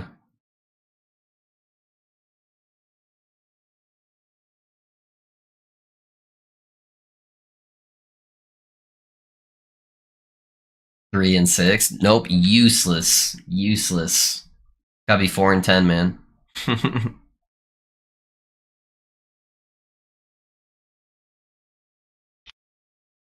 I hope they'll improve last epoch tools so it can calculate your actual DPS with purpose of figuring out your upgrades, and also fix the EHP calculator, but I understand that it's probably become more of a numbers game, just like PoE. Yeah, there's a fine line, I think, between that. And I think the general player base thinks that they want exactly that, the HP and like overall damage calculator, but trust me, you don't. It will kill the game in a certain extent, where it becomes a meta slave, and no one has fun playing a diversity of builds. There is such thing as being happy with a little bit of ignorant bliss.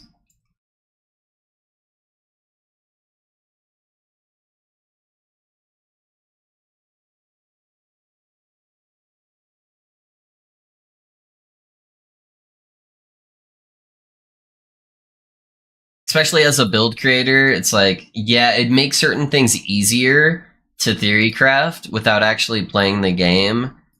But then I'm only going to be able to like make builds at a certain level, and it's going to get really boring and stale really fast.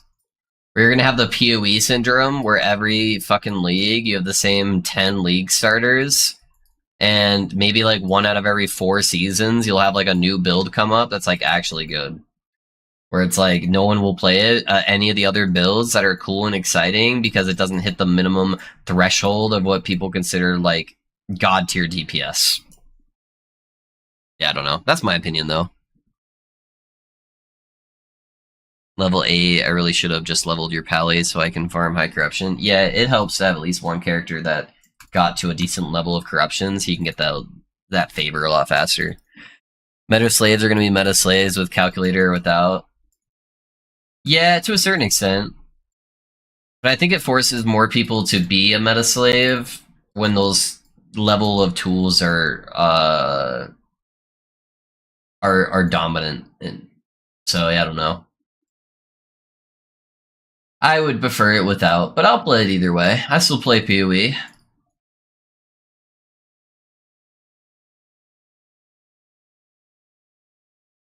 It's just kind of a little bit more lame as far as like being a build creator goes.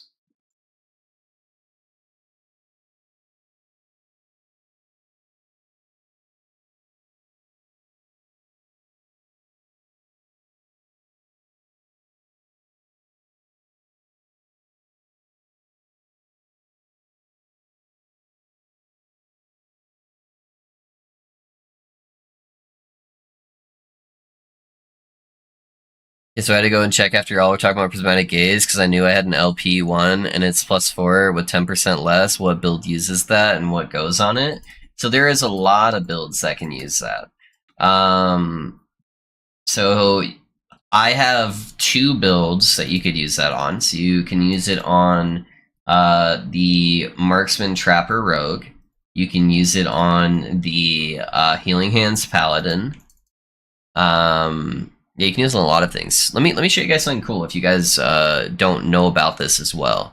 I think this is pretty cool because I think it's fun and exciting when you drop an item and it makes you think, oh man, what, like maybe I can make a build with this. Now I got this really cool and exciting item. So let me show you guys something. So this is your standard PoE build planner, right? If you go over here to builds, it actually has a catalog of all of the builds that are being created with links to like the YouTube channels and build planners and all of that, and you can actually filter them by stuff. So right here, I could type in prismatic gaze, and I can select it, and it's going to show me the builds that are using prismatic gaze. And then it'll filter it by date, and you can also filter it by like patches too, or like content creators. So you can see like, oh look, pinching loaf, sick. Here's 2 builds that I posted that are using prismatic gaze. So if you ever get like a cool and exciting item with like good LP on it or something, and you want to see if it's used for a build, you can actually just go to the build planner site and find stuff. And then you can kind of filter through the different builds and see what looks exciting to you that uses that build. But yeah, something cool you can do.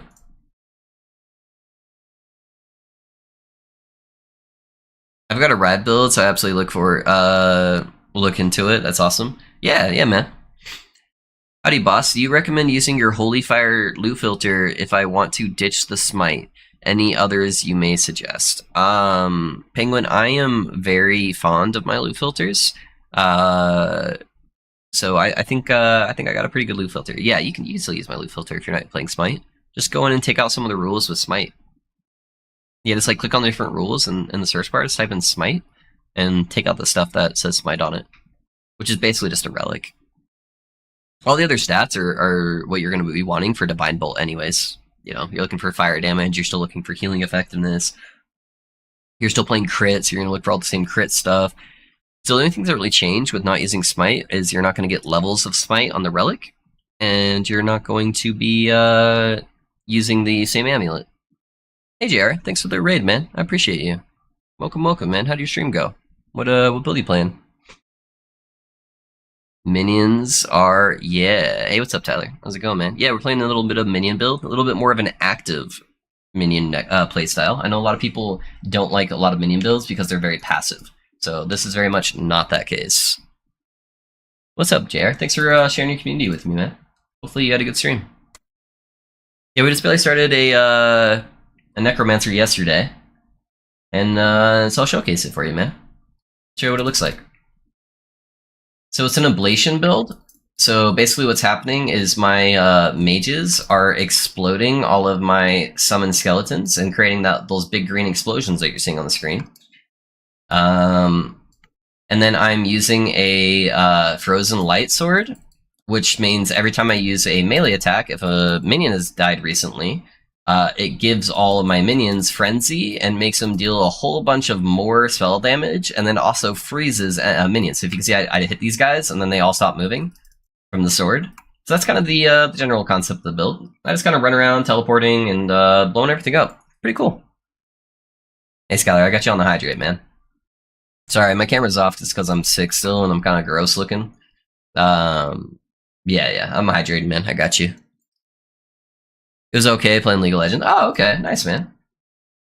How'd your League sesh go? I don't know too much about League of Legends. I grew up playing Dota, so I'll have a lot of experience in the MOBA genre, just not a lot with League of Legends, but hopefully it went alright.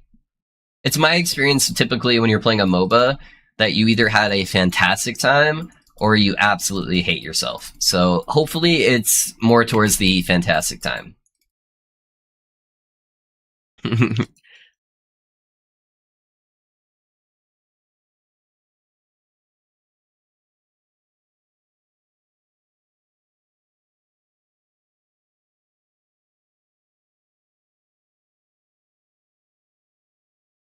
I have a Wraithlord at the moment for Necro, but I'm also working on a Upheaval Werebear for Druid. Okay, nice.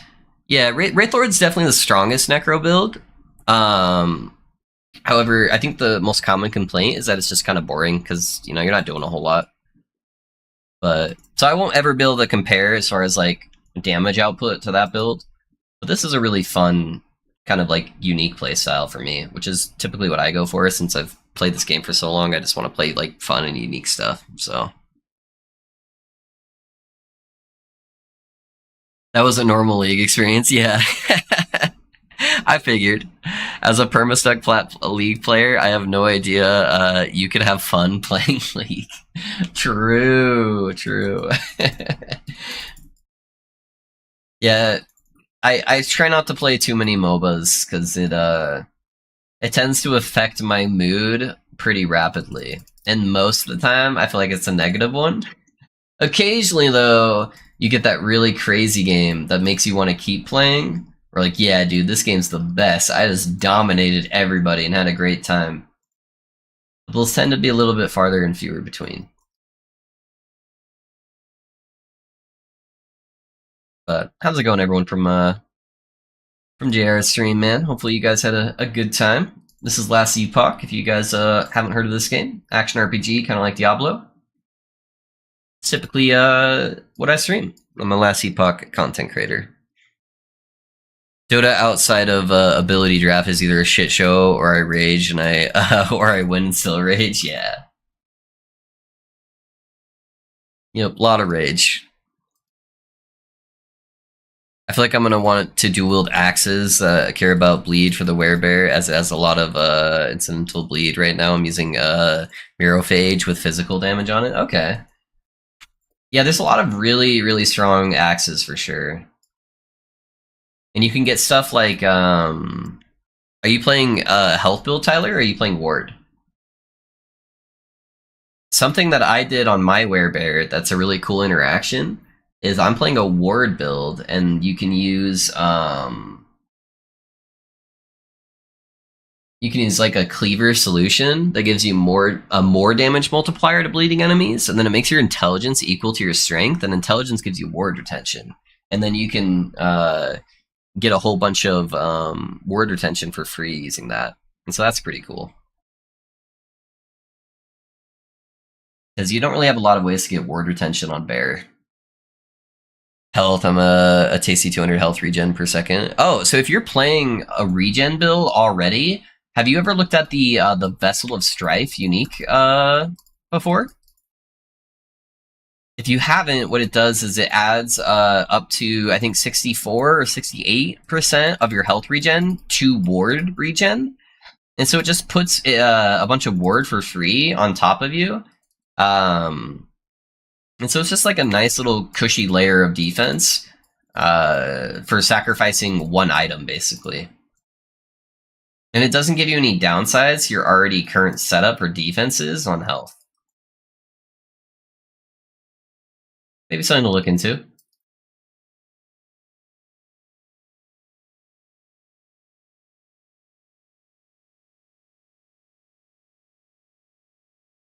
Still going? Of course, Ben, of course.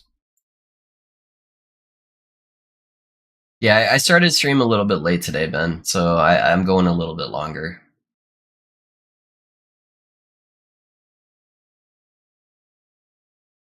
Yeah, it's this guy right here.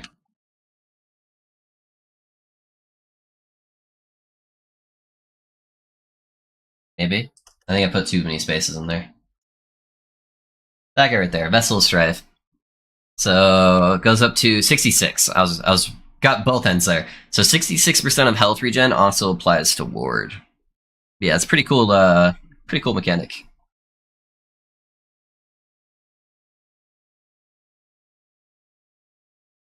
I'm thinking of Taste of Blood to double the bleed speed and Undisputed for increased damage for each hit on bleeding. Those are both really good options too. They are not bad when you're sick. Yeah, I have this weird thing where like I hate myself, Ben, and so I like do all these weird things regardless of my physical health. And I tend to push myself way harder than I need to be. And then I end up regretting it. But that's okay. That's alright.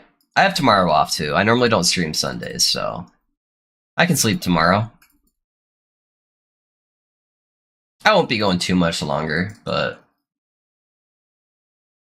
I'm having fun playing the character. I am starting to get really fucking tired though, so I probably won't go too much longer.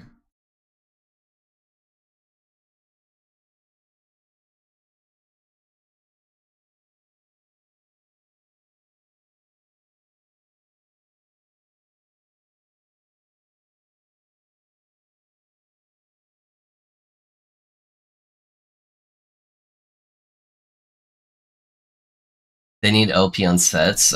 They said they have some plans going into next cycle to really change sets viability. But I think they said that it's not going to be LP, so I think they want to do it in a unique way, and try to make them feel more viable. So we'll see. We'll see what they do. But yeah, there's some set items that would be really dope if you could get LP on them, for sure.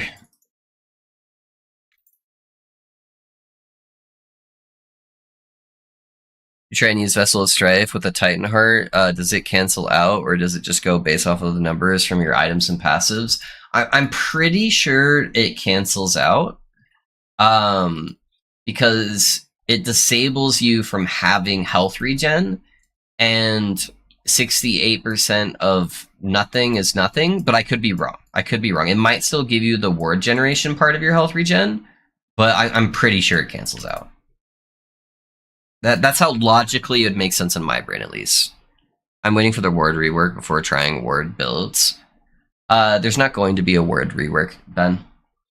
So I know I've talked about that a few times, and I'm very glad that EHD came out and made a statement about it, and they are basically a 1-for-1 on how I feel about it. Ward does not need a rework, and ward is not overpowered. There are like 2 to 3 instances where there are classes with nodes that interact with ward in an unpredictable way that caused a couple of builds to scale ward to a crazy amount that made it feel unbalanced. The only thing that needs to happen is they need to change or rework a couple of those like passive skills, and how they interact with ward to make ward balance. But it is very, very easy for a lot of, especially like more casual players, to think that ward is imbalanced. So yeah, it's not getting a rework. They're going to adjust those nodes, such as Healing Hands. I know everyone loves Healing Hands. Healing Hands is a very overperforming skill when it comes to ward.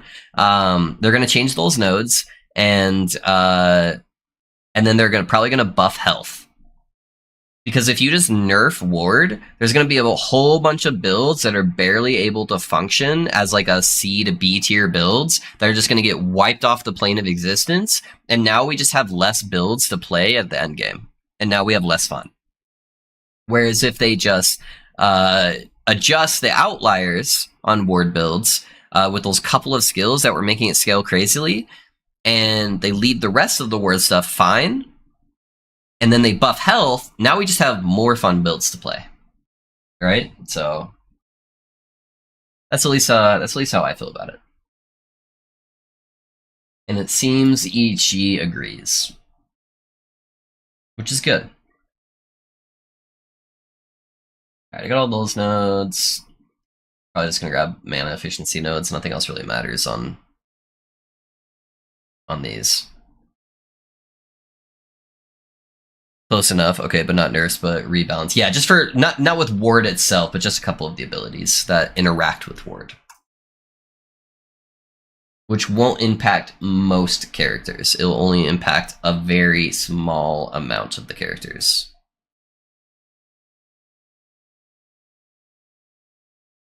Where do I put this extra node? None of the other stuff really even matters. I don't want any of the healing stuff.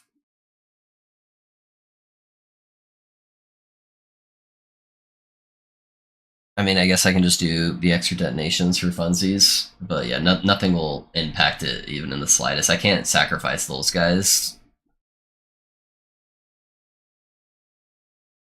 So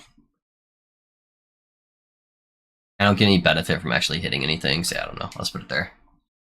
Doesn't matter.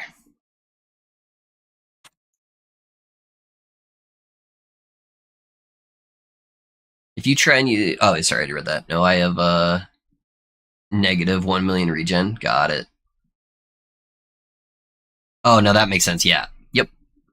When I hear Titan Heart, I Okay, yeah, so it wouldn't work. Would you be able to remake detonating arrow marksman build into a ward build? It was made with the intention that ward is going to get reworked, so maybe there's even more to get out of it. Um, well, there's some detonating arrow variations currently using ward, and none of those interactions um, for the marksman version of the word build would be probably changed because it's just playing low life. It's doing the same type of scaling that I'm doing right now for my character. So it'd probably be fine. Probably be fine. Give me 1 second, guys. I just need to go grab something from the kitchen really quick.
All right, sorry guys, I'm back. When I said I need to grab something from the kitchen real quick, I meant I needed to go shove like 4 Oreos in my mouth real quick. I'm getting a little hungry, but I'm also getting toward the tail end of the stream where I don't really want to take a break to like go eat when I can eat whenever I'm done. So I'm like, yeah, fuck it. We'll give it a second. Oreos are gonna hold me over.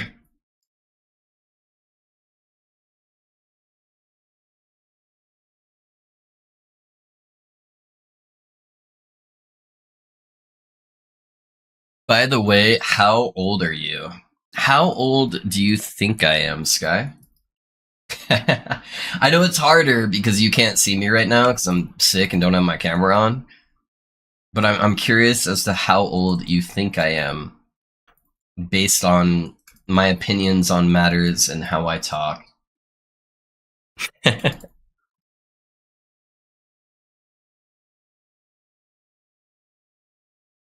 Okay, just found out a sword that might have changed how I build my VK. I don't know how I never saw the Eternal Eclipse. Oh yeah, Eternal Eclipse uses a lot on VK. They're kind of hard to get with LP, but you know, they're pretty good. 27, voice like 25 to 27-ish. Yeah, not too far off. I'm 30.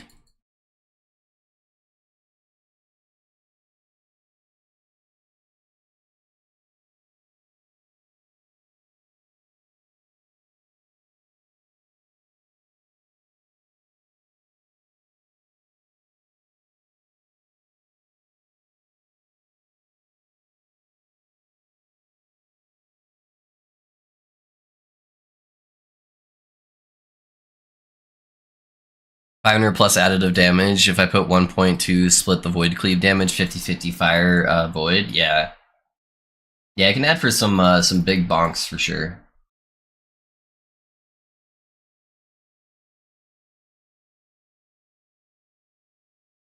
I only use it every 2 seconds, anyways. Yeah.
In your videos, you seem quiet. I'm a little bit quieter spoken for sure. The other part of that is YouTube tends to downscale things a little bit when it's uploaded to YouTube. So like when I'm in my editing software, I literally have to turn my volume down on my headset because it's so loud that it like hurts my ears. So it's hard to get like a proper gauging on how loud to be, but I'm typically a quieter spoken person. So yeah, you'll probably have to play it on like full volume. Yeah, I don't know. Yeah, everyone's a little bit different on that. I get it. Yeah,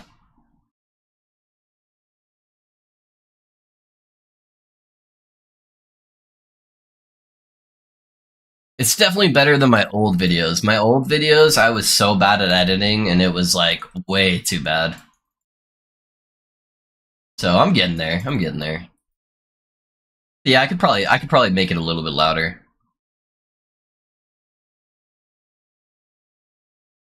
Audio is honestly the hardest part about like setting up stream or like editing videos. It's so annoying, man. And then like you'll finally get it right, and then something will happen with your setup, and then it will just like you'll have to restart everything, and you'll have to try to find that perfect balance again.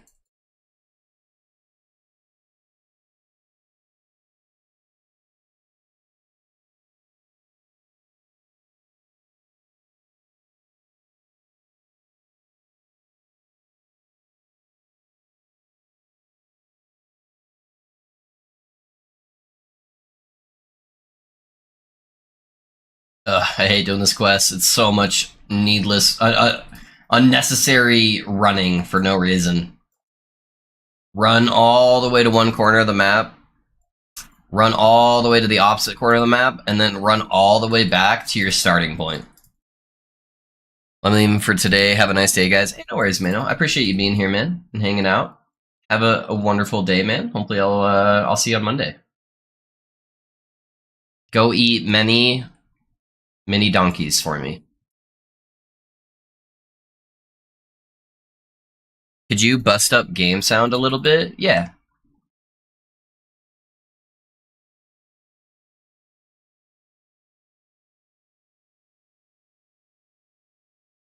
I know some people are really into the game sound. Normally, when I play like off stream, I actually don't even play with game sound. Um, but I know some of you guys like that.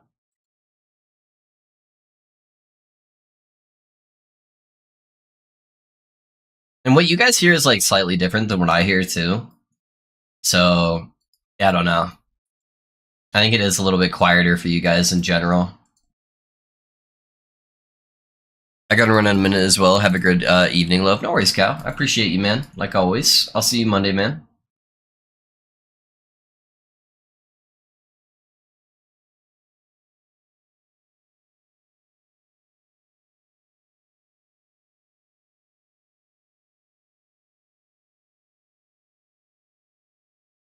Yeah, it's kind of funny that like a good majority of my viewer base is actually in different countries. So a lot of the time, you guys are like going to bed by the time I'm like ending my stream.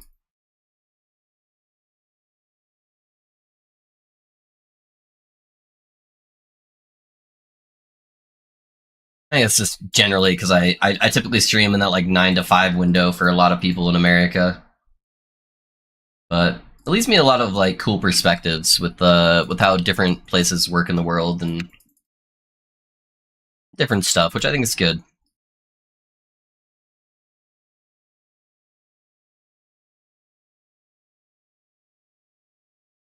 I think it's off in your OBS, or I'm just at the latest stage of hearing loss. Yeah, I have it set up to be like the same volume as my headset. At least it's supposed to be, but yeah, I don't know. I don't know why it goes through a little bit differently. I am definitely not an audio junkie, so that is the part I suck at the most. But you know, oh well.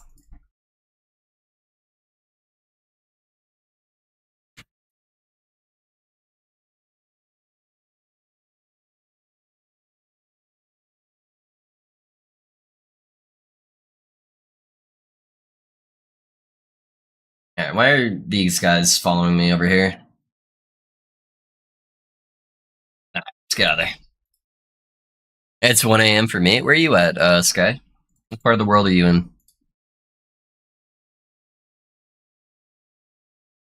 I don't hear your game volume at all right now. Really?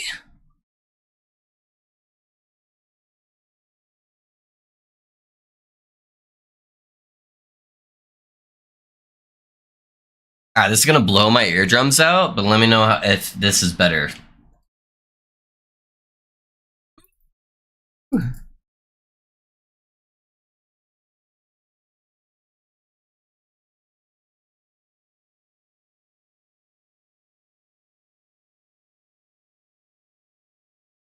I don't get how people play like this. You still don't hear it? That is nuts. Do you hear me talking just fine? That's gotta be, yeah, that's gotta be an OBS thing. Hold on.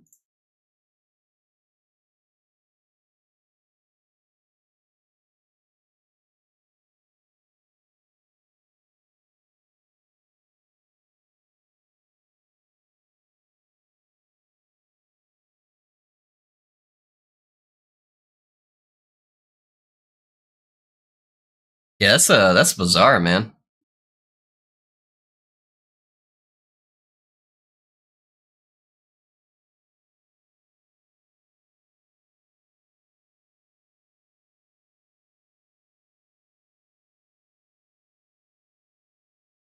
Trying to think how I'd even fix that, honestly. Because it should just be picking up off of whatever my headphones has picked up. Do you guys hear the music at all?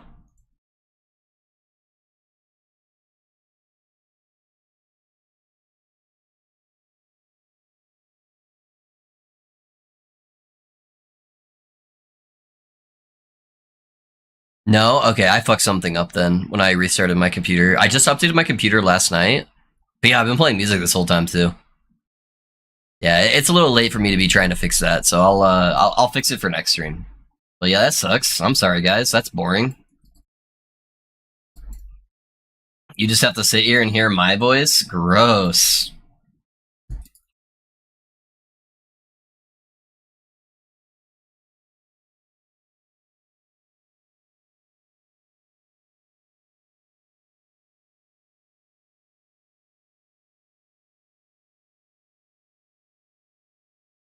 Yeah, you guys gotta tell me that stuff. I wonder how long it's been busted. I've been listening to bad DMCA free music on for nothing. Yeah, I'll fix it. Figure out what's going on with it. It'll be good on Monday. I'm playing LE, so I didn't even notice. I think that's probably a majority of people. Yeah, I'll get it fixed for next stream. My bad, guys. My bad.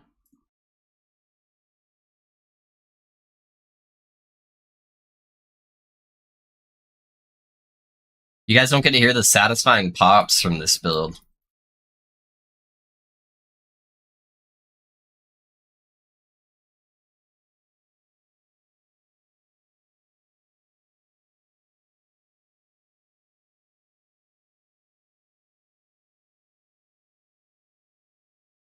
It makes this like popping squishy sound every time I detonate one of the corpses.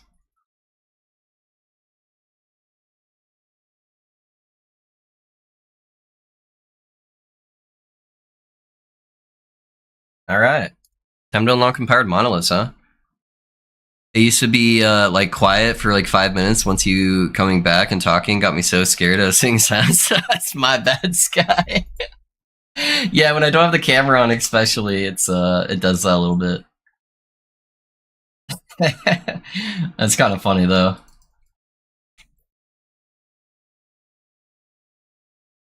I hope this doesn't kill all my minions.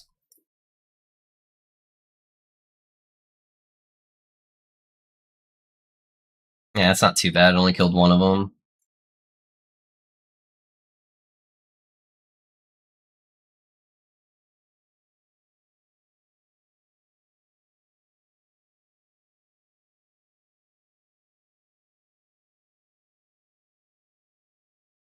Need to detonate these. So I have room to walk.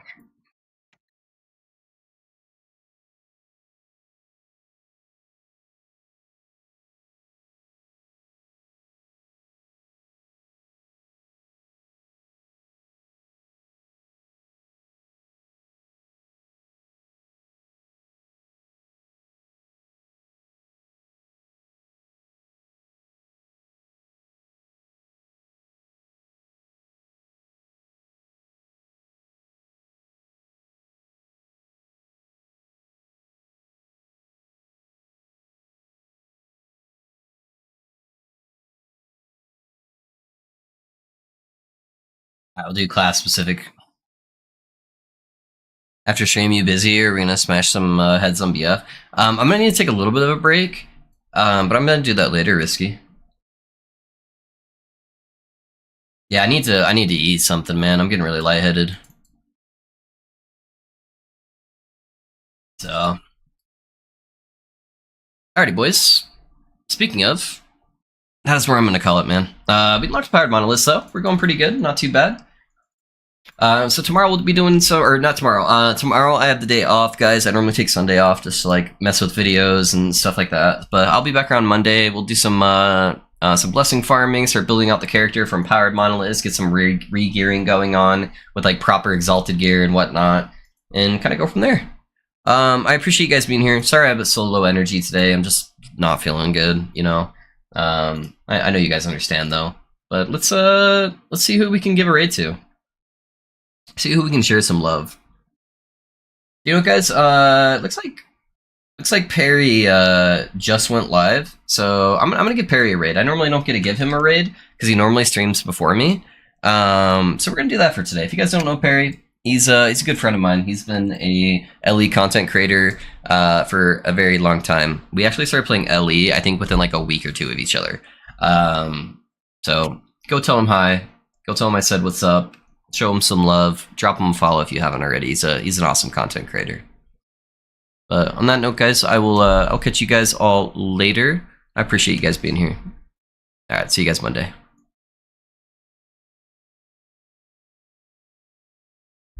I'll put his channel in the YouTube chat for you guys as well.